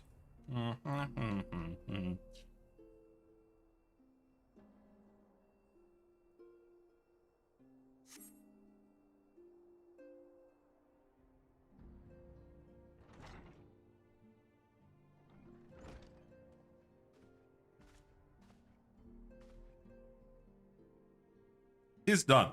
Pray, guard his vessel well.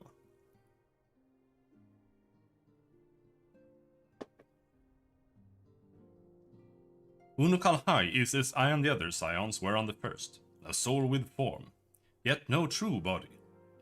Thus 'twas a simple matter to transfer him to the vessel using the self-same process as before. To withdraw his essence once across the rift ought to prove similarly straightforward. However, I fear that such an existence cannot sustain itself indefinitely. Look to the Asians' example. Their persistent use of flesh and blood vessels surely hath cause. Be it danger akin to that which would have befallen us had we not returned to the source, I know not, but the time may come when the boy requireth a fully corporeal form. Should this come to pass, I trust that thou shalt come to his aid. For the moment, however, thou needst only convey the spirit vessel to Becklug. Farewell, both of thee. But first, let's go and grab our gear. See what it looks like.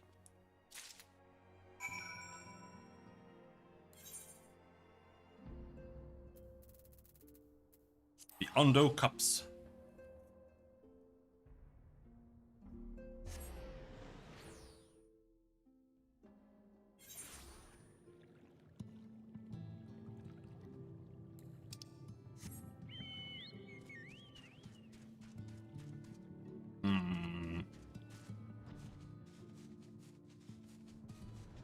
There.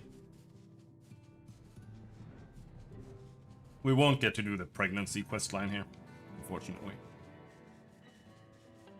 I also don't really care. It's not that good.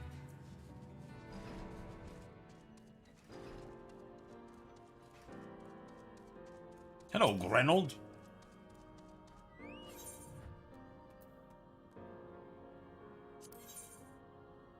God hands? You got my god hands right there? Picus Cyclus.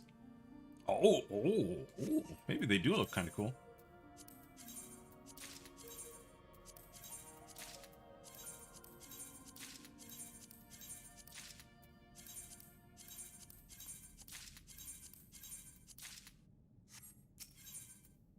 Is there anything else that I don't have here? Black mage stuff, but it's terrible.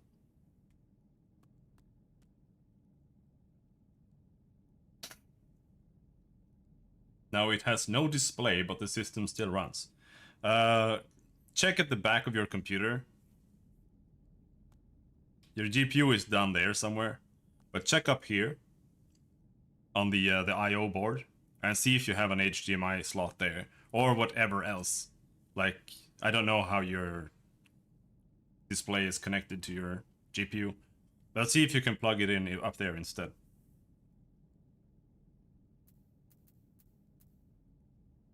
Also, if you have a TV connected to it, it'll probably... It sometimes just sets the TV as the default instead. That's pretty common. So, unplug that or start your TV.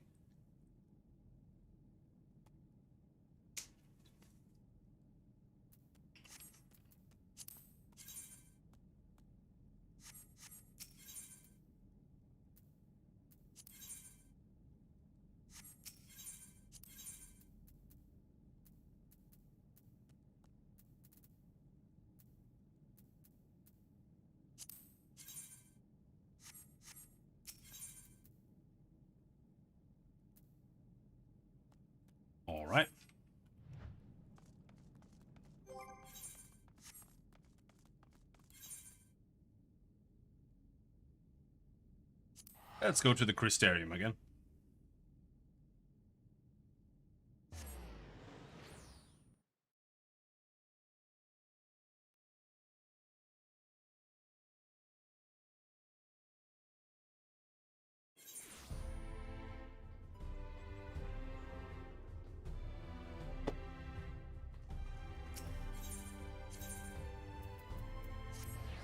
I'm just gonna go put the gear into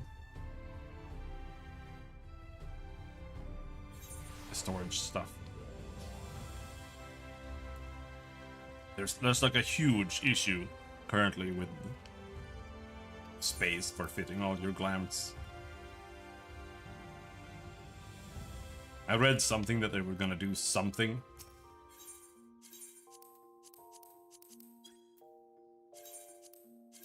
Some point soon. But whatever that is, who knows?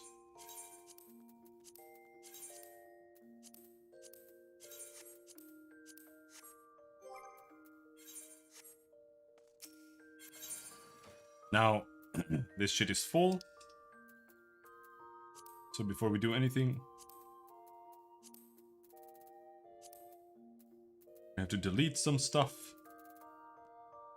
Why do I have that? Jesus Christ.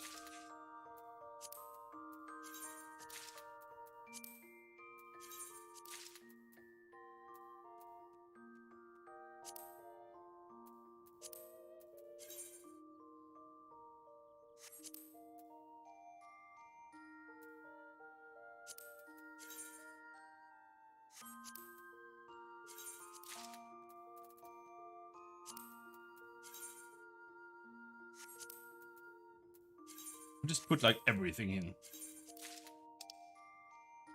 Which is bad. We don't want everything here.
Just so much trash. Why do I have the Emperor's hat there twice?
I think that's enough cleaning out for now.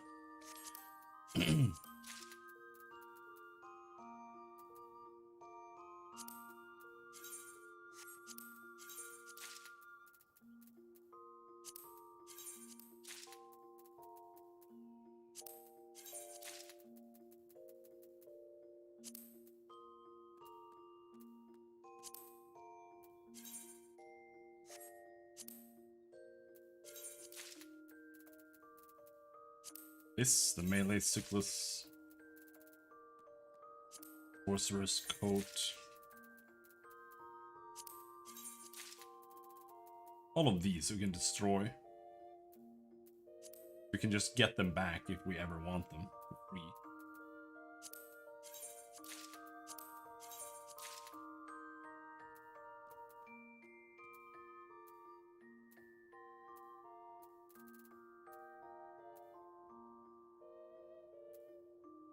Alright. We were putting in the god hands. Maybe my hive claymore.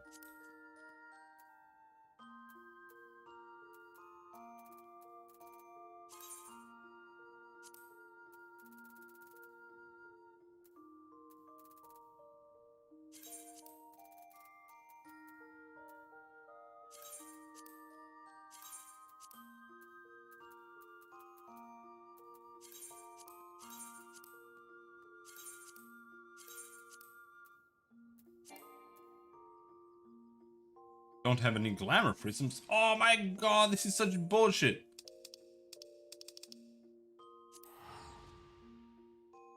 Go buy glamour prisms, then come back.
We are going over here.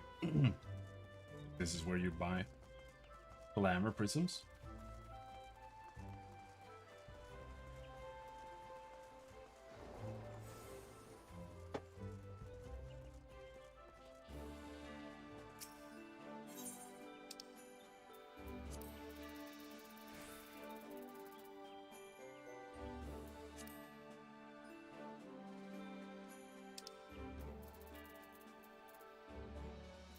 Glamour prism there.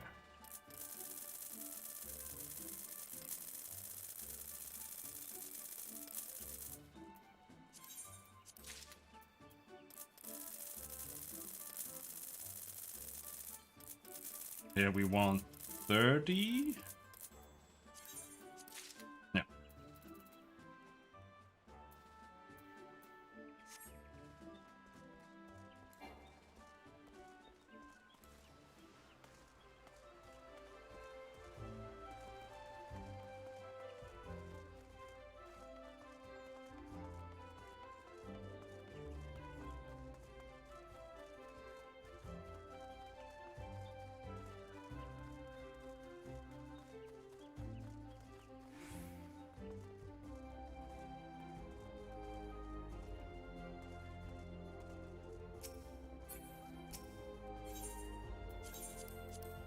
Have to make sure to do this as well.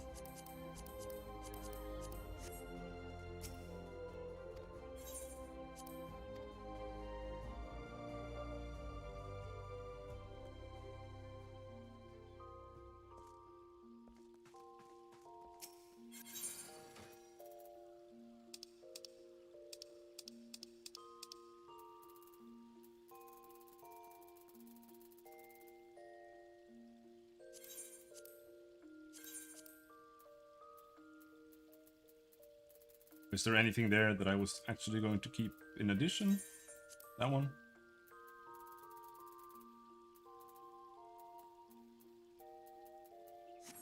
Otherwise, I don't think so. Monocle of Divine Death. That one.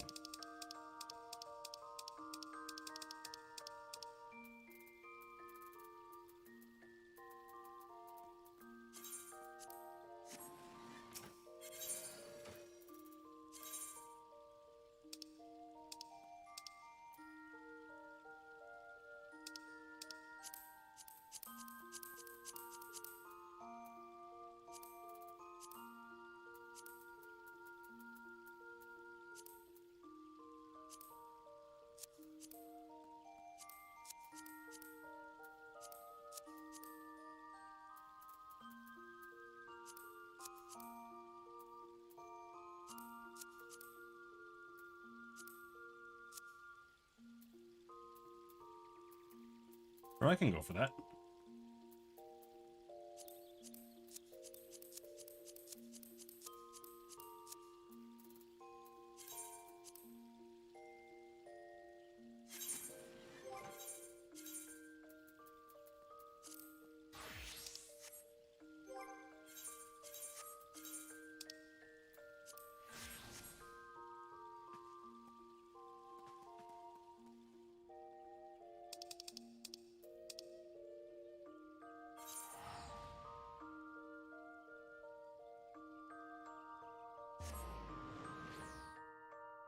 Let's do a dungeon.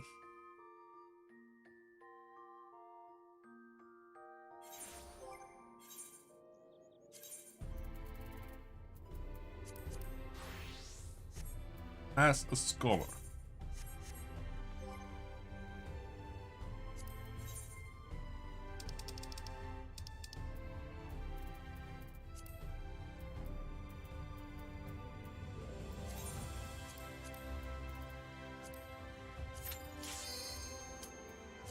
Do you guys have Boxing Day? I don't know what that means.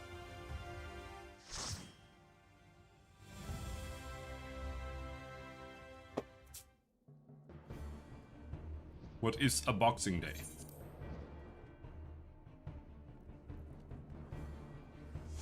I assume it's not about boxing.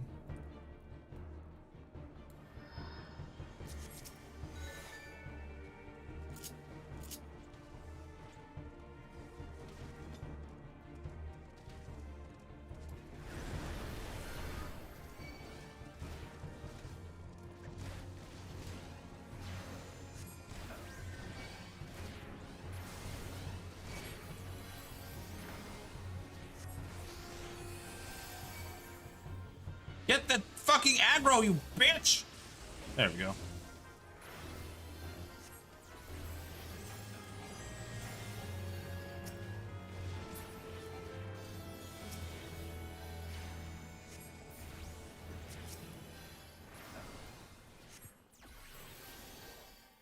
Day after Xmas is a day off here too. Honestly, I don't really know. I think it's literally just the 24th, pretty much. But if it's... I don't know. Like, we have what we call red days.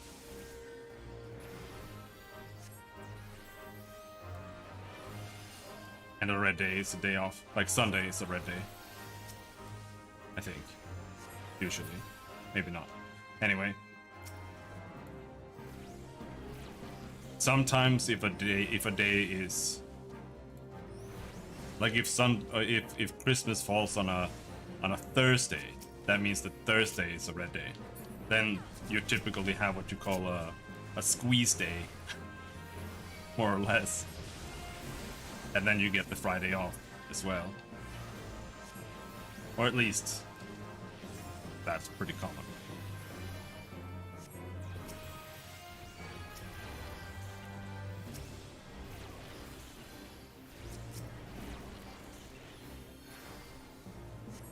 But we don't have a Boxing Day per se. That I know of.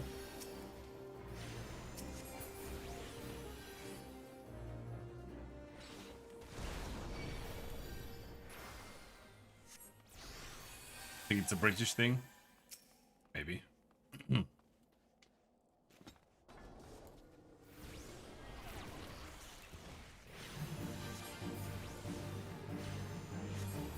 Now we're playing a scholar. So I have my little fairy who keeps healing everything for me.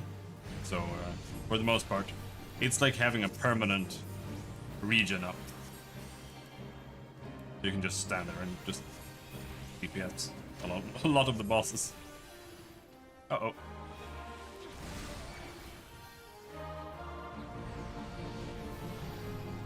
I want IRL Theo Ul. Well, I mean, it would be nice to have someone fetch items for you, I suppose.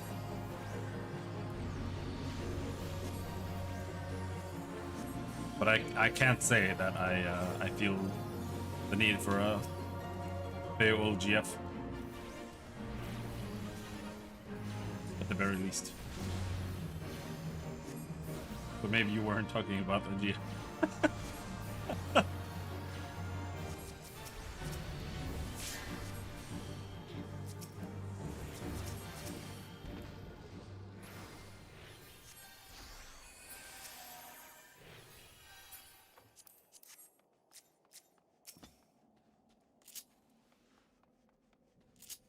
This guy is too fast for me.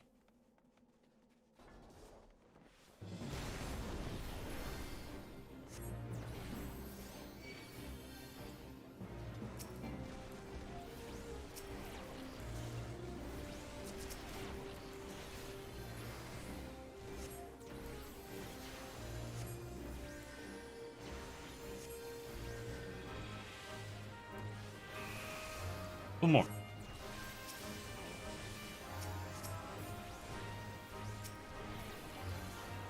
I don't have my AoE here yet. You. Bless me, dude.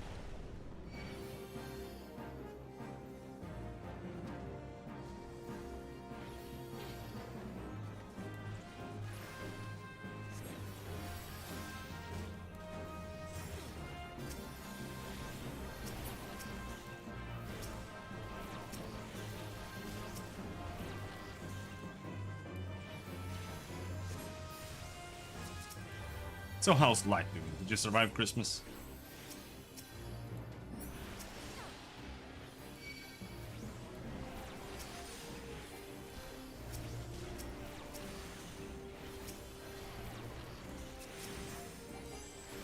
This morning was very bad.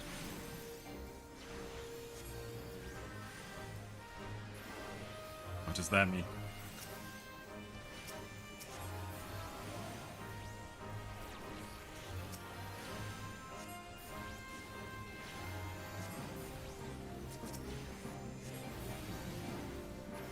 Getting a headache, almost puked.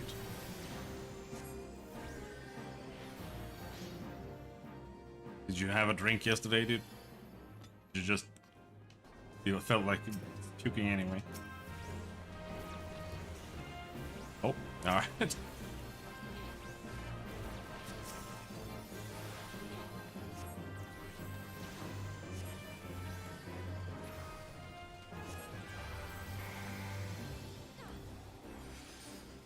Yeah, that'll do it.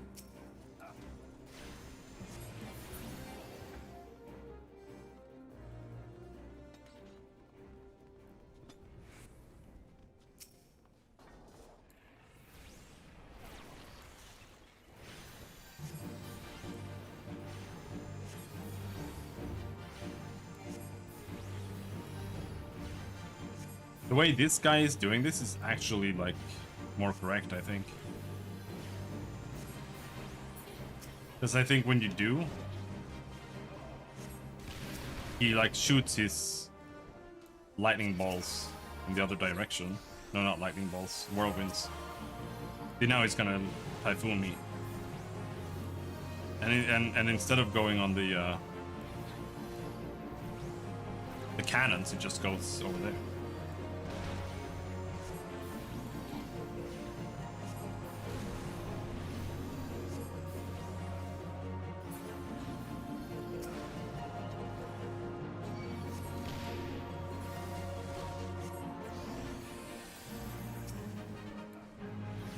I had all that candy before.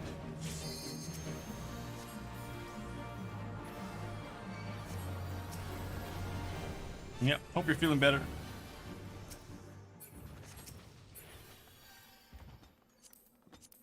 I don't want any of this. I don't know why I bother opening them. Honest.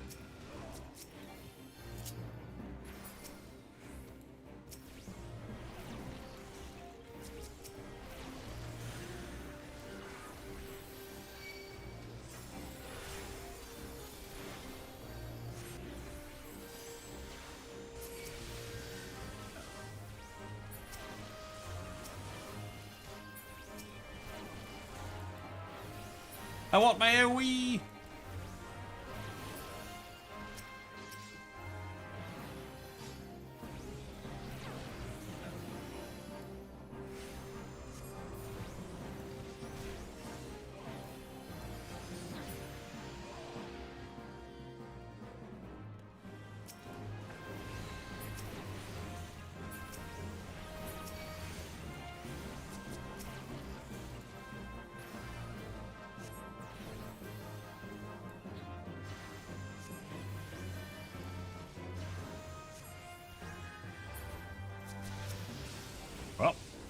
That's that. He's dead.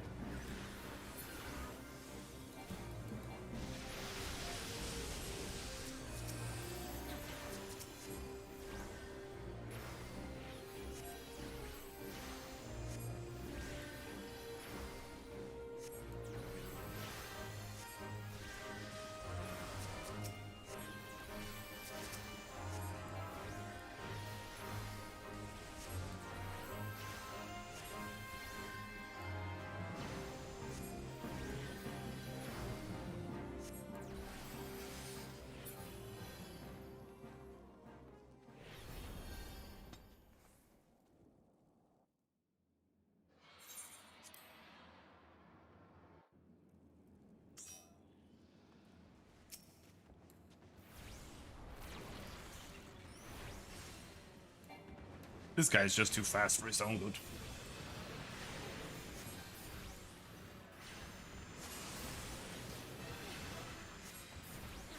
Let's see if I need to heal him at all or if the fairy just takes care of everything.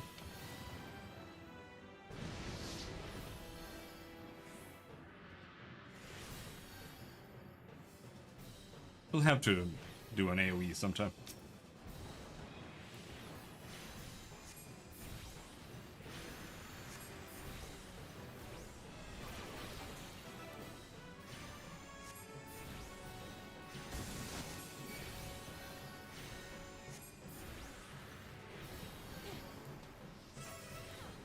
Yeah, we're playing Scholar right now.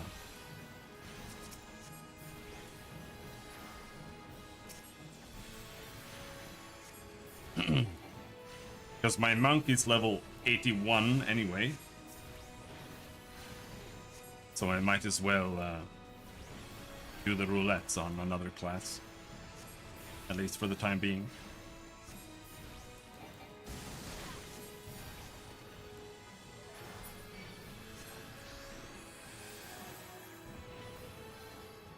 I don't want to super rush into Endwalker quite yet. Holy shit, these are some bad placements, bros.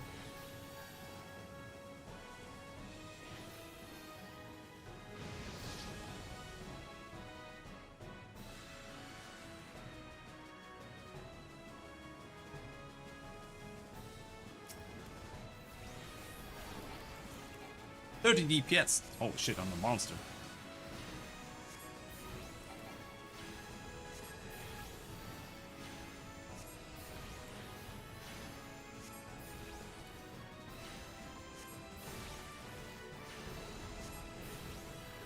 You? Yeah, I figured.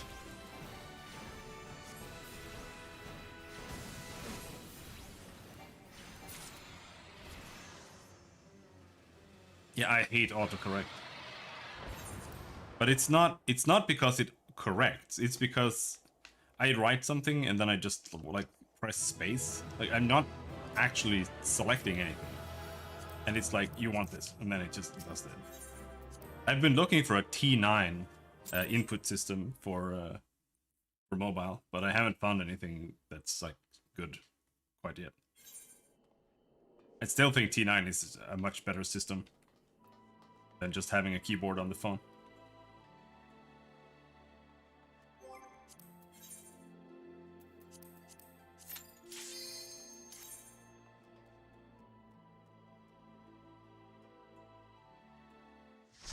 T9 is so good. Like, it's absolutely fantastic.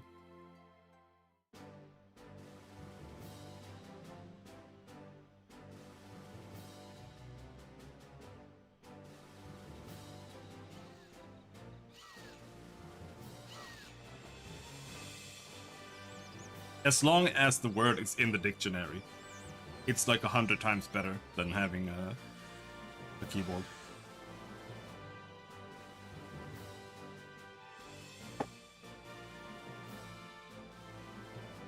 Discovered an old monitor in my basement. Alright. Nice. I think.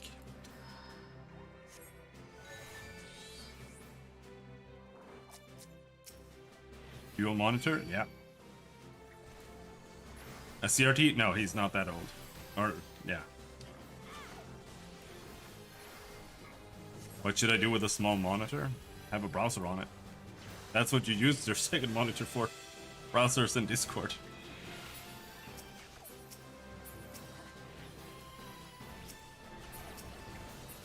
Mark is like 10 years old, so...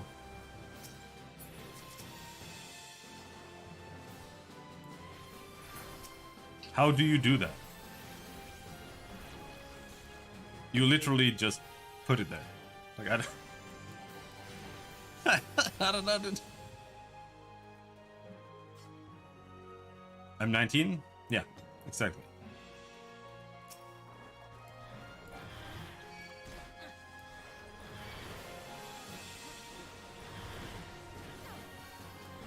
That's what I said.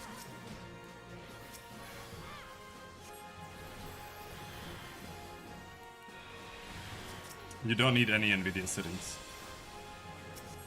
You go into, you right click the desktop, go into display settings. And there you just set one monitor to be one monitor, and then you set another monitor to be another monitor. And then you can move them around.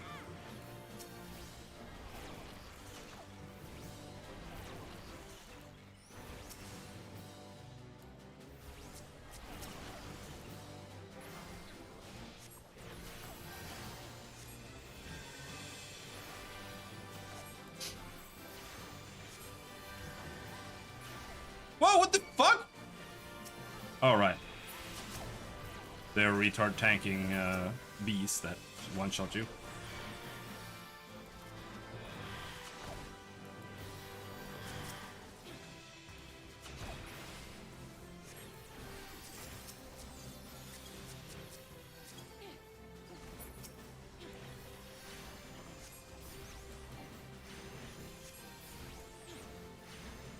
Yeah, duplicate, then you just get a duplicate.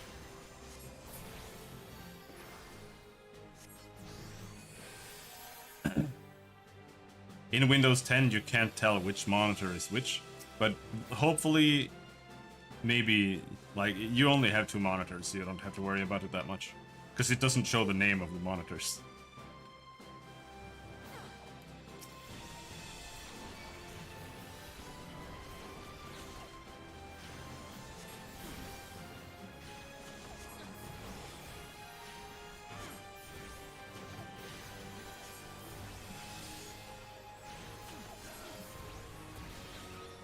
Oh, we do have some heals here.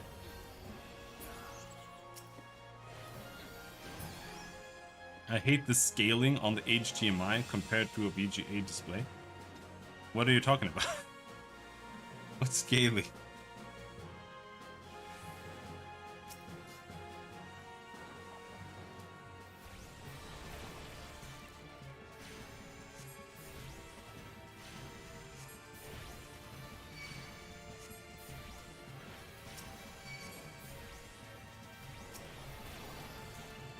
My main monitor looks like shit now that it's on an HDMI display. That doesn't mean anything. What does that mean?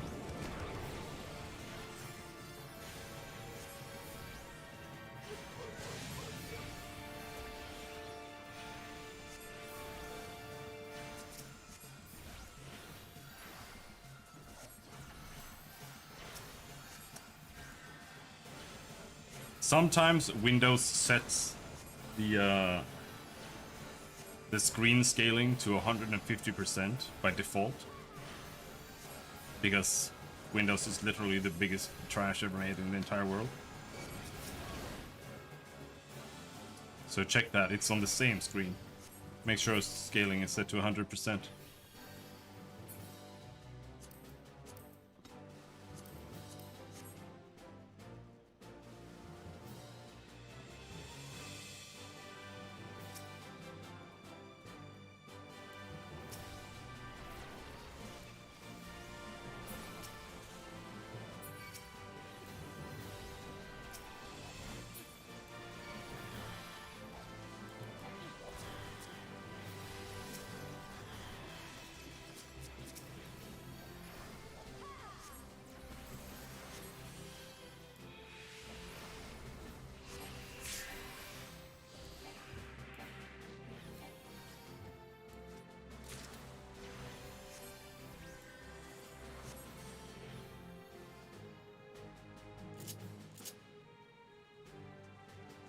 Can't use ether flow outside of combat. That's stupid.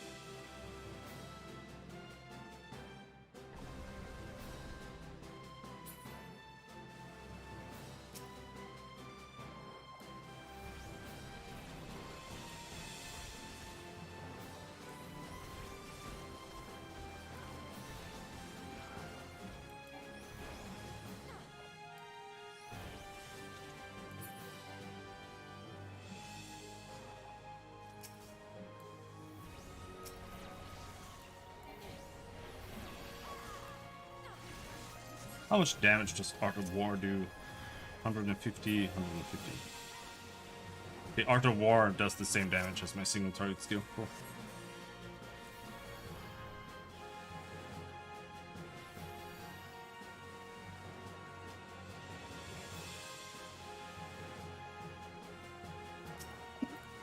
Here you go.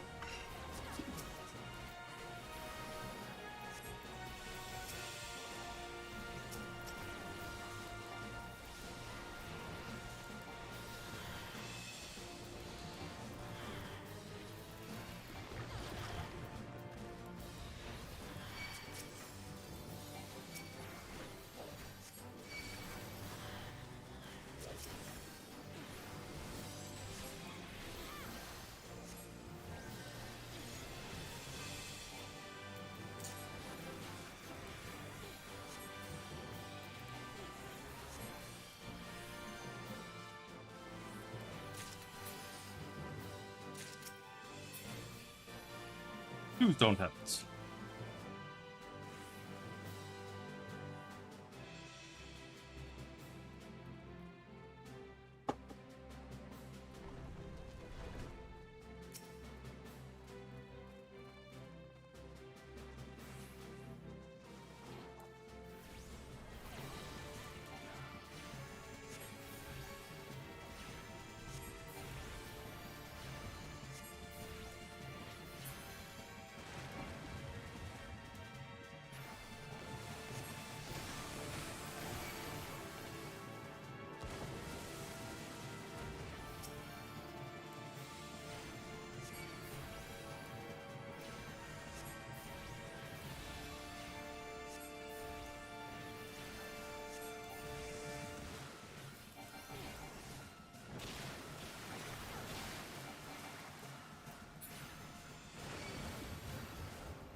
I have no idea what you're saying. Your display is covered by your monitor? What does that mean? I don't understand anything.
You'll have to give me a second.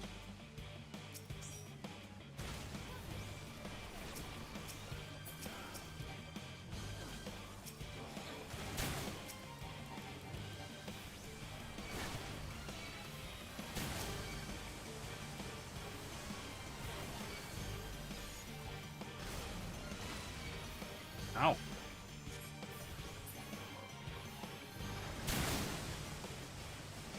does this do? Okay. Let's not keep stacking that.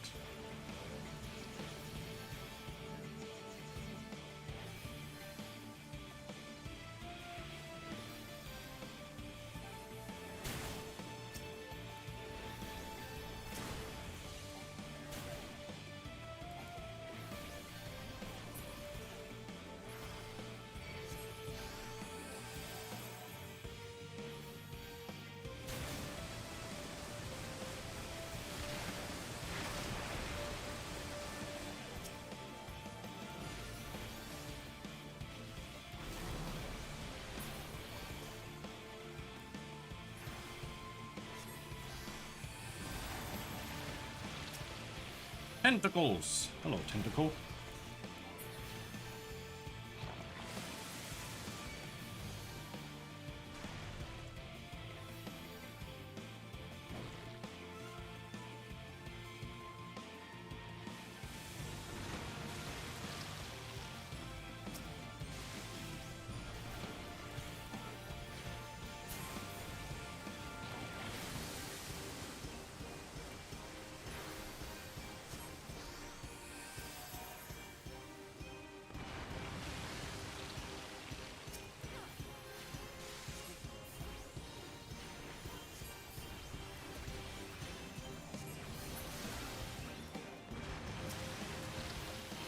One more tentacle.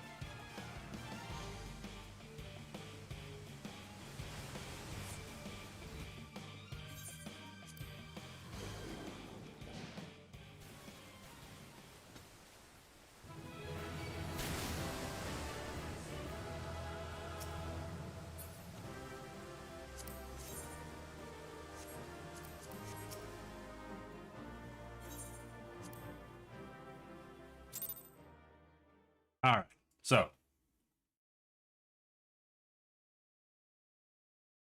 Mark. See, I have 6 monitors here. Anyway, this scale can sometimes be set to something wrong. Like you see it, this is my main monitor. It's got 150 as recommended for literally no reason. It's just a 1080p monitor. It might have something to do with these ones being small. I don't know. But if you actually are having overscaling issues, then that's in the NVIDIA control panel. Overscanning is usually only for something that happens on TVs, if at all. And if it does,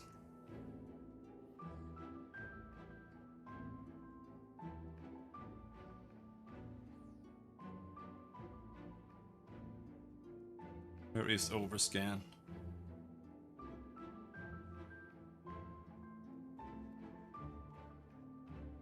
Here, you might want to select like no scaling here, I'm not sure.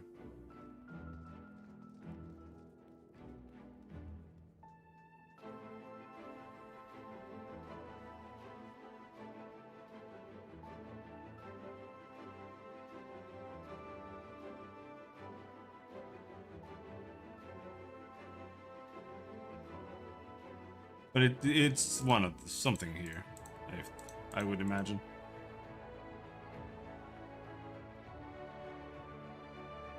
It used to literally say overscan, and it was like 20% overscan or whatever you could set it to, but not there anymore.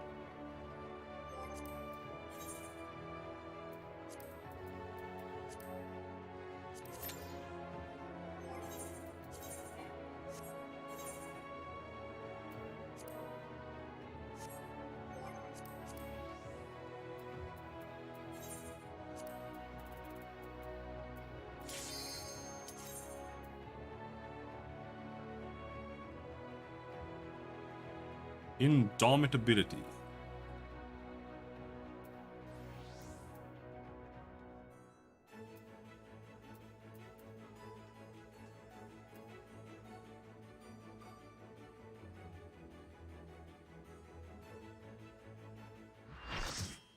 Nice, dude. Now we just have to wait for the next blue screen.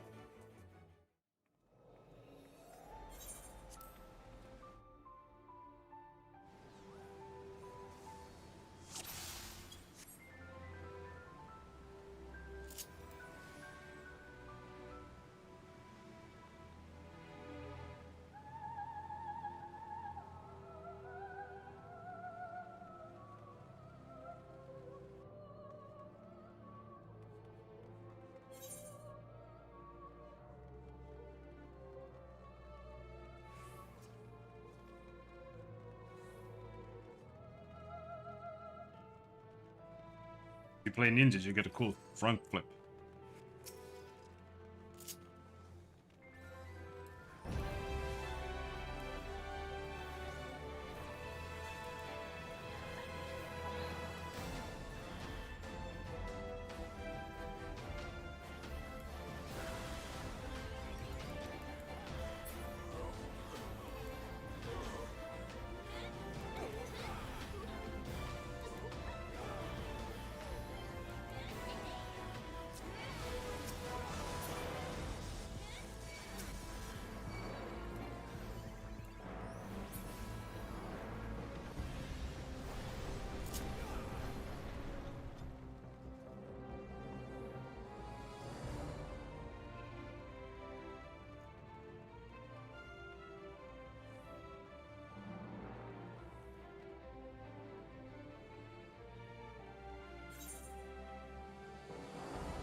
The problem with leveling Summoner is that there's like no point in playing Summoner while you're leveling it. Because you can just play Scholar and level it instead. Because it's like the difference between 15-minute dungeon queues and 10-second dungeon queues.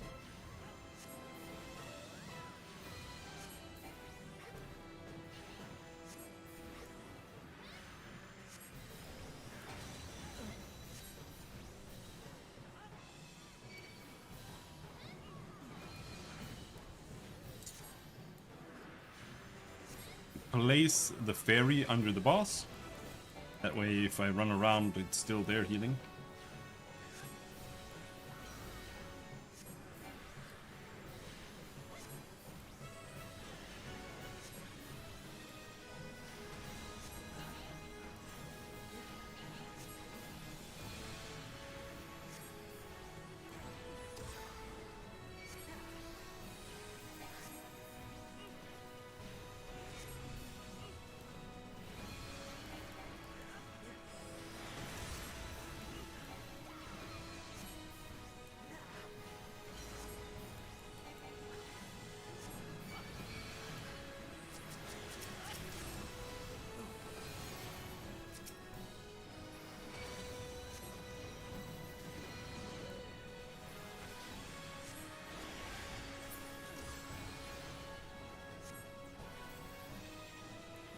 All of a sudden, everyone's just fucking giga dying.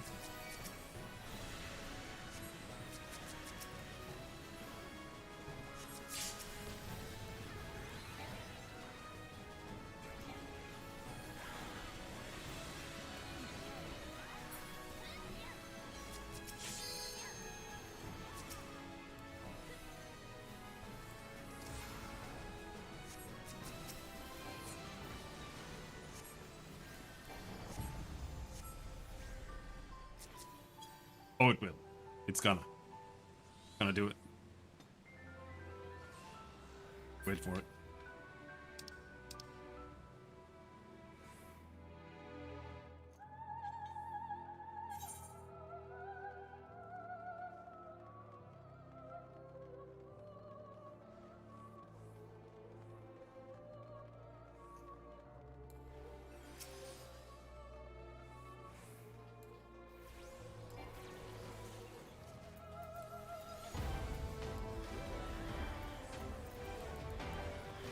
Bunch them up, bros.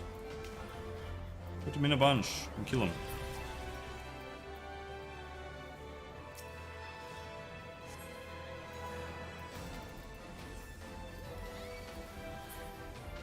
The main challenge with play. Holy shit, that did a lot of damage. But the main challenge with playing Scholar is placing your pet and remembering to bring it along again.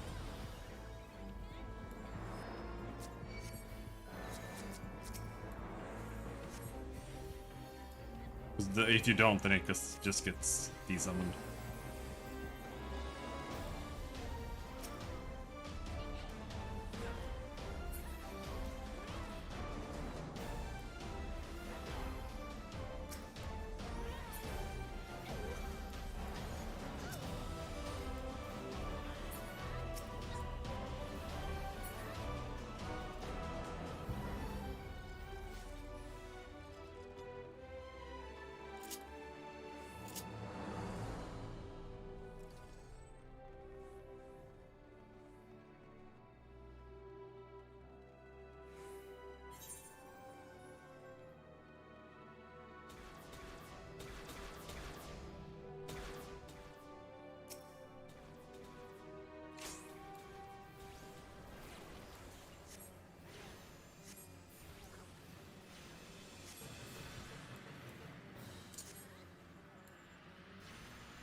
But you just gotta do it a couple of times until you get used to it.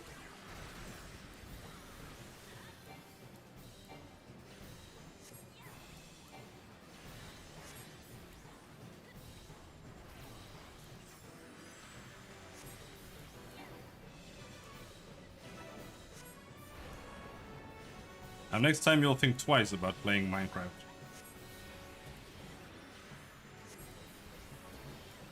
Using a computer with one monitor is literally torture and should be illegal.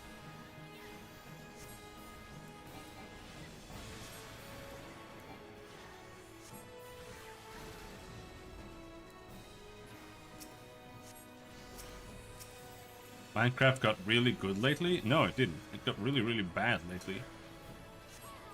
You literally have to install mods to get rid of COVID references. And like, there's so much trash in it.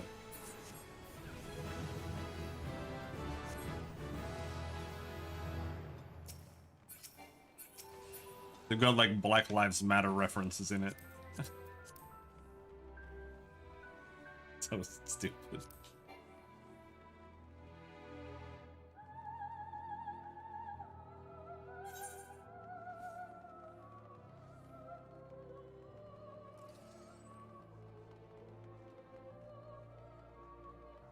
The current dev team is like the only team that I can think of that's worse than the Minecraft dev team is the Dwarf Fortress dev team. Like they do literally nothing, and they have like the most money in the entire industry, like for what they're doing. They don't, Pokemon is worse. Pokemon is worse. Pokemon devs are just like sitting on their arse with like 4 billion monies, and then they copy paste their models. Badly.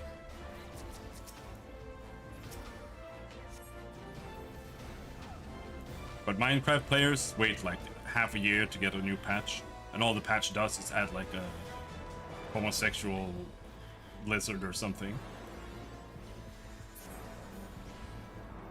And that's it. Also, it breaks all mods. Literally all mods.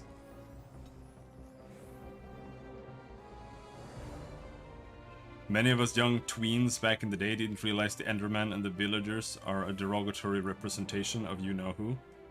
Okay.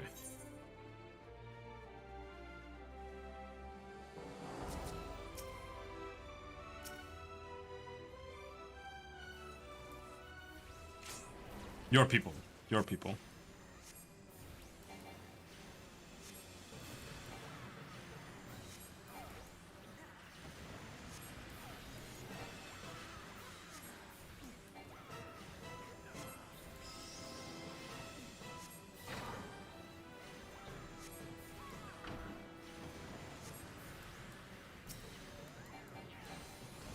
Martin's tribe? Oh, I thought you were also part of the same tribe.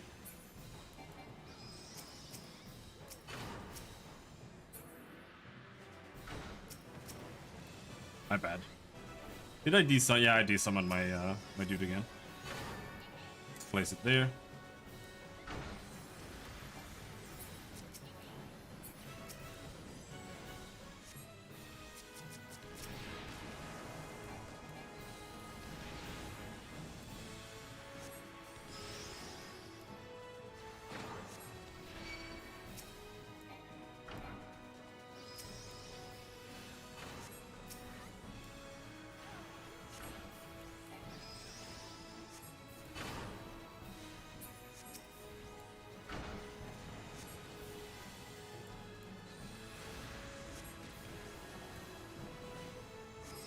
Cum-cums.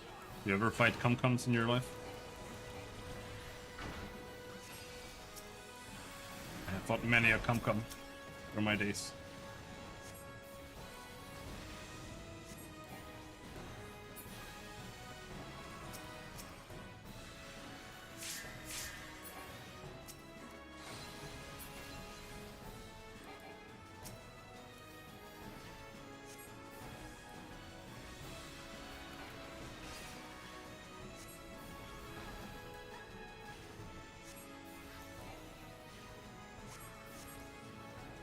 I don't know much about the Dwarf Fortress devs. All I know is that they do literally nothing and get $8,000 a month to do literally nothing.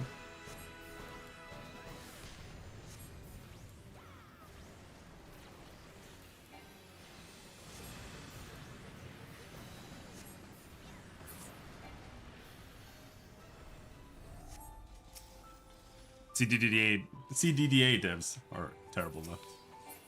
Sure.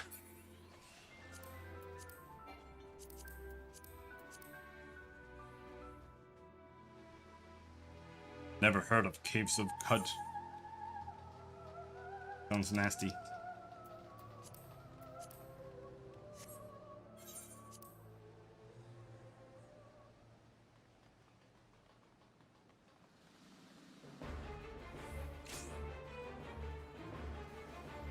Oh, my ferry is here.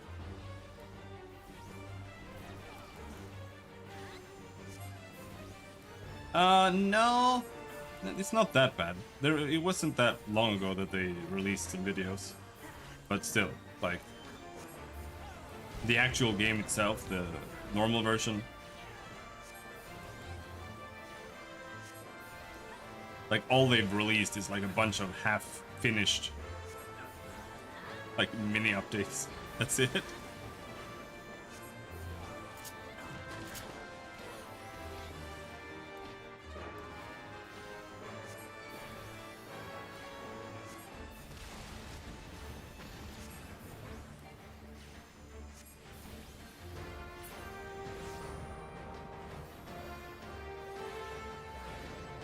They're not just doing that, though, that's the thing.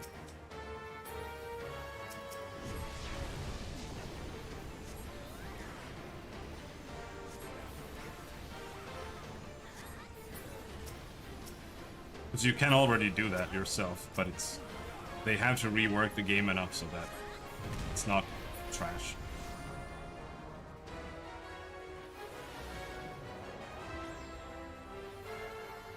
Yeah, like the game is not fit for Steam release, even if they do something. Like, it's not fit.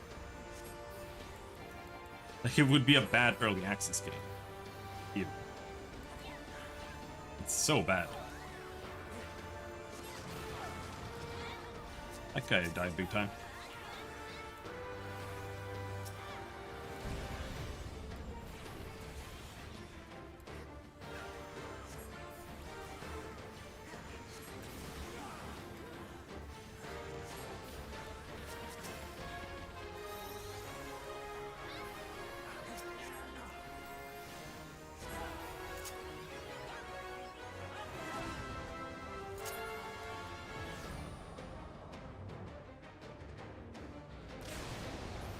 Start playing FPS? I can't, they're just too boring.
Tinkering shit around the house.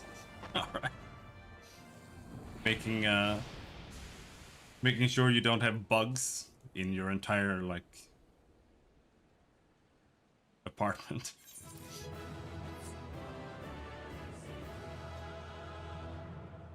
How do you remove the gunk out of a soldering iron? Just turn it on and take something and scrape it off. I don't know. I don't know proper ways to do this shit.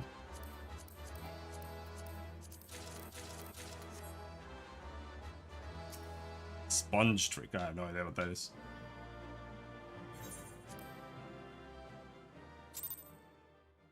I'd literally just scrape it off with a knife. The tip don't heat up anymore. I'm pretty sure it does. You're just not getting through all the gunk. So just let it heat up and then scrape it off with a knife. If it doesn't, then I don't know, it sounds broken, dude. Gets heat up from the inside.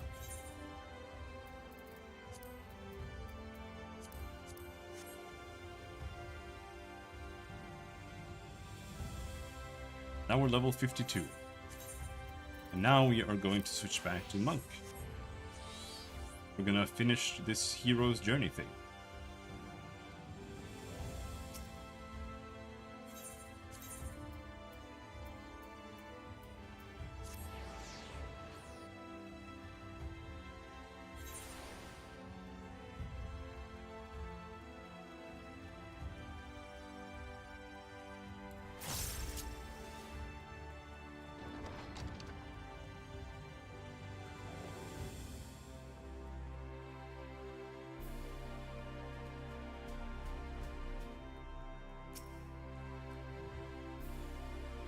Mad again, are you?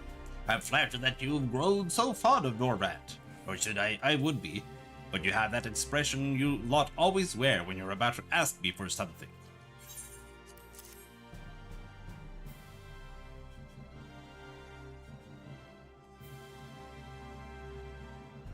You did what? After all of the perils your friends faced, and the labors we undertook to return them to your world, you've brought another soul across the rift? Have you no common sense? Nope. Clearly. Nevertheless, for my own peace of mind, I'll assume you have a compelling reason for this. Removing spirit from vessel will be easy enough, I suppose. However, it requires a few moments without your breathing down my neck. Also, your friend is unlikely to materialize with clothes on, so I doubt they'll want an audience. You should wait there. Perhaps take the opportunity for some self-reflection. Oh, very well. At least I tried. We'll find you at the Wandering Stairs directly now. Like I said, literally all I do is just take a knife and scrape it off after I heat up the iron.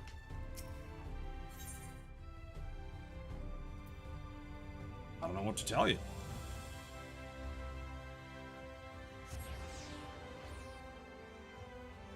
I don't use it that often though.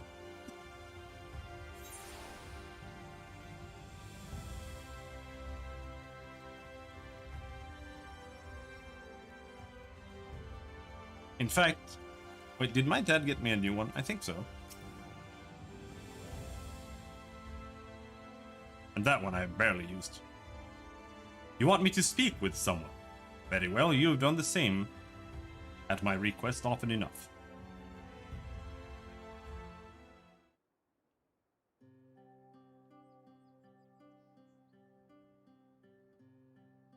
How long are we meant to wait for this friend of yours? I do have work to do, you know.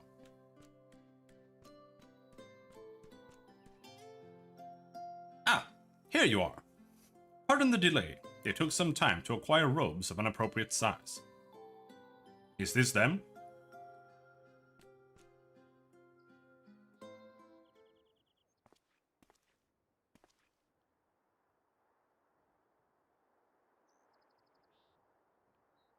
Silva.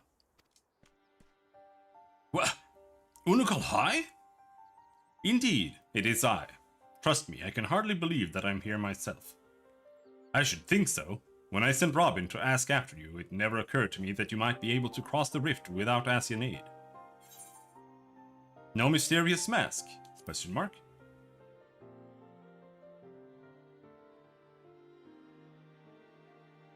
My choices and my reasons are my own now. If I am to have faith in them, in myself, I cannot hide who I am. Speaking of which, Unukalhai was kind enough to fill me in.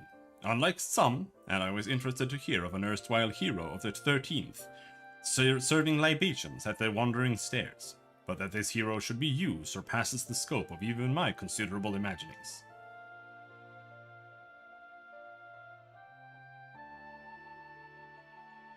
Was that you at Grüneslicht so long ago? Not so long to me, or you, mayhap, though I had thought I might at last put those days behind me. But perhaps this is for the best. They're not all bad memories. They never are. I should very much like to hear your story, should you be willing to share it. Our world, like this one, had its share of would-be heroes, myself and Unukalhai among them. Unlike your warriors of light, however, each was unaware of, or unconcerned with, our fellows. But to fight alone is to fall alone, and the insidious ether of the Orsite used to seal primals corrupted once noble souls and turned them, one by one, to darkness. Even those who resisted this fate could not escape its consequences. No surprise, perhaps, as we continued to struggle in solitude. We were spared by Asian machinations, but only as our world met its death. But what if that death could be undone? I was told that much of the first was consumed by light, as our home was by darkness. Yet balance and life are being restored to even that scoured land they call the empty. If such a thing is possible, then why not the reverse? Could we not bring light back to the 13th? Even the Asians considered the 13th lost, thus was it excluded from the rejoining. But what say you? You have a way of making miracles happen.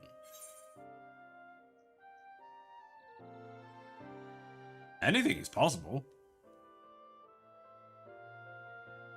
We can like knock these two worlds together or something. That doesn't sound like an empty platitude, coming from you. It was the same with Ardbert.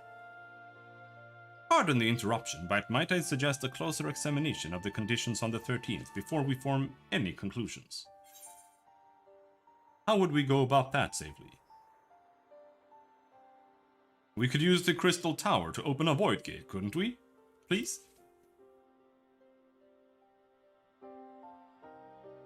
Have you lost your head? The crystal tower is not a toy, and you are not to use it to unleash great and terrible void sent upon this world. According to the records, there was a group who worked out how to open small void gates, through which to summon minor fell beasts and the like. Magics of that nature should work, though I am unsure if any with the knowledge of the original technique yet live. There's one right over here. He's like sitting there chugging beer.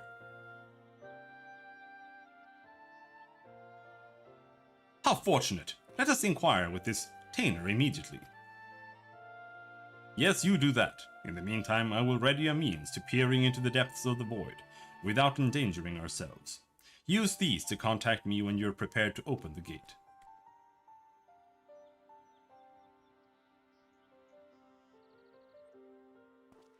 We shall at the very first opportunity, I promise. How long is this questline, dude? I was like, yeah, we're just gonna like finish that one role quest and then we're just gonna like do the rest of this side quest in the dwarf place.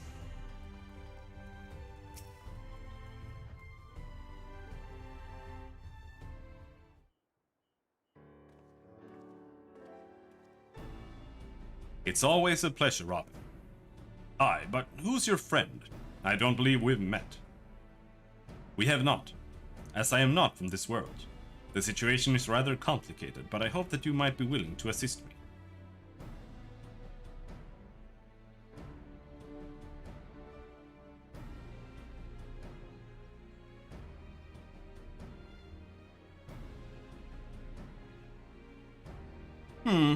It is true that we had the means to open such portals. We called them hollows, and it was through one of these that I was drawn into the rift. So it is possible. Not with my power alone. I understand the greatness of your need, and were Njelbert still at my side, I should be glad to make the attempt. But the technique required the combined force of our energies in resonance. If one person's magics are insufficient, perhaps I could assist. From what I can sense, our ethereal reserves are roughly equivalent, and our physical similarities suggest that our energies are not incompatible. Apparently, in my TV, only one of the HDMI ports is better suited for PCs.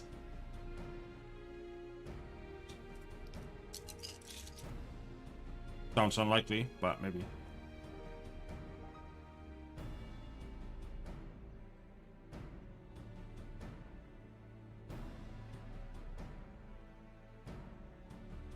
Also, the ports at the top on your motherboard, those are for the built-in CPU. So if you plug something in there, it doesn't use the NVIDIA stuff. I only said it in case you couldn't get anything to show on the GPU.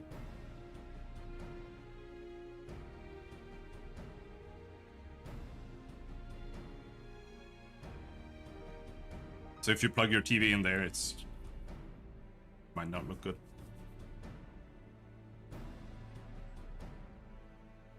Doesn't have an integrated graphics.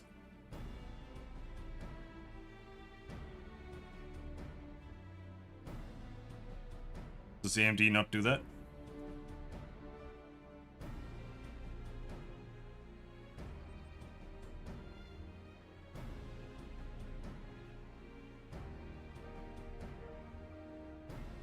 AMD CPU with an integrated graphics card has the suffix G at the end.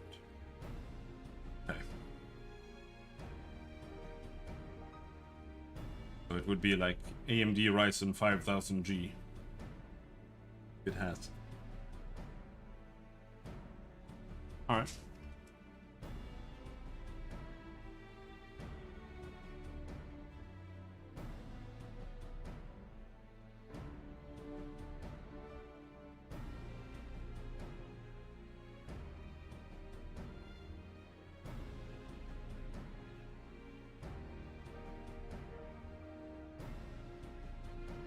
If one person's magics are insufficient, perhaps I could assist. From what I can sense, our ethereal reserves are roughly equivalent, and our physical similarities suggest that our energies are not incompatible. I fear you underestimate the difficulty of the task. Yelbert and I were born to this, and even so, it took us years before our efforts were perfectly in step. I realize that it's a lot to ask, considering that we've just met, but could we not at least attempt it? Yours is the only such magic I have ever heard of, and we might actually be able to save my home. May I interject?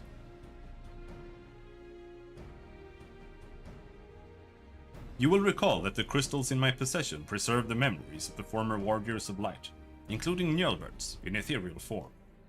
And Unukalhai here has a particular talent for interpreting the minds and motives of ethereal beings, the primals. If I could apply the same principles to interpret Njolbert's crystal, an experiment worth trying at the least, I'll fetch it.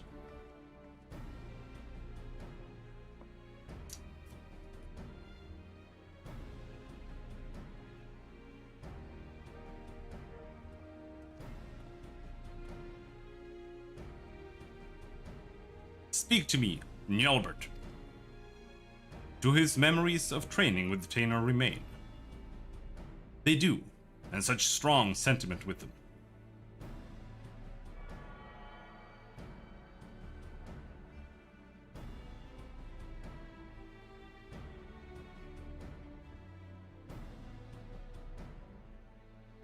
Tainor, you should know that Njolbert desired nothing more.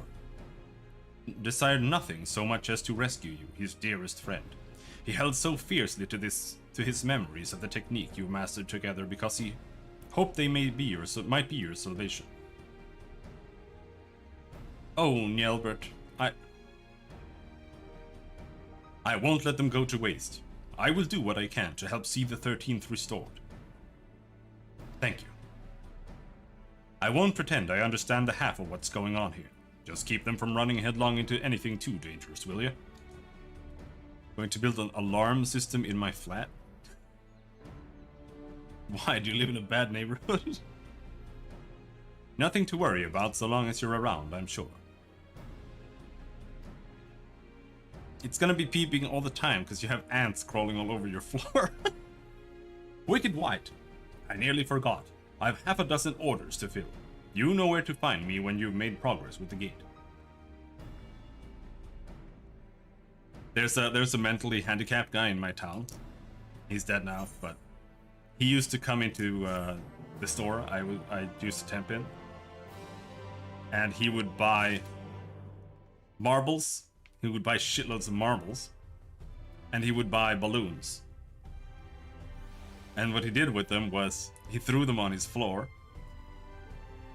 the marbles, and then he blew up the balloons, tied it together, and also threw that in on his floor. So when bandits or thieves would come and break into his flat, they would fall on the marbles, and then it would fall on the balloons, and they would explode. After a while, his heart got so bad that he couldn't blow them up anymore by himself. So he bought like an electric balloon inflator, so he could keep doing it. He was great. He would do all kinds of weird shit. Like, he was super friendly, but he was really strange. Like, when it was storming outside, he could go outside with his... He had a parachute, and he would literally just fly away in the storm with his parachute.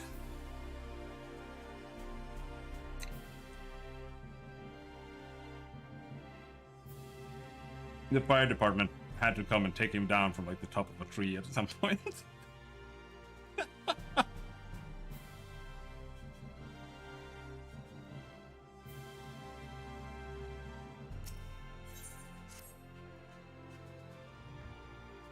If you have no objection, Tainor, I would like to practice creating hollows as soon as possible. Of course, but not within the Crystarium. If we succeed in opening even the smallest window into that realm, it is likely that fell creatures will emerge. Follow me.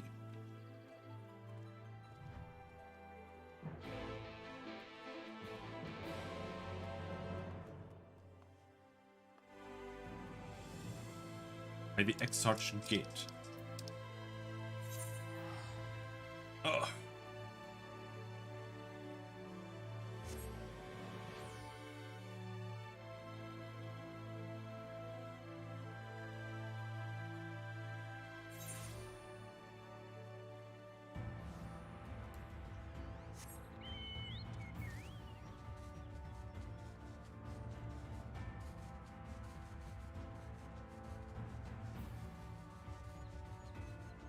What is your ancestry anyway, Mark?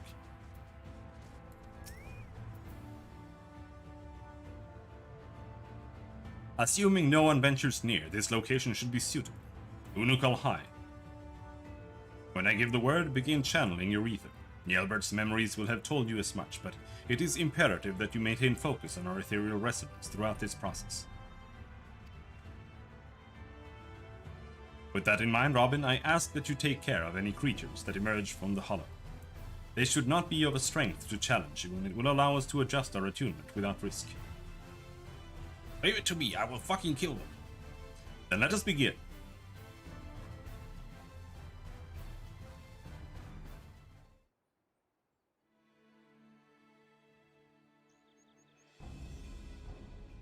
Come on, flow where I tell you to. Let me attempt to match your focus.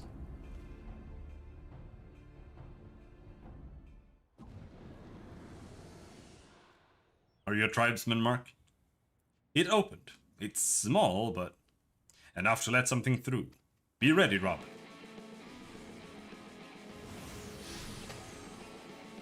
Oh, it's a sprite!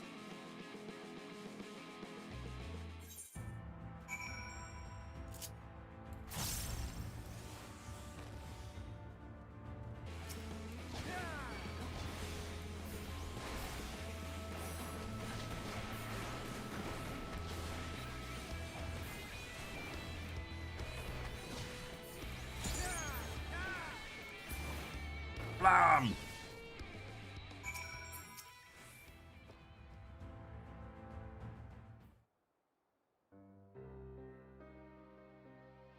That was far too much effort for such a small gate.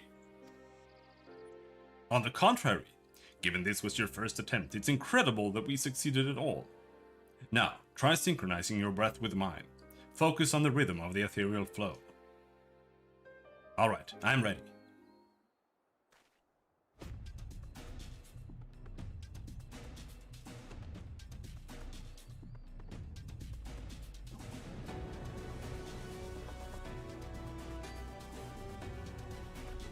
Aha! A larger hollow. Of course, the Voidsent may be proportionately stronger. Half Mongolian, half Russian. Sounds like Mark.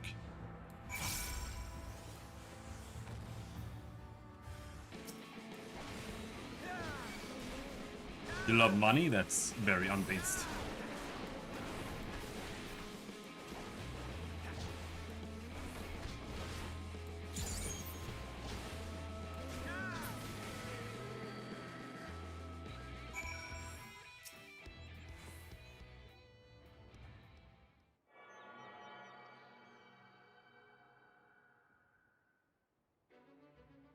Where your breath ends, mine begins. Where your ether flows, mine follows.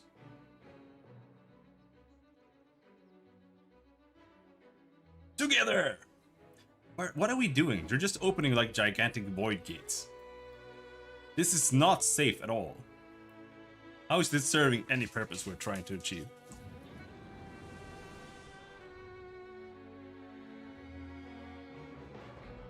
Unbelievable! Full attunement so soon! Be ready, Robin.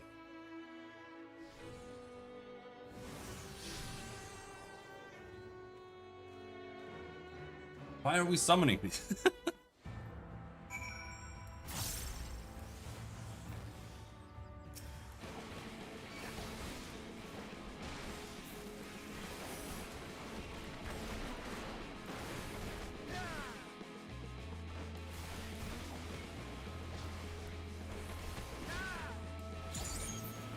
Clearly, he is something embarrassing. That's why he won't say it. He's afraid he's gonna lose his right wing card. I think I've grasped the principle now. I only need to remember the feeling for next time. I almost feel as if I do remember it. Your ether is familiar somehow. But that's impossible, of course.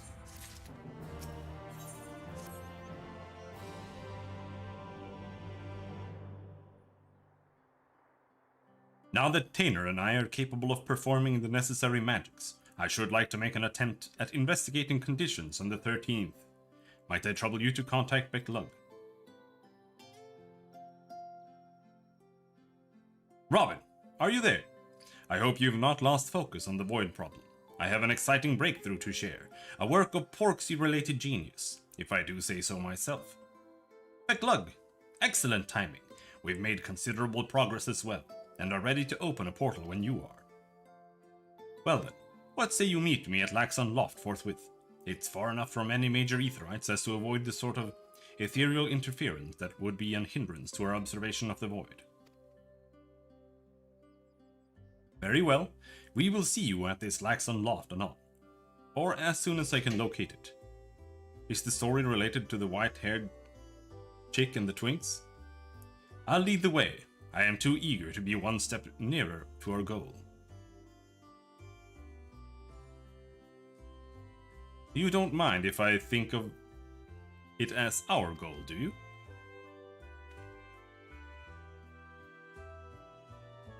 I would be honored. Thank you, Tainer.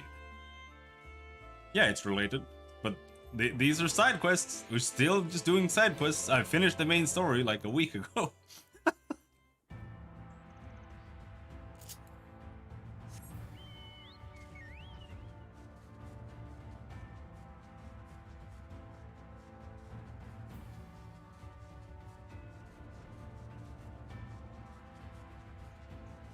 But this is one of the main side quest chains, so it's pretty related. I'm very surprised at how much it's actually related.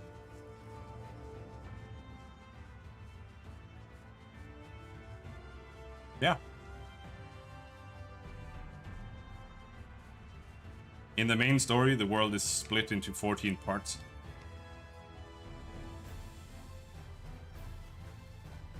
And right now we are going to examine the state of the 13th shard of the world. And the 13th is lost. They call it the void. Because it's turned into a black void of darkness. Darkness energy. Darkness aspected ether. And this guy is from the 13th shard. It appears right now we are on the first shard, which was about to get destroyed by a flood of light. It appears Becklug has yet to arrive. Patience, Unukalhai.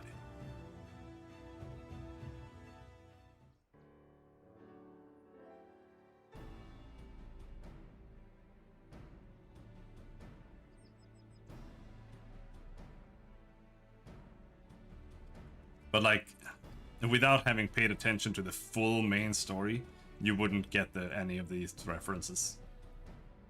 I hope you weren't waiting too long.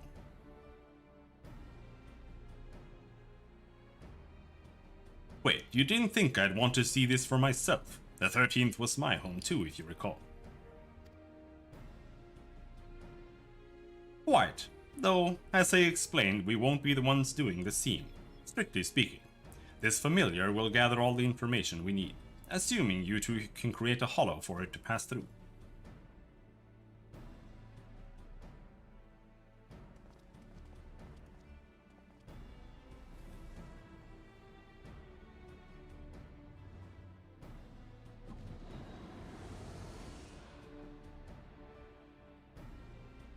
That will do nicely. Now fly, my Porksy! Fly!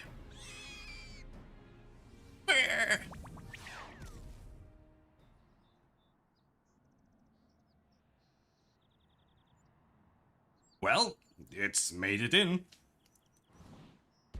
And something is coming out.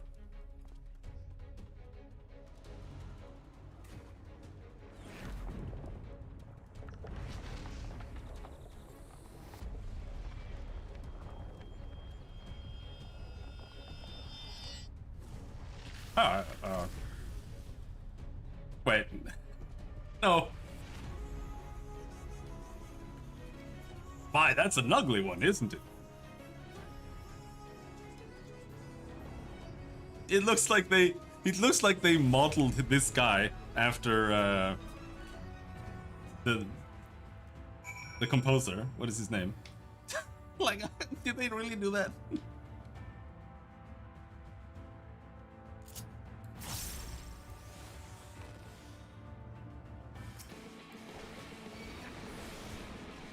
Devolin.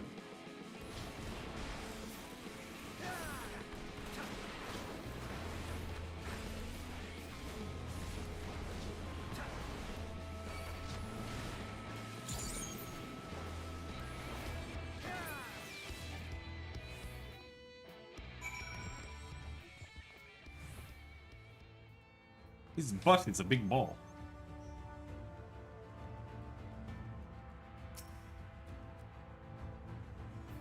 Sulkin, Masayoshi Sulkin. That's his name. Thank you for clearing that up. The Porksy ought to be back any moment now, though I can't sense it. Odd. Perhaps it's lost. If Robin created an etheric beacon as he did for me, it might find its way back more easily. May work. Give it a go.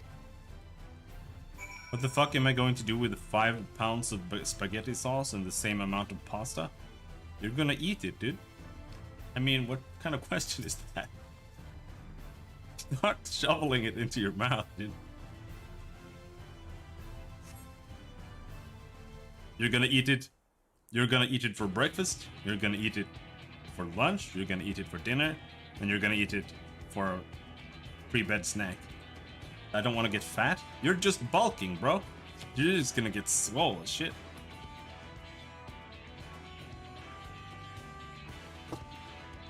Keep at it.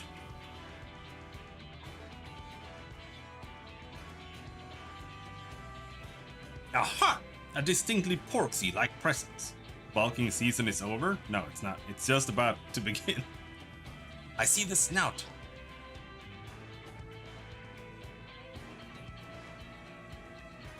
There we are. Now close that hollow before anything follows.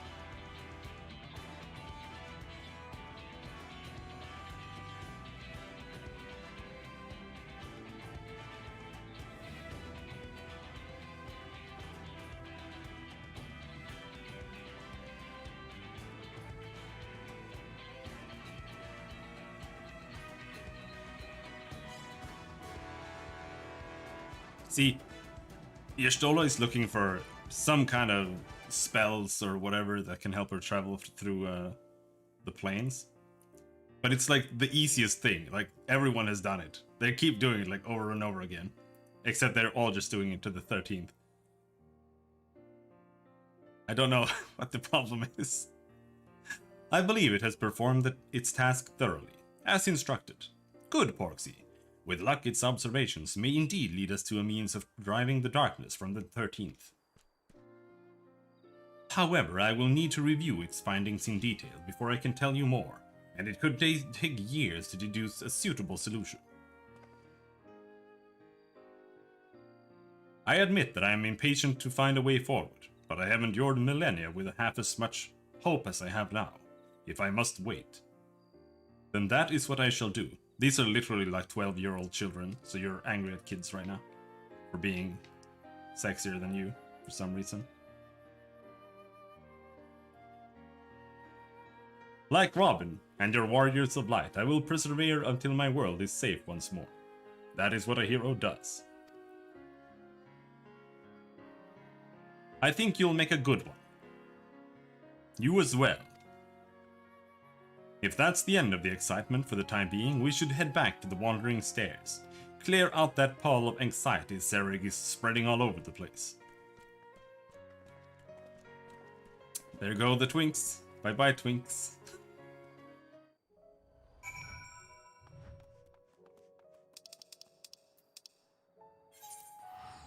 A literal 12-year-old twinks.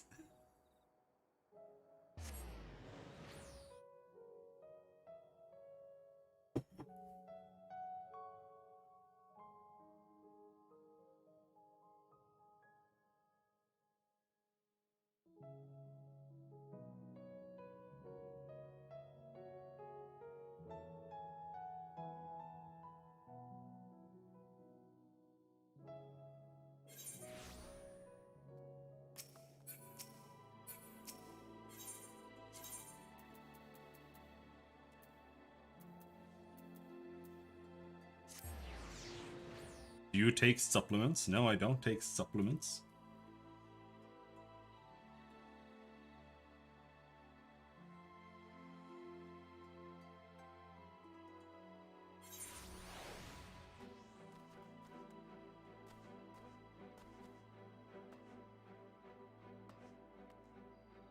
No.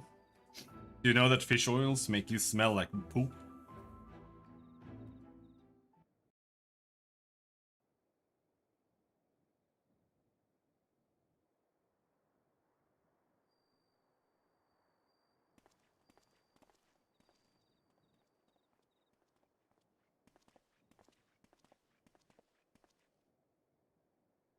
Ah, you returned, hale and whole. Not that I had any doubt you would, of course.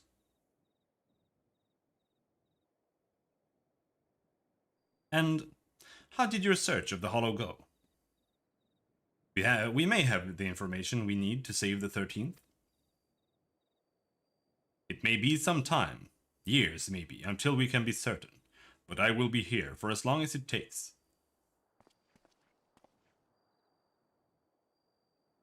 On that subject, I have been thinking.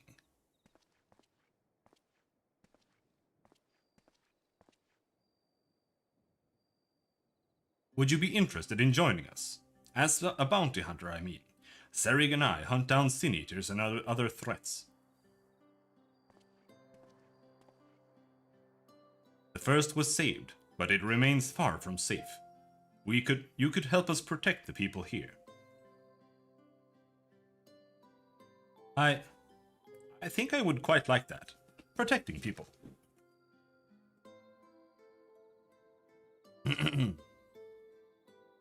If I can do that, then perhaps I will find the strength I need when the time comes.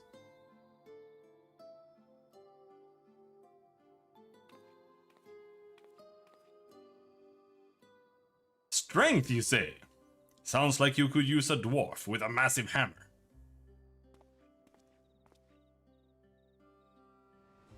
Hello.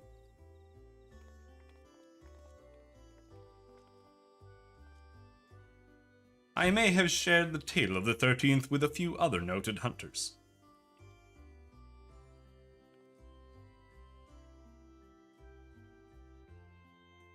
I know what it feels like to fight for something you've already lost, to need to find a way to make it right. And I know that it's not easy to fight on your own, inconvenient as that little truth may be.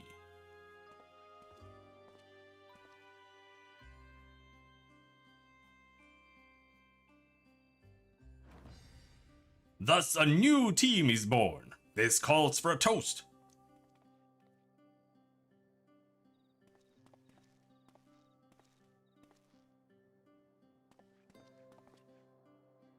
I don't object, so long as this lot carries their weight. I'm a bounty hunter, not a fuka herder. No, she's a grown-up.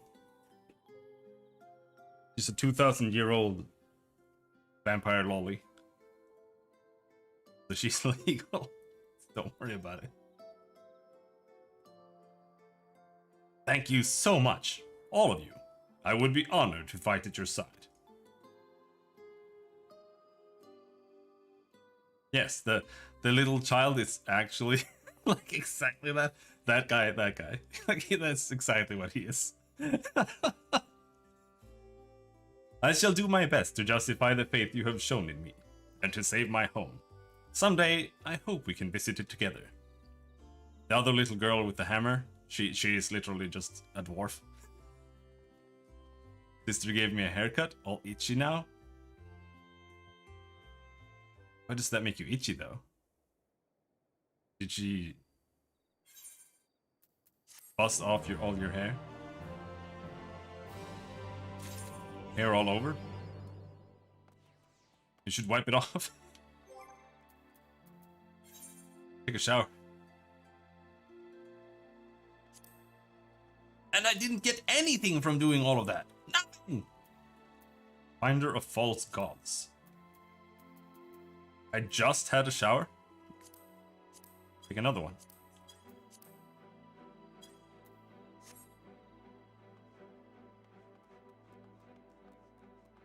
Alright. let's see what this is. After I take a pee.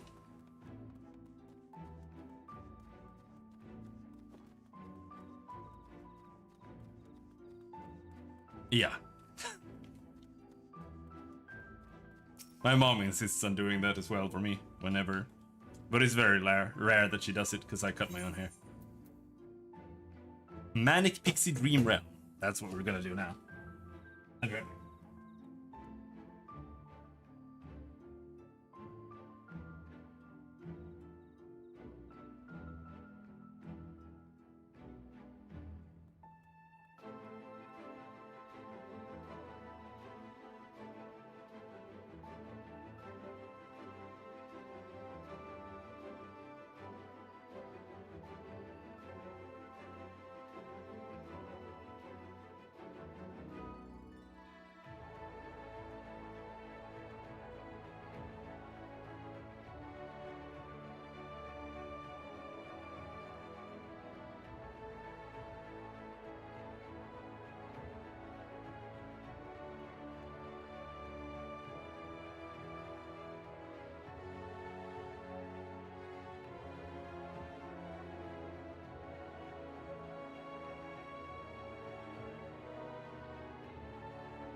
Where they burn your hair? Why would you do that?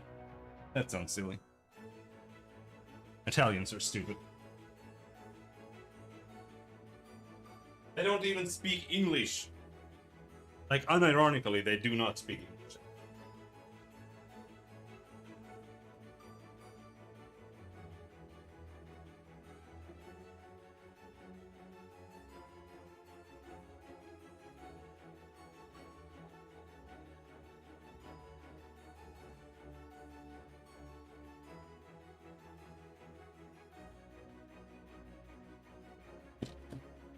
Some do, yes, some do.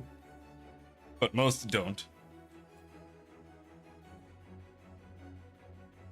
I know like 3 Italians on Twitter. One of them speaks English, the other 2 are like borderline.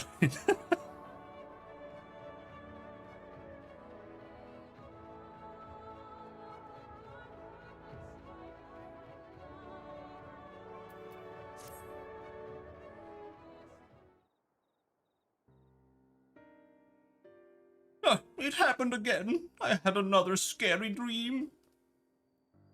Me too. In mine, a bunch of toys became a monster and chased me all over. What? I had the exact same dream. This can't be a coincidence. The pixies. I'll wager they're behind it. Those beings in Ilmeg, the grown-ups say we must never go near. Aye, them. Mammy said that if you're naughty, they'll come into your dreams and drag you off to a world of nightmares. Truly? Oh no! I haven't been doing my chores. I must hurry home and finish them.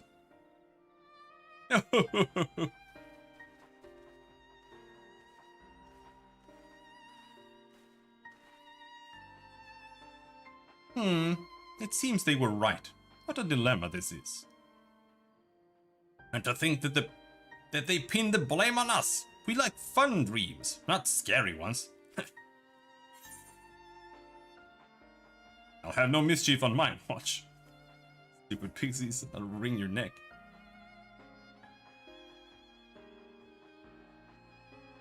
Wah! Give a pixie a fright sneaking up like that. And how can you even see me anyway? Wait, I know you. You're the new king's sapling. I've been wanting to meet you since forever. Robin's your name, is it not? My name is Tyr Beck, and I'm the leader of the Dream Spinners. Oh yes, I'm an expert at spinning dreams, and for this they call me the Weaver. Though weird and eccentric are often thrown around too. But whatever others say, there is no place I love more than children's fun-filled dreams. They claim it closes off the hair as it burns, so it prevents split ends in theory. Alright. there's a problem. We've recently been shut out of the dreams. At around the same time, I received word that children were being racked by nightmares, so I came here to investigate, and it's just as I had feared. I suppose a few things bear explaining. Simply put, someone's trying to ruin our precious Liam Meg, the Garden of Dreams, and they must be stopped.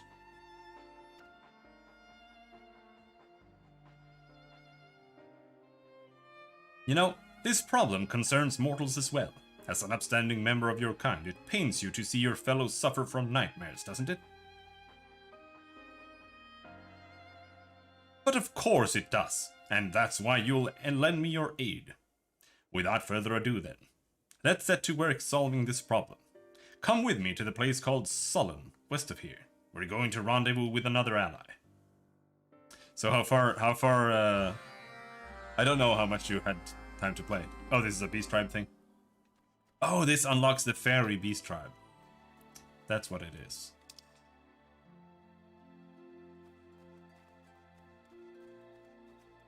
But yeah, how far into the post quests are you now? Even though I know there hasn't been that much time to play.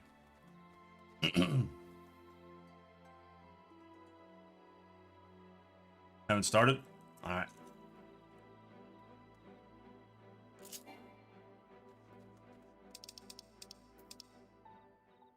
In Sullen. Starting now? Alright.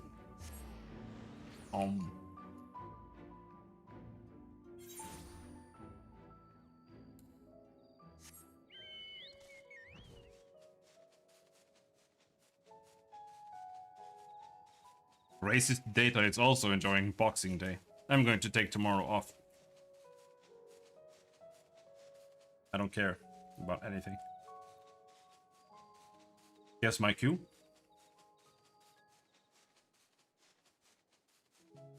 $50.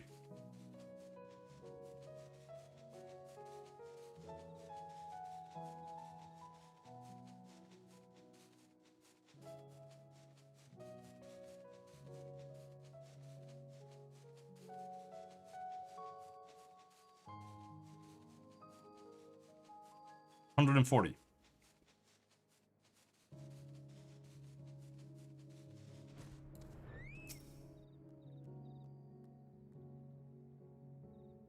$50. I just said 140 because you were being slow.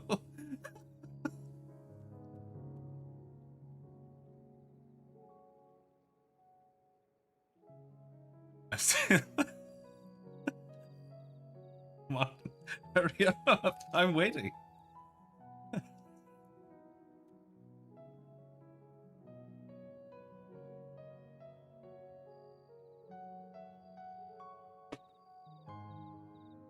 $58.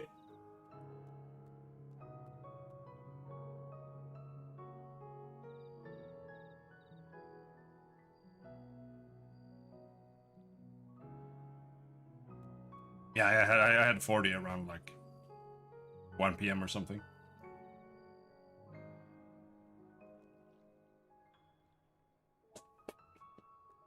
I mean, all it takes is for like 1,000 players who are active players to not have miserable lives where all they do is play the game. So they just go away somewhere. And then the queues are just gone, like instantly.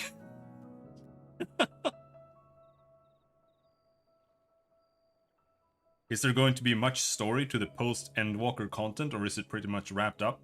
Do you want me to answer that?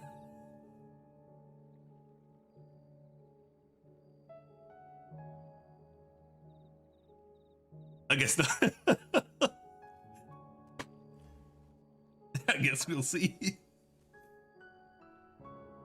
Oh, you came. You really came. Hee. It's true what they say. The king sapling is as kind as he is strong. I mean, there's gonna be something. Like there'll always be a main quest in the patches, so we'll just see what happens. Who knows? I don't know. Right then, our ally should be right around here somewhere. In case you were wondering, it's a porksy, those pig-like familiars, and one that has a fondness for nightmares. My new acquaintance who alerted me to the strangeness in the children's dreams has sent it to aid us. Did someone say nightmares? Sniff, sniff.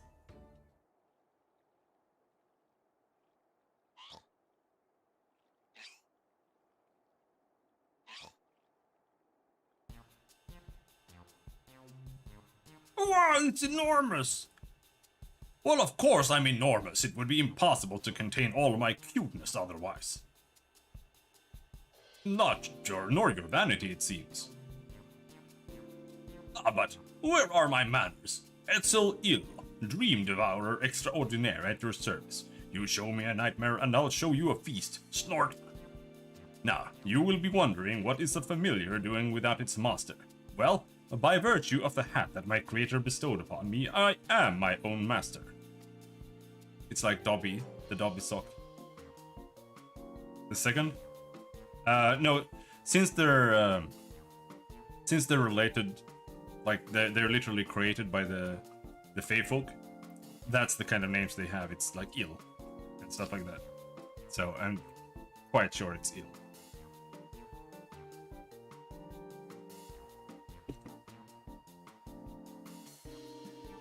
But I mean, maybe.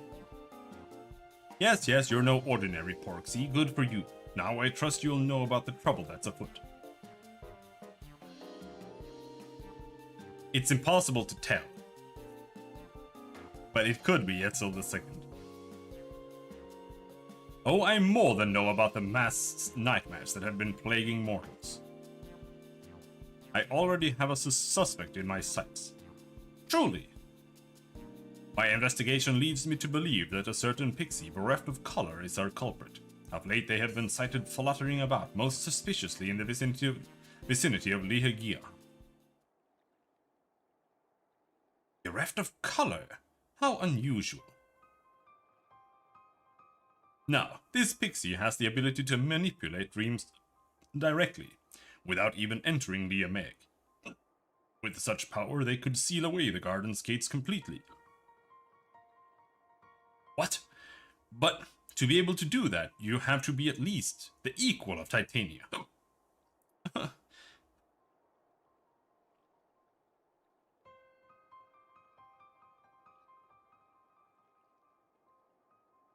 What? What? Boom. Etzel II. Alright.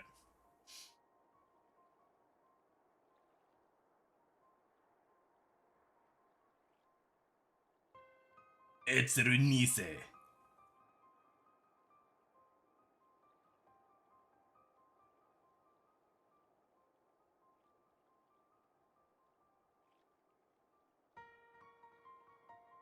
I mean, it is a big problem with using... I think they're literally just using Arial for their font. It's either like Arial or Helvetica, I think. And it just looks the same, like... Plus, since they're, like I said, in the Pixie Kingdom, they have like names like Eel all the time. There are multiple people who have that. Snort! You're confused, mortal, and small wonder, but rather than trying to explain, it would be quicker to simply show you.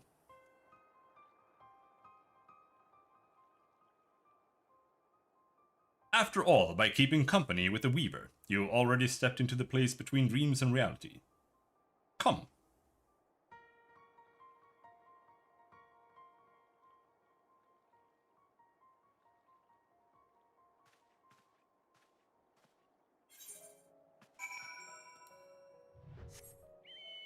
Woo!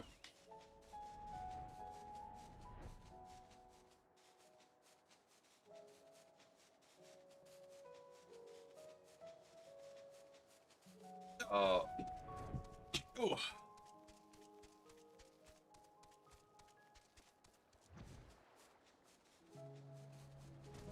I'm glad Xenos is back. You missed him? His voice actor is a champ. Yo, wag me? Why?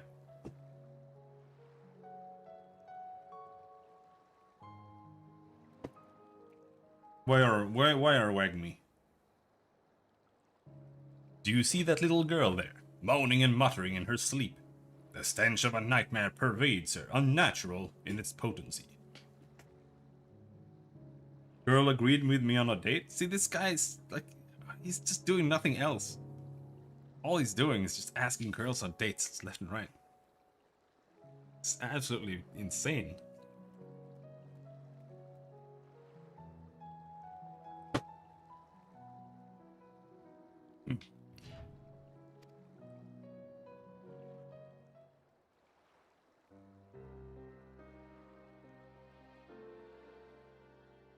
Please, please give me back my doll.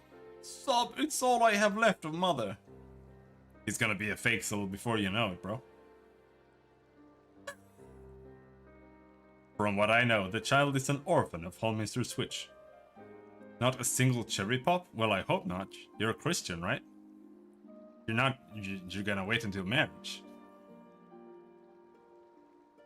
From what I know, the child is an orphan of Holminster Switch. Though she was adopted, she struggles to fit in with her new family and feels alone. Tell me, mortal, in what times do you experience nightmares? I don't know. All men are driven by certain needs. When severely deprived of a need, their heart comes to harbor a void in which torment quickens. This torment then assumes terrible forms in dreams and takes root in the dreamer's heart. Tragic enough that this little girl lost her mother, but she also had her doll. Her source of solace, taken from her by her stepbrother. It is a heartening tale. Yes, truly heartrending. Oh, heartrending tale. Slurp!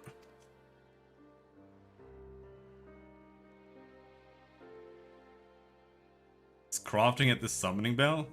It's not his fault. Like, where else would he be? What's the problem? I don't get it. Hold on, I need to post something at Marcus. Her bench is subsuming the bell. Can't click on it? Oh, okay. This is the problem I never have because the gamepad doesn't have that issue. But you can bind a button to get past this, because there's a button you can bind to like use NPC that's in front of you pretty much.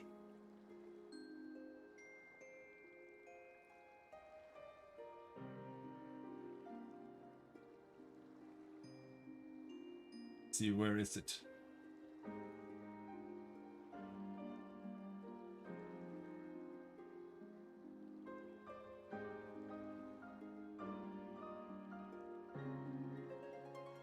My other video folder.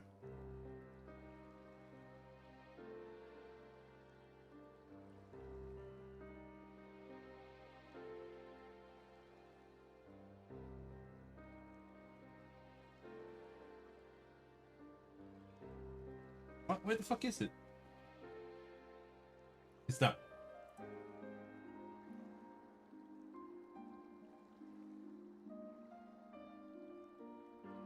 Ah, this stinky sweet aroma. I can't resist it anymore.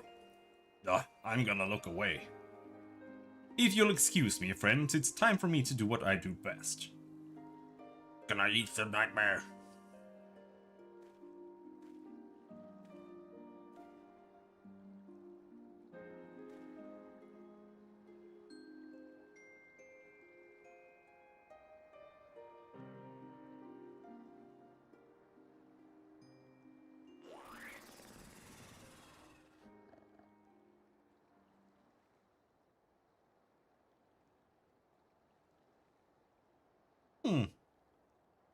I want a pig that eats nightmares as well.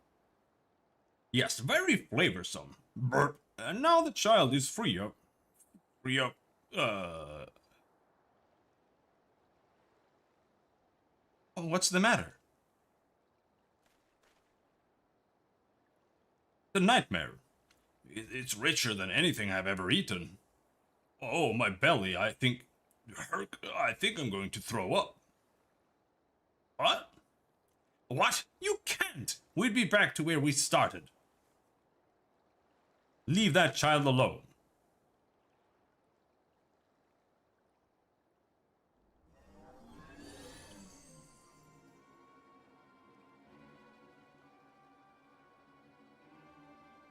Yeah, you!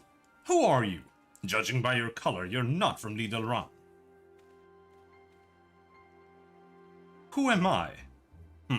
I suppose Unlad will suffice for a name. You're not Unlad. So, Unlad, you have lots of power, that much is plain. Are you the one plaguing the children with nightmares?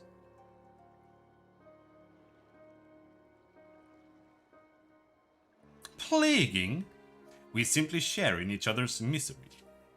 Goddamn, I love Splinter Cell. Alright, dude. How many games are you through now? That child understands me, understands my loneliness. So I sealed the gate that she might be my friend, and mine alone.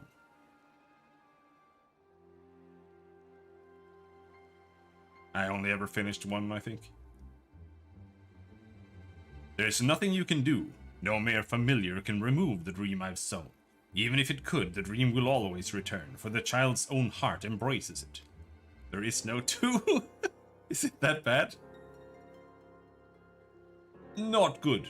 If she can't break free of the dream's hold, her mind will inevitably be consumed. She would die.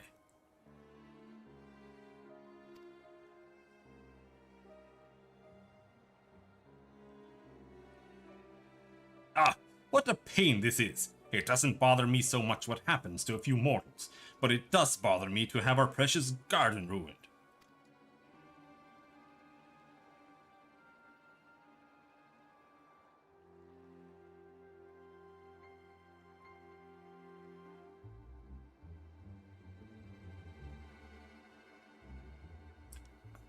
Oh, do you mean that there's no 2 because it's not called 2?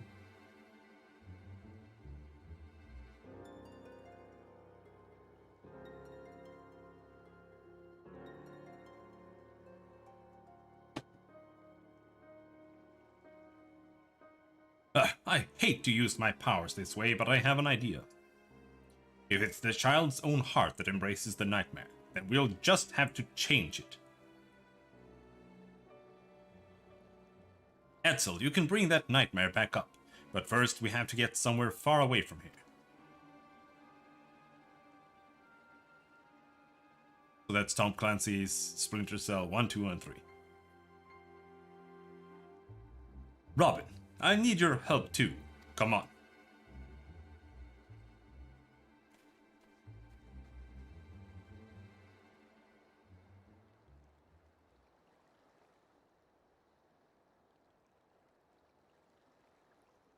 What would you call 2? The big standalone expansion Pandora Tomorrow or Chaos Theory?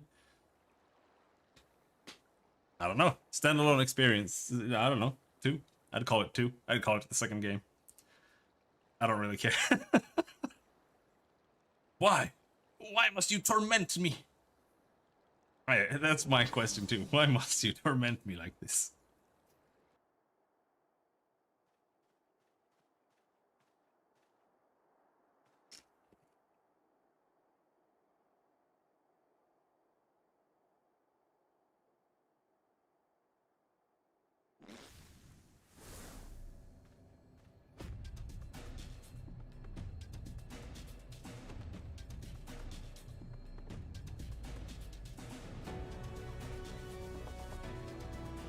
Now then, Robin.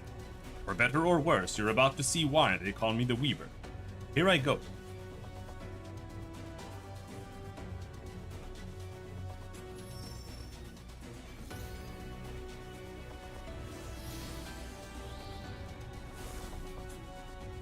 Oh, that was inside me?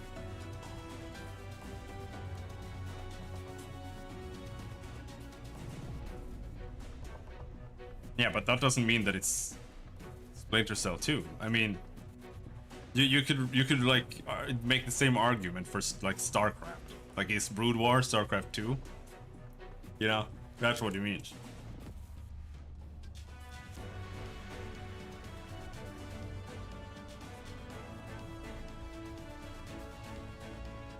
More or less.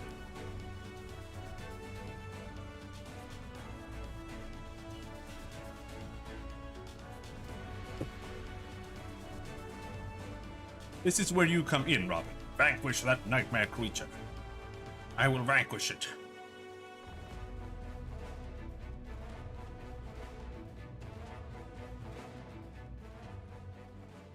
Yeah, I don't care either way.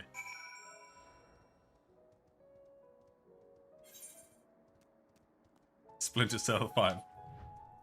I don't know.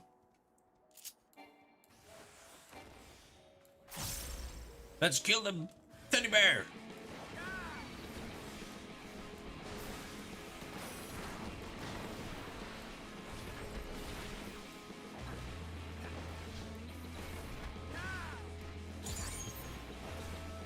Let's bring him.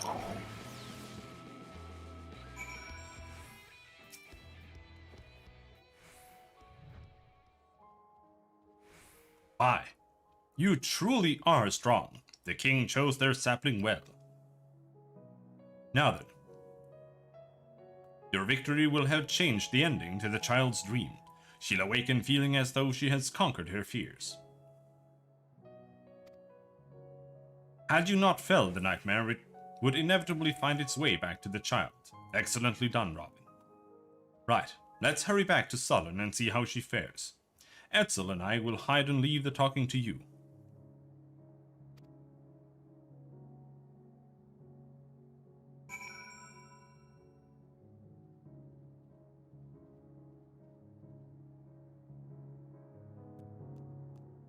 Well, on the other hand, he didn't actually specifically say that it was Splinter Cell 2.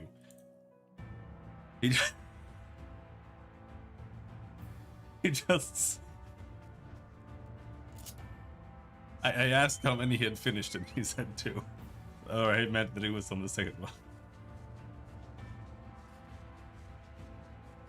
Let's de-escalate this situation.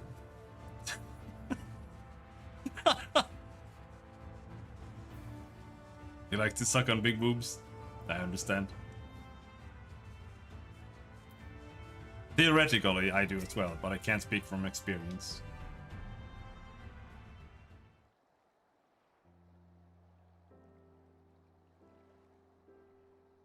Huh? Where am I? Did I fall asleep? Your neck hurts really badly right now. Thanks for waking me up. There you are. I've been looking all over for you. Mother's worried, so hurry up and go home. But brother, I'm sorry, it seems I dozed off. Wait.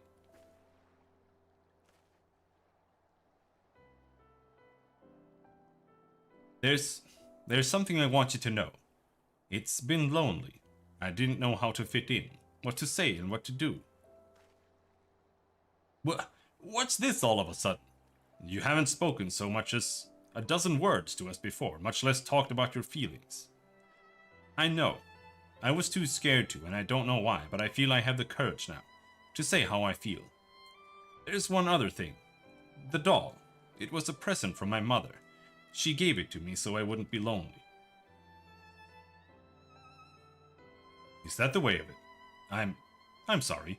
I didn't realize how important it was to you. I only meant to tease you is all. I'll give it back, alright? So come on, let's go home together.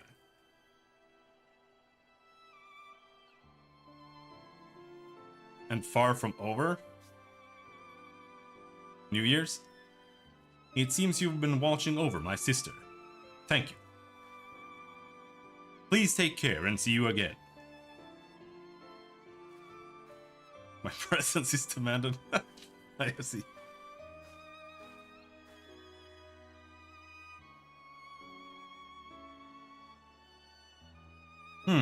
That went rather well. Mortals are surprisingly impressionable things. I see. By eliminating the child's nightmare, we wrought a positive change in her reality.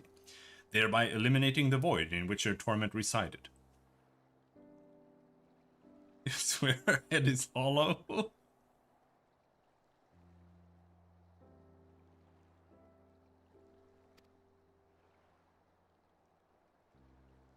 Something like that. And lad appeared to be drawn to the torment in her heart. With it gone, they have no more reason to plague her. And with that, we may begin reclaiming our precious Liam Meg. No matter what, I'll keep it safe, I promise you, Titania.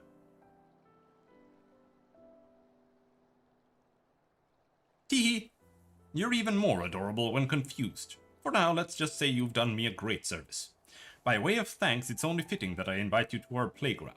Come to Lidl Ron and seek out my friend, Thon Zul. They'll show you the way in.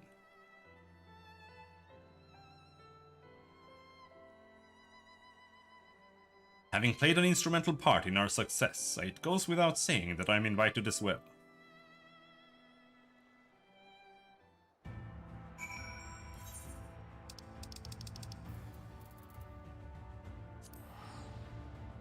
I think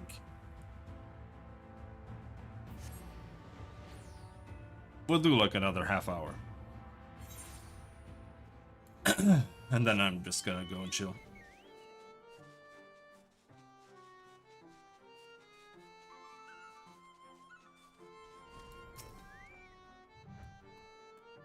Ah, Robin, I presume? I've been expecting you. You should know it's quite risky for a mortal to enter the Garden of Dreams while wide awake. You might not be able to fall asleep ever again. That could be interesting too, I suppose. Anyway, by order of Tyr Beck, one of the esteemed founders of Liam Meg, I bid you welcome. I've never done this quest before, I think.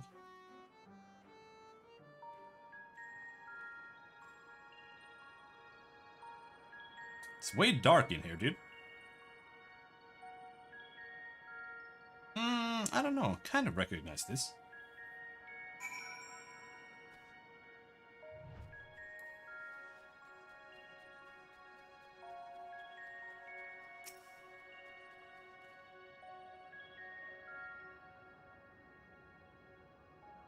Welcome, Robin. Welcome. You stand within an illusory space created by our magics. Normally it's filled with fun things, but it's been empty like this since the gates were sealed off. The gates lead to the dreams of mortals in various regions of Norvat. You see, they allow us to interact with dreams, to shape them and frolic in them. Sniff sniff! A sinister magic hangs over the gates. The work of Anlad, I shouldn't doubt. So it seems.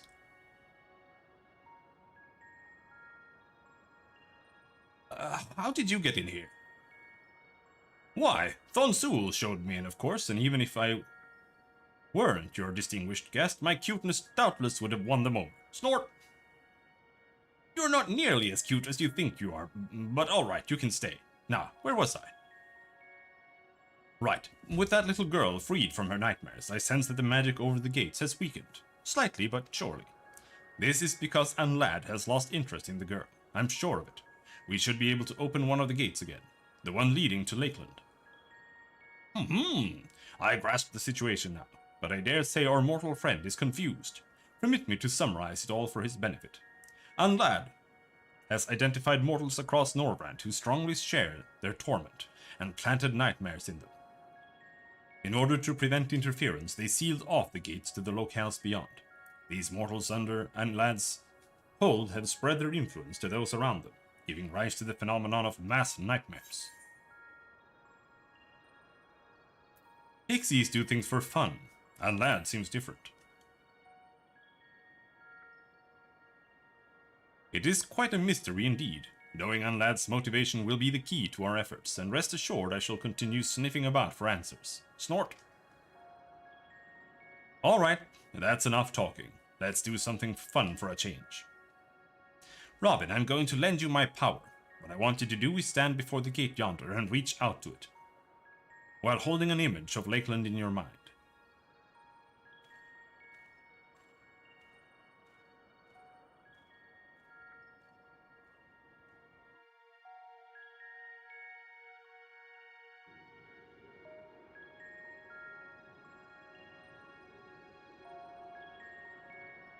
Never wanting to do all that.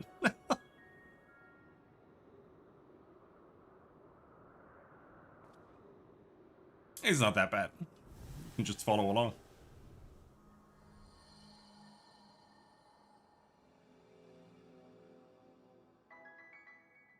Oh, Sprite. Bubbles. You need to do it so you can get the 2B dress. And the stockings so you can get a big ass.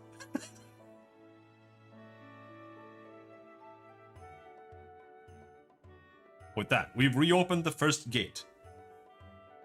We only have a few dream bubbles though, so we can't do much here yet. I actually don't know what the actual gear there looks like. I think it's all, like... I don't remember what the automata unit is called, but it's themed after that, I think.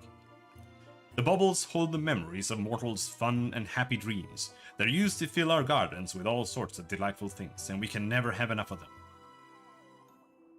On that note, we could still use your help, Robin.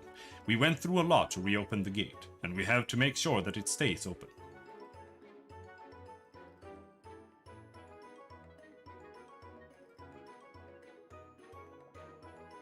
I might do the knee raid tomorrow.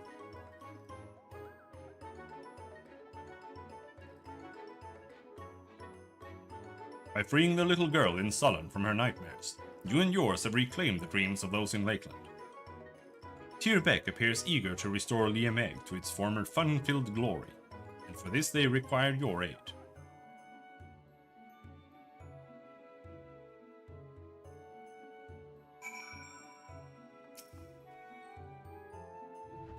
Right, let's continue this back outside. I'll arrange it so you can always return here. Just let Thonsul know whenever you want to come and go.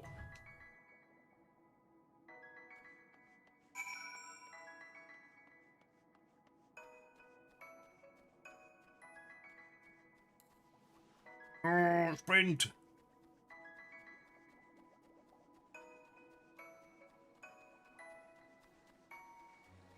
Oh, you know what we should do? Let's go and do the Reaper quest.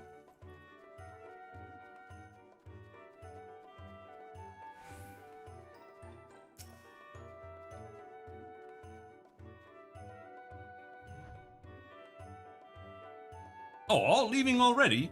You ought to stay and play a little longer. No.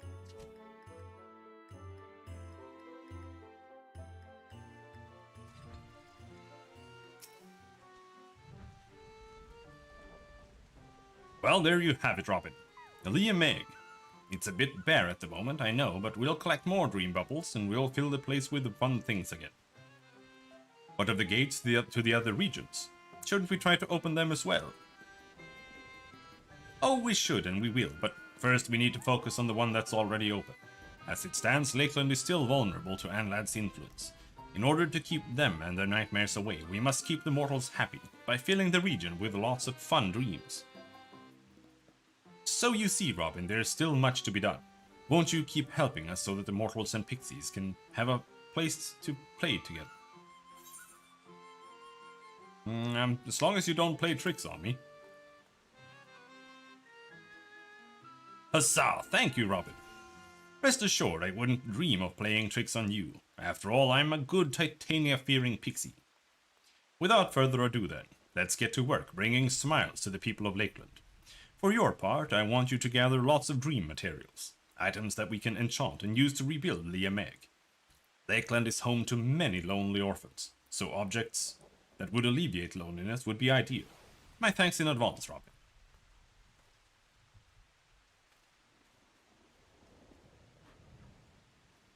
I too shall continue my investigation. This porksy will not hover idly by, while stomach-churning nightmares plague the land. Snort!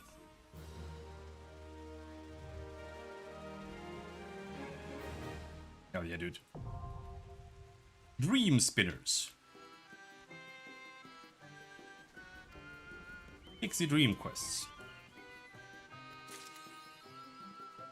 Alright. Okay, okay. So it's Ulda, if I remember right.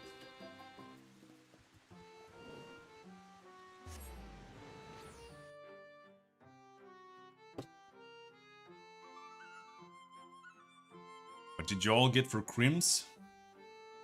I got this. I got this.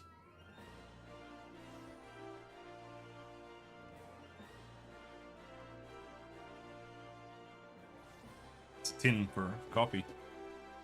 Because mine was too small for a coffee package. I also don't... I've been avoiding drinking coffee, so it's kind of a waste a little bit, but whatever.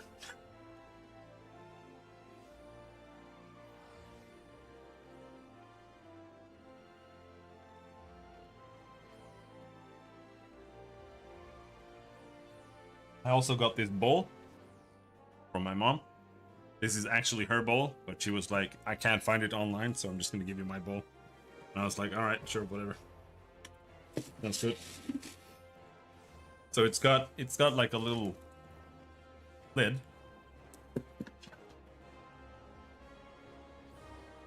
And what you do is you open it. And then in here,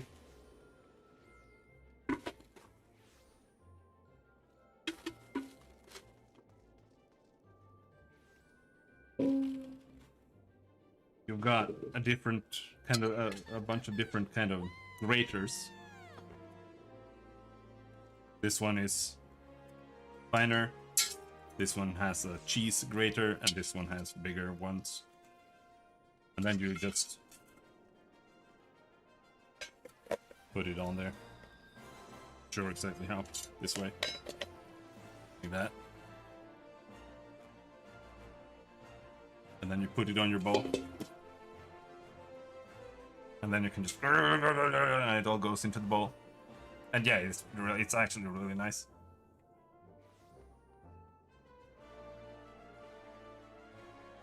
So I'm gonna try to actually start making like carrot salad or whatever you want to call it. Grated carrots. Because it's good for your poops and your tummy.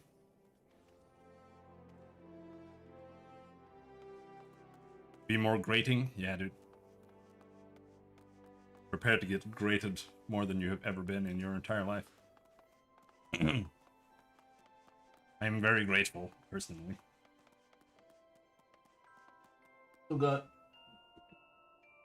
some sheets.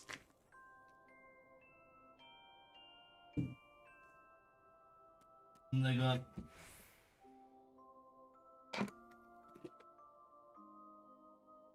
got a thermometer. Goes inside and outside. I haven't put it on up yet, obviously. I also got, finally,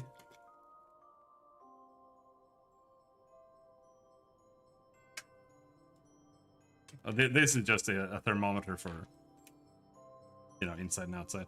But this is actually a baking thermometer, though it's only for the liquid to make sure it's 37 degrees Celsius. So that's nice.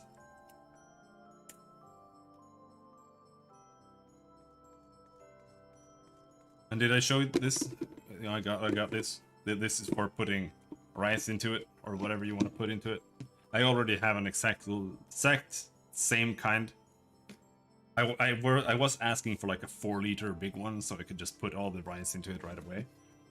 Now I can have rice in 2 boxes instead, at least. Because the rice package is really big.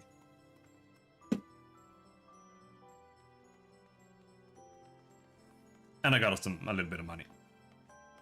That's what I got.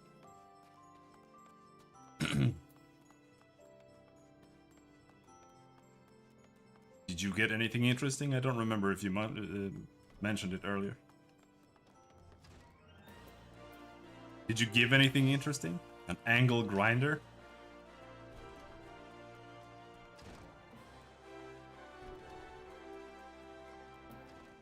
A gun safe? Oh, that sounds expensive, dude.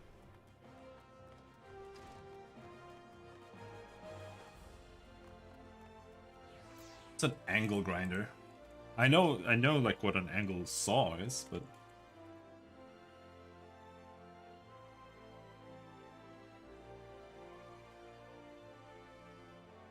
oh, it's just one of those.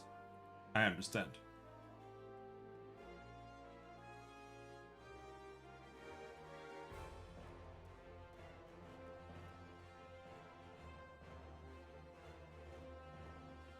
Being can sleep. Lamacoid labels. Oh yeah, I saw those. You there! You're the fighting sort, yes? And by the looks of it, one of no mean skill. My employer is in desperate need of a man of your talents, you see. He's been beset by threats from an unsavory group of thugs known as the Lemures. Their leader demands my master part with some of his considerable wealth, or, well, I'll just tell you they call her the Reaper, and leave the rest to your imagination. We don't intend to acquiesce to these churlish demands without a fight, and a stout arm by our side would go far to ensure our survival. Your arm, perhaps. In case the opportunity to perform a good deed isn't enticement enough, please be reminded that my master possesses considerable wealth. If you would aid us, come with haste to the Sapphire Avenue Exchange, where we make our stand against these brutes. FF14 is free on Game Pass. Is it any good? Have you played 13? It's like 13, but like worse. But if you enjoyed 13, then it's probably good enough for you. But if you haven't played 13, there's no point in playing 13-2. You have to play 13 first.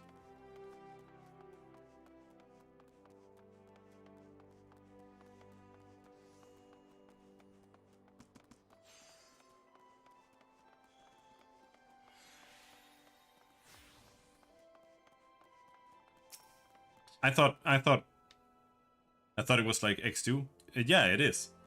You can't play X2 without playing X either. It's literally it's literally a follow.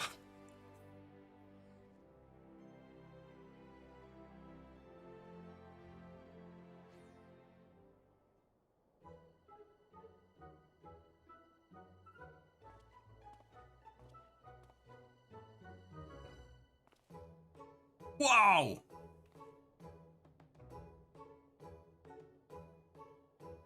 That's what my dad looked like in the 80s.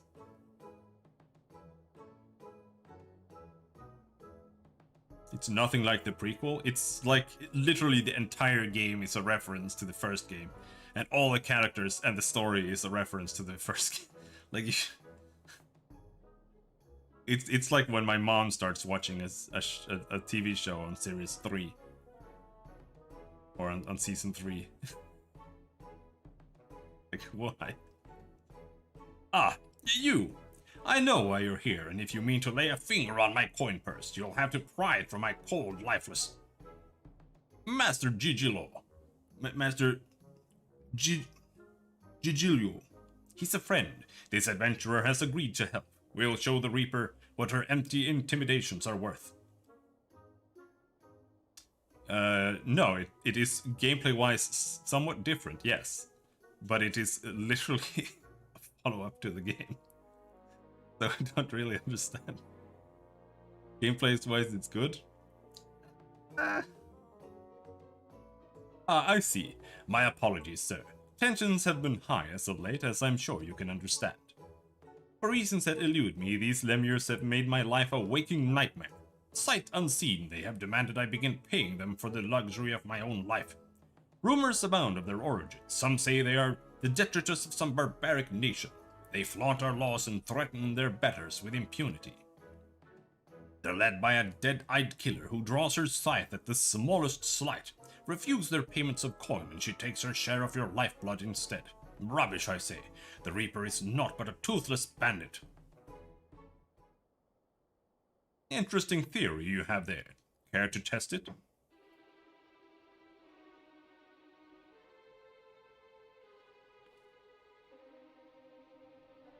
You're the Reaper! Holy shit, she's ugly as sin. Oh, you're a perceptive one, ain't ya? I suppose that's how you came to be in possession of so many shiny things. And what do we have here? Hire in more help while our ledgers remain unbalanced. You wouldn't be trying to wiggle your way out of paying us for a job well done, would ya?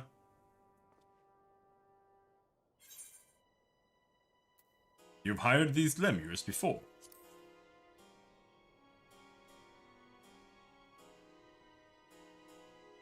My, how do you keep the lies straight? You didn't tell your hired muscle here what great friends we were. So great, in fact, that you trusted none other than me and mine to put the scare into your competition. A job we were happy to do. You can't find your fortune in this fair city without stepping over a few bodies on the way, after all. But as flexible as our morals are, I'm afraid without the coin to bend them, we only have one recourse. Unless...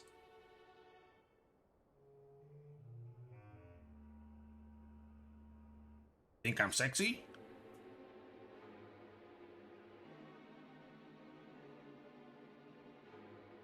One does wonder how you found yourself with a bodyguard of such uncommon metal. Aye, not an ounce of fear in that gaze, and not a note of puffed-up arrogance either. This lad, my dear Gigilio, is the genuine article. He has what we in the mercenary trade call the killer instinct. I've never heard of that before. Saki, dude. That's like in anime. Got the Saki. Got the Saki. How's this, for the sake of our long-standing friendship? I'll make it simple. Allow me to take this adventurer off your hands, and the debt is forgiven. What? That's all? I believe this is the term... This is what them in your trade call a bargain. As for you, adventurer, it seems you've made a free agent. You've been made a free agent, but if you're still inclined to put those instincts of yours to use, come and visit our headquarters in Pearl Lane. The door's open.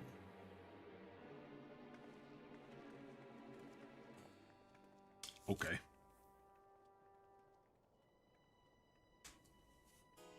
But we'll get to X2 eventually. And we'll get to 13.2 eventually as well. I'm gonna check if 11 is on sale, and I'm gonna buy that. And we're gonna play that a little bit eventually when we get there. Pearl Lane, how the hell do you get there?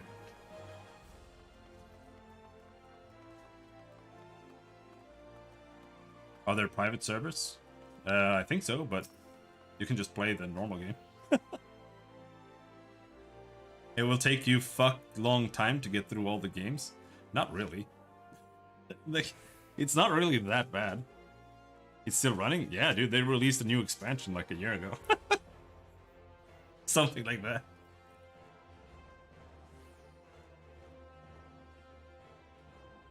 But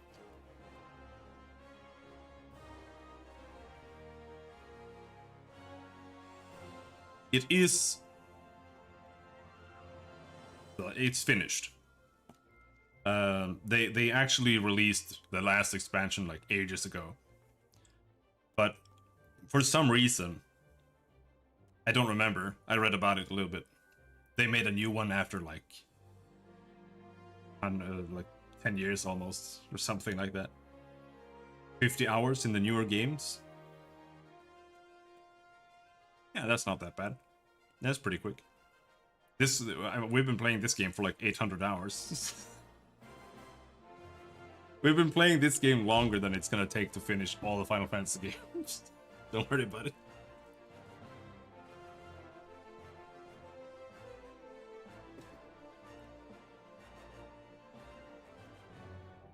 Was that the last one? I don't remember what it said. But they did release something newer.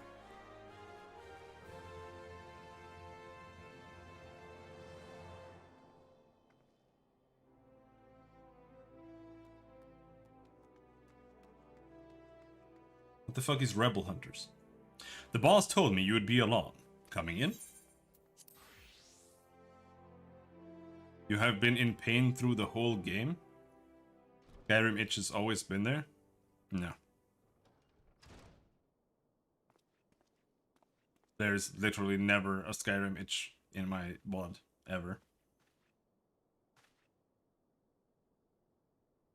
Boss, the guest of honors arrived.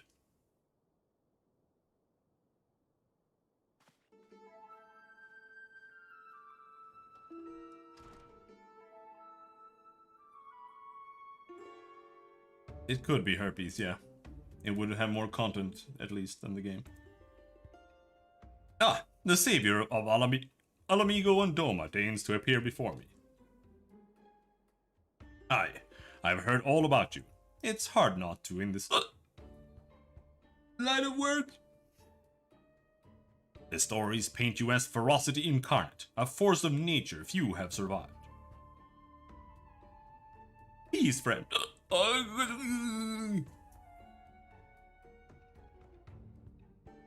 Now I got the herpes. Peace, friend. I have no desire to put the killer to the proof personally. I don't have a death wish. You can call me Drusilla. I'm a reaper, one of many and the leader of this little family here. As to why I invited you into our home. There's a job I'd like you to take care of for me. Depends on the job.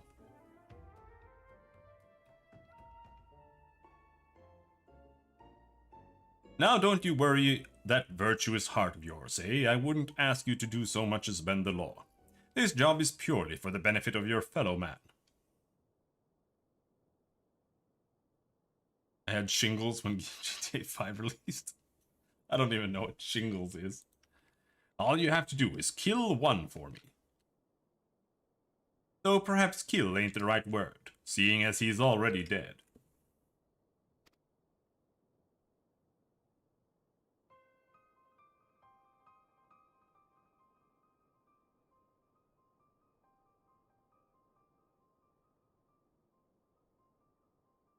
Beltrus. Oh, I know what that is. Don't look so surprised. I know you've seen the dead walk.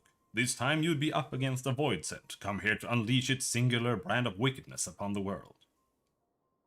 It won't be an easy task. The evil drive in this monster is black as the void and near as deep. Countless souls have succumbed to its hunger. Worthy prey for one inclined to heroics, don't you think?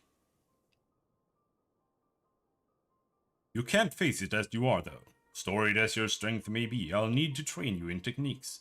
Techniques that let you pierce the void and slaughter its kin. Keep talking. I hope the new Matrix movie is good. It's absolute dog shit, and I can tell you that without watching it. And I'm not gonna bother.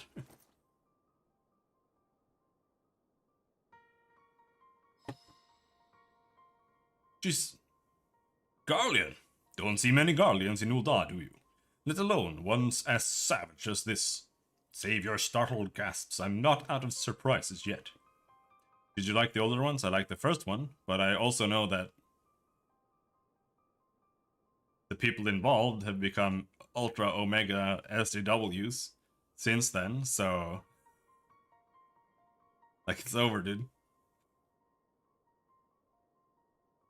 Don't see many Garleans in Ul'dah, do you? Let alone ones as savage as this. Save your startled gasps. I'm not out of surprises yet. No. Hold your hand out to the crystal here. If you're made of the stuff I think you are, then you're in for a treat.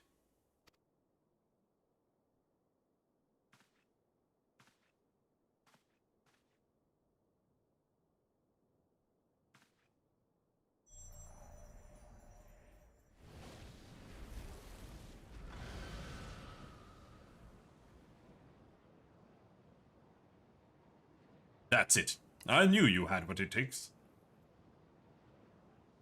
This would be an avatar, a manifestation of your essence and the Stygian power of the Void Scent on the other side. A Void Scent, to which, if you so choose, you will bind to yourself. You'll gain skills unlike anything you have ever known. Skills that have allowed people like me to operate in the shadows and kill those that need killing since time immemorial.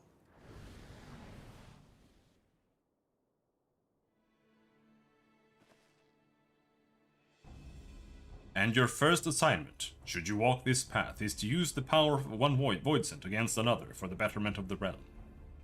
Your reward will be wisdom of countless generations of Garlean assassins.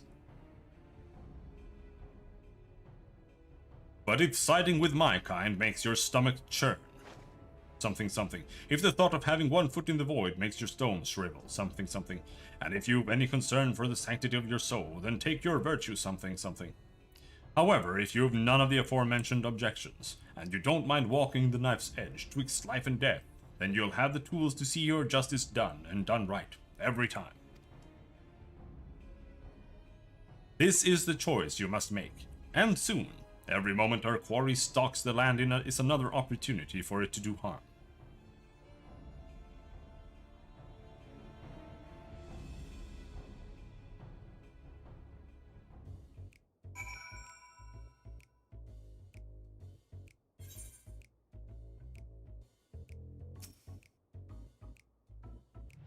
I take it you have come to a decision, am I right?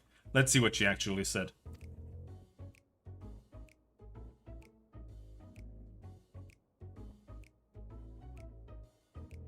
But if siding with my kind makes your stomach churn, then take your indignation and piss off.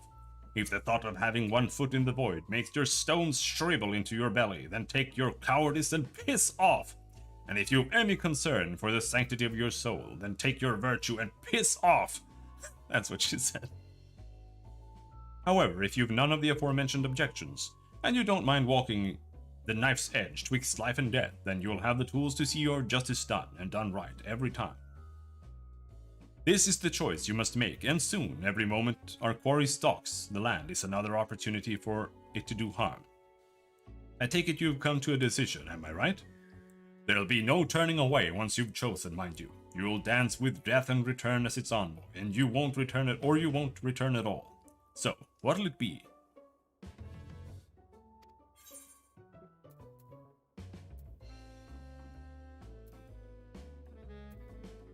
I will not suffer this voidsent to threaten the innocents. I will dance. I'm gonna go and become a dancer now. Very good. Then let's not waste time. Take up this crystal and attest to both worlds that you walk as a reaper. Bind yourself to the void and claim the strength that the weak of heart shun. Through the avatar at your side does the voidsent bring its power to bear, feeding upon the souls of the fiends you cut down in return. Not a bad arrangement, eh? But I'm sure you tire of words. Here, the traditional weapon of our order. Let's see how it looks strapped to your back. Terrible, it looks really bad. Lights are lame.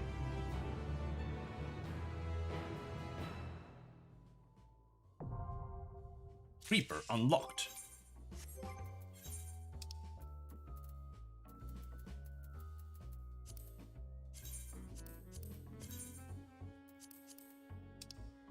Jesus Christ.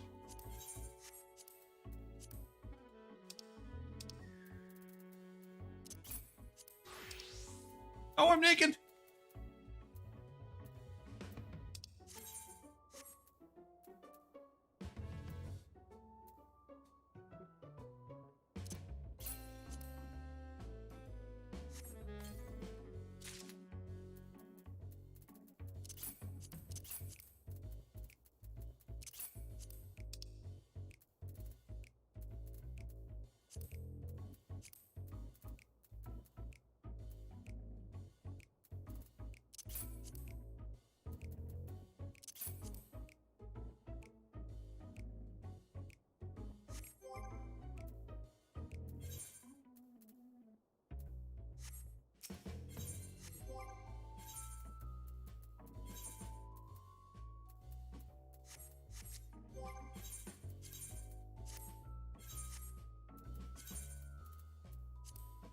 Add a Reaper.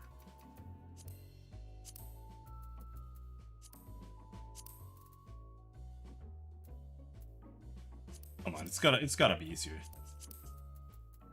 Come on. I need it to go like way up. Reassign set number would have been a better button, I think, but needs to be under Dragoon. There.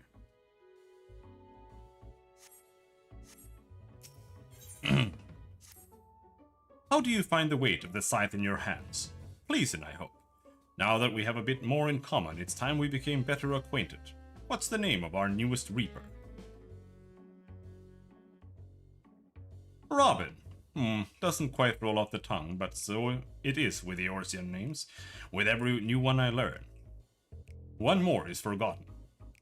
Yours can replace Gigilio. After our little conversation, I think he'll give us a wide berth. Anyway, we've more worthwhile concerns than shifty merchants. Namely, getting you conversed well and proper in the tricks of our trade, and the best way to do that is through battle. One of the family is having trouble with a particularly vexing fiend, and has sent word asking for assistance. He goes by the name of Arngis, and he is stationed out near Cutter's Cry. Not much of a fighter, but he's got a keen mind for trade, and can find a needle in a stack of needles if needed be. We'd best hurry before he ends up at the bottom of some monster's gullet.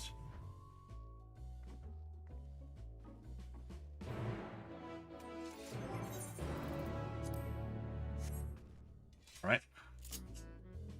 And now it is the time, the most joyous time of the year.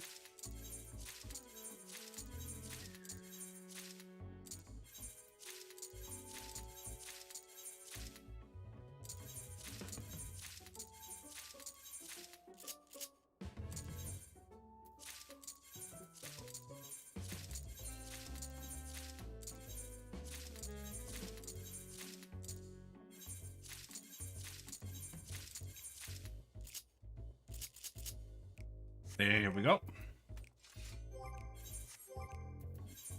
Actions, slice. Waxing slice. Shadow of Death. Delivers an attack with a potency of 300, afflicts the target with the death's design, increasing the target damage you deal to target by 10%.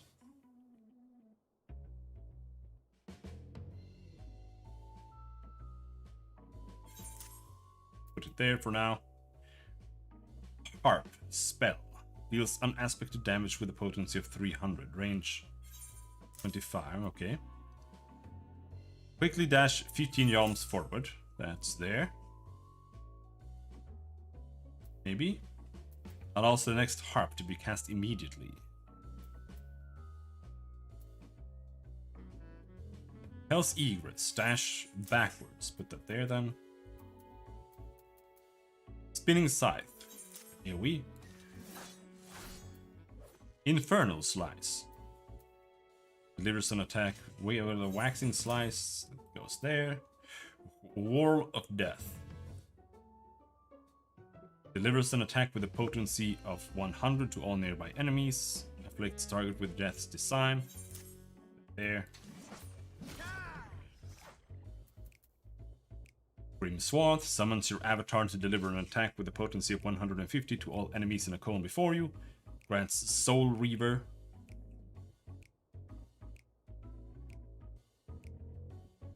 Soul Gauge cost. Okay, it goes there.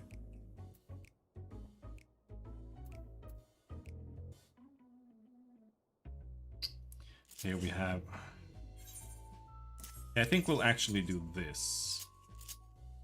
Put these there.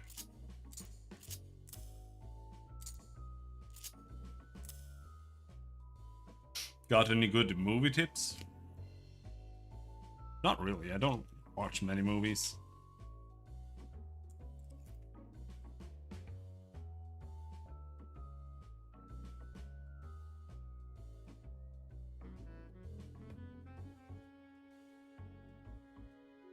I just watched the Tenacious D movie over and over again.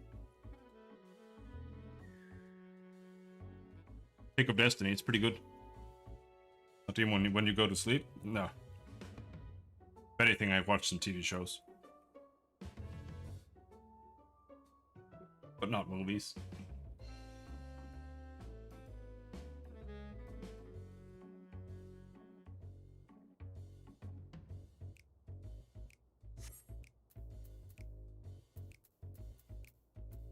You can watch Drive. Drive is a good movie.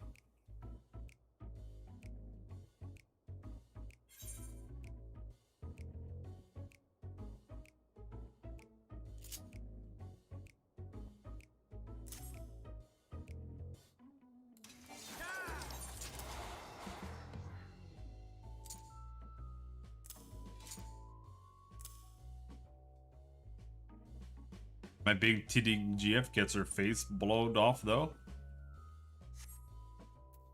Is your big titty GF in Drive? I don't remember.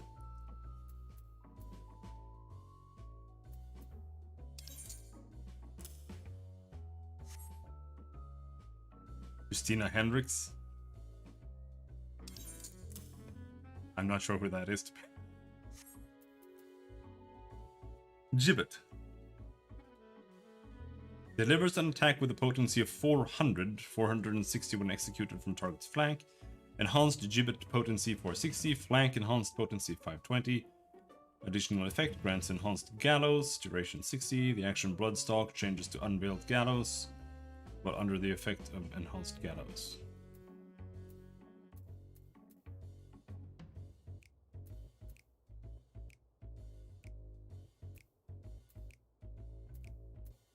Red was nice. Fury was alright.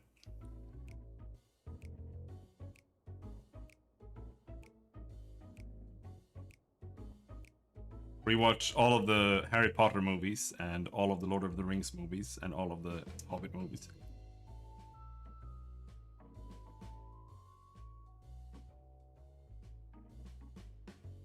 Vampire Hunter D. Lost me there.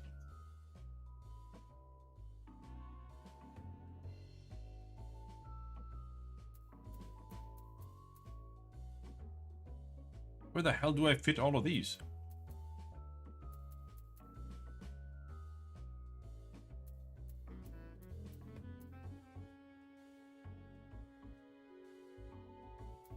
Grant Soul Reaver.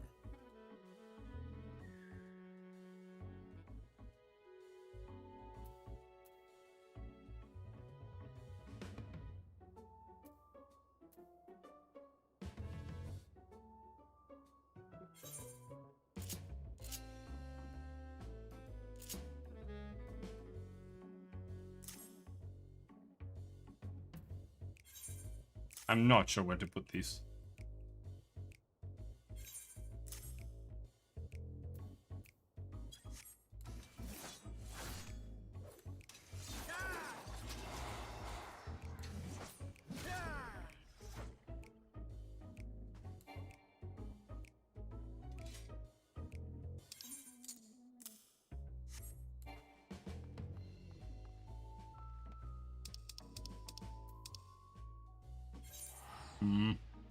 Well, you just have to try it. This guy watches movies.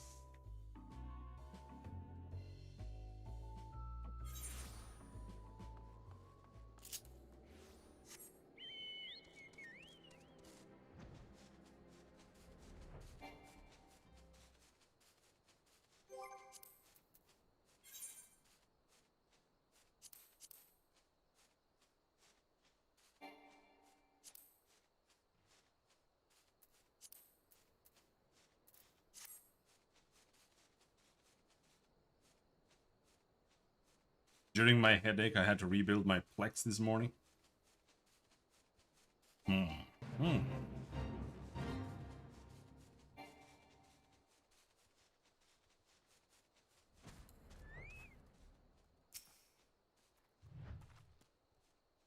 Boss, who is this? Are you sure we should be getting an outsider involved?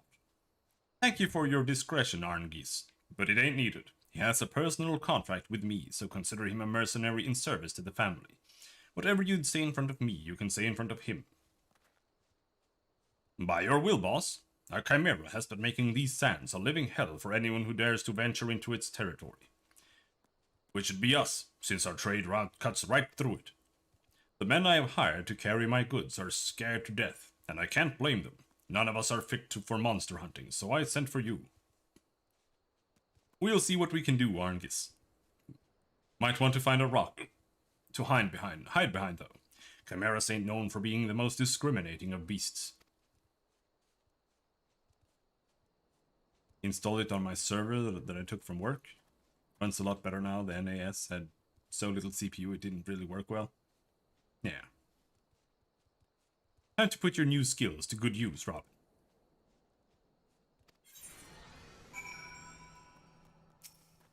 I wouldn't mind another hard drive to actually fit the stuff. Like, literally just having Star Trek downloaded is like, it's over.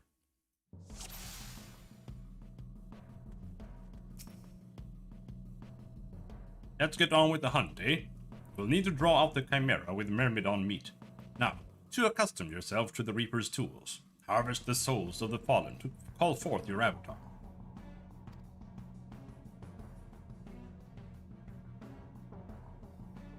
Reapers can summon their avatar by filling their soul gauge. The soul gauge will fill when performing combos starting with Slice or when using skills such as Soul Slice.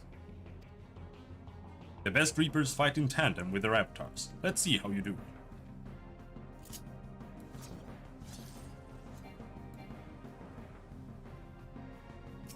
Dark City? I think my parents had that on VHS or something, but I never watched it.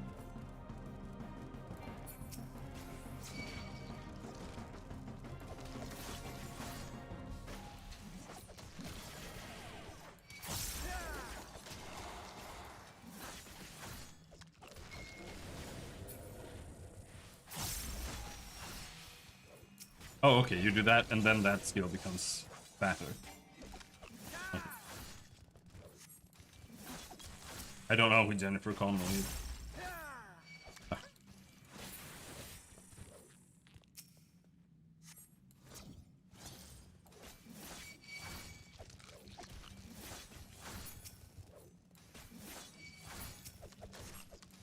The Rocketeer girl?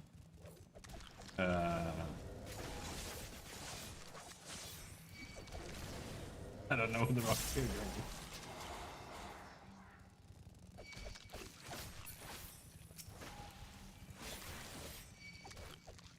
Use gallows, use guillotine, use gibbet. What are all these things?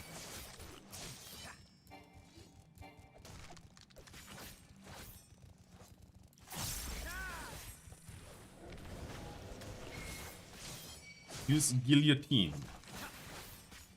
Which one is that? That one.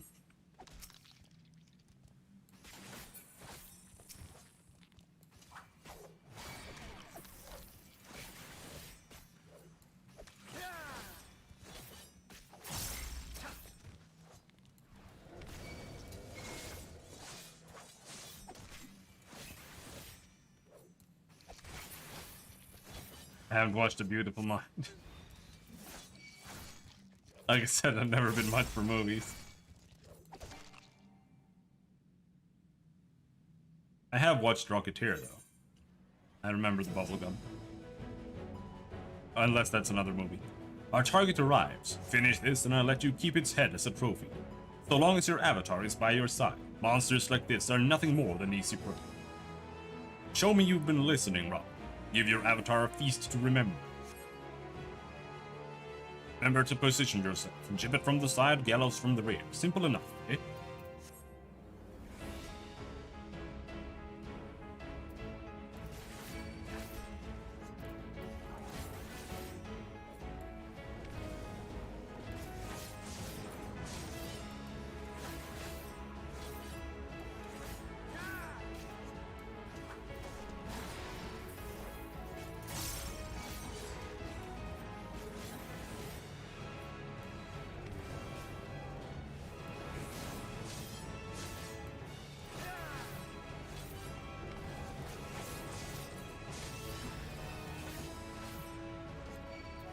I kind of understand.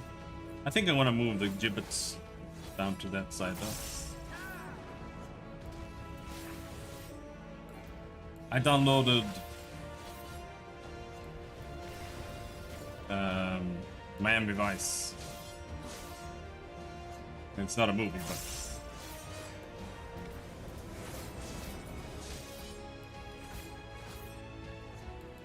what else was it I downloaded? I downloaded something more. Dukes of Hazzard. I haven't watched any of those.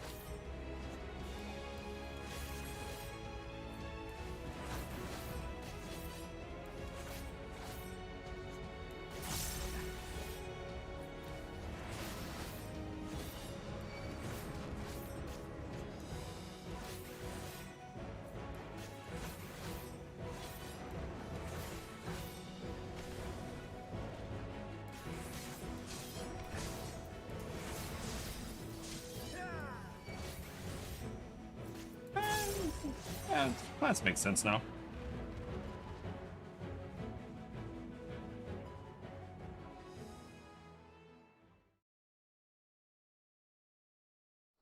I like spy movies, but I feel like there are no good ones. Or spy shows as well. You have to settle for things like Burn Notice, for example. Bloody impressive work, that. I knew there was something about you. But truth be told, I didn't expect you to make such clean work of that chimera. I reckon even I might be hard-pressed to match that display. Tinker Tailor? I never heard of it. You know talent when you see it, boss, and with that, the ceruleum will flow once more. Obi-Wan? Among his many roles, Arngis is a merchant of sorts. He sells ceruleum at a price that can make the guild pinchers at Amalgina and Sons balk, but still turns a pretty profit. He can barely keep up with demand, despite the occasional beast or two butting into our affairs. All thanks to you, boss, and our countrymen up north, of course. Here's to getting back to business as usual.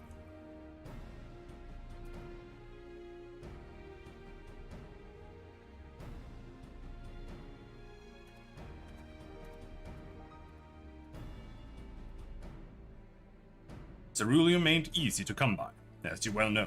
Amalgina and Sons protects their monopoly with a gilded fist, but they've yet to force the Imperial stragglers up north out of the market.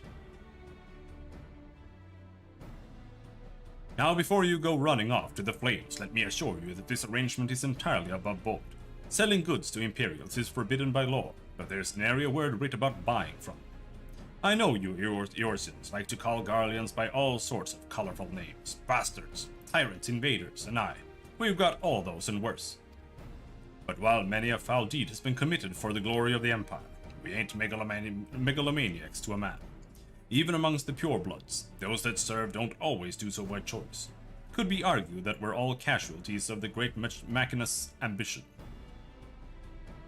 No small number of the Empire's troops would return home in a heartbeat if they could, but the world being what it is, most settle for sending their family what few coins they can afford to part with.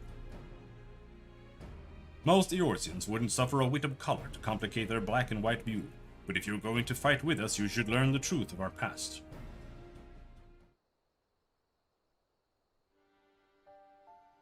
Long ago, long before the Empire, our forebears lived in Locus Amuinus, down in southern Ilzabar.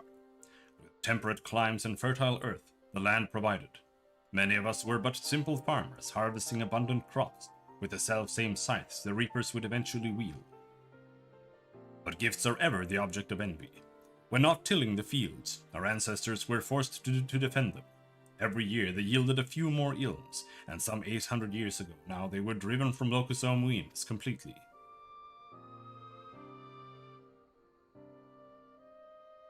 They fled north, to the frozen region that would become Garlemald. Even there they fought tooth and nail for the scant resources of that frigid land.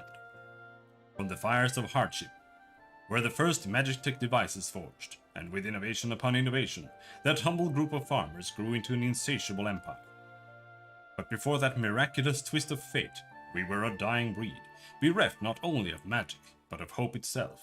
With no natural advantages to speak of, our mere survival was in question.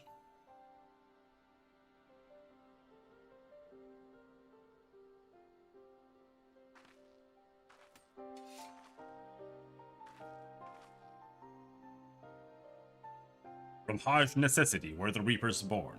We turned our tools to weapons and struck a bargain with the whispers in the dark. With the void's power, we could strike at an enemy's beating heart, slay their generals, and throw the rank and file into disarray.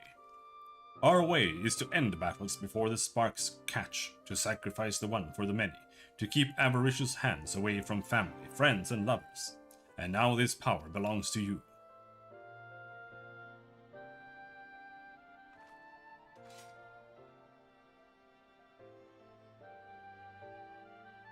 Remember our story. Remember what drives a man to turn to the void, and you'll not be led unto deeper temptations.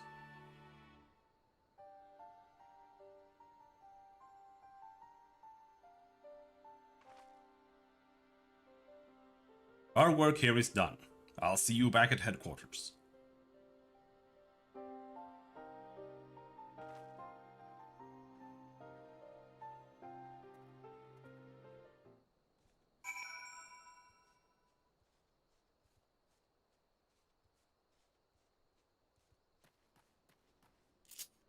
Dude, Fahrenheit dudes are so deluded.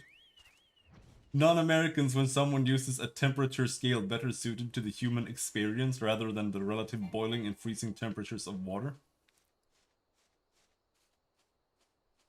Like, Fahrenheit is terrible for human living experiences. Like, what point is there to know the temperature of a human? Like, if anything, maybe it should have been like 100 Fahrenheit is like 21 C or something. Like, at 100, that's like normal human living temperature. That would have made any sense. But like, it being measured after the person is fucking pointless. Like, what's the point? It's literally just, oh, I'm checking my temperature. It's 100. Okay, it's normal. And that's it. Like, it has no other uses. So stupid. I don't get it.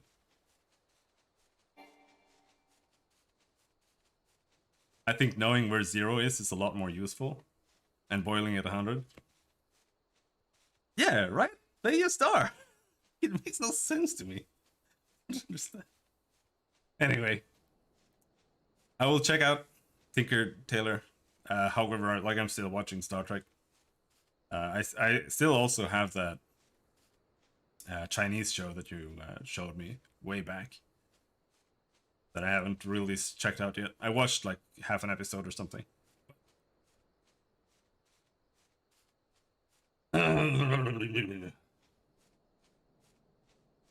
7-part spy drama. 7 episodes. Alright. Time to get some sleep. Alright, dude. Good night. I'm also going to go, but I'm gonna go and just do some grinding on the side in my couch, because I just want to go and chill.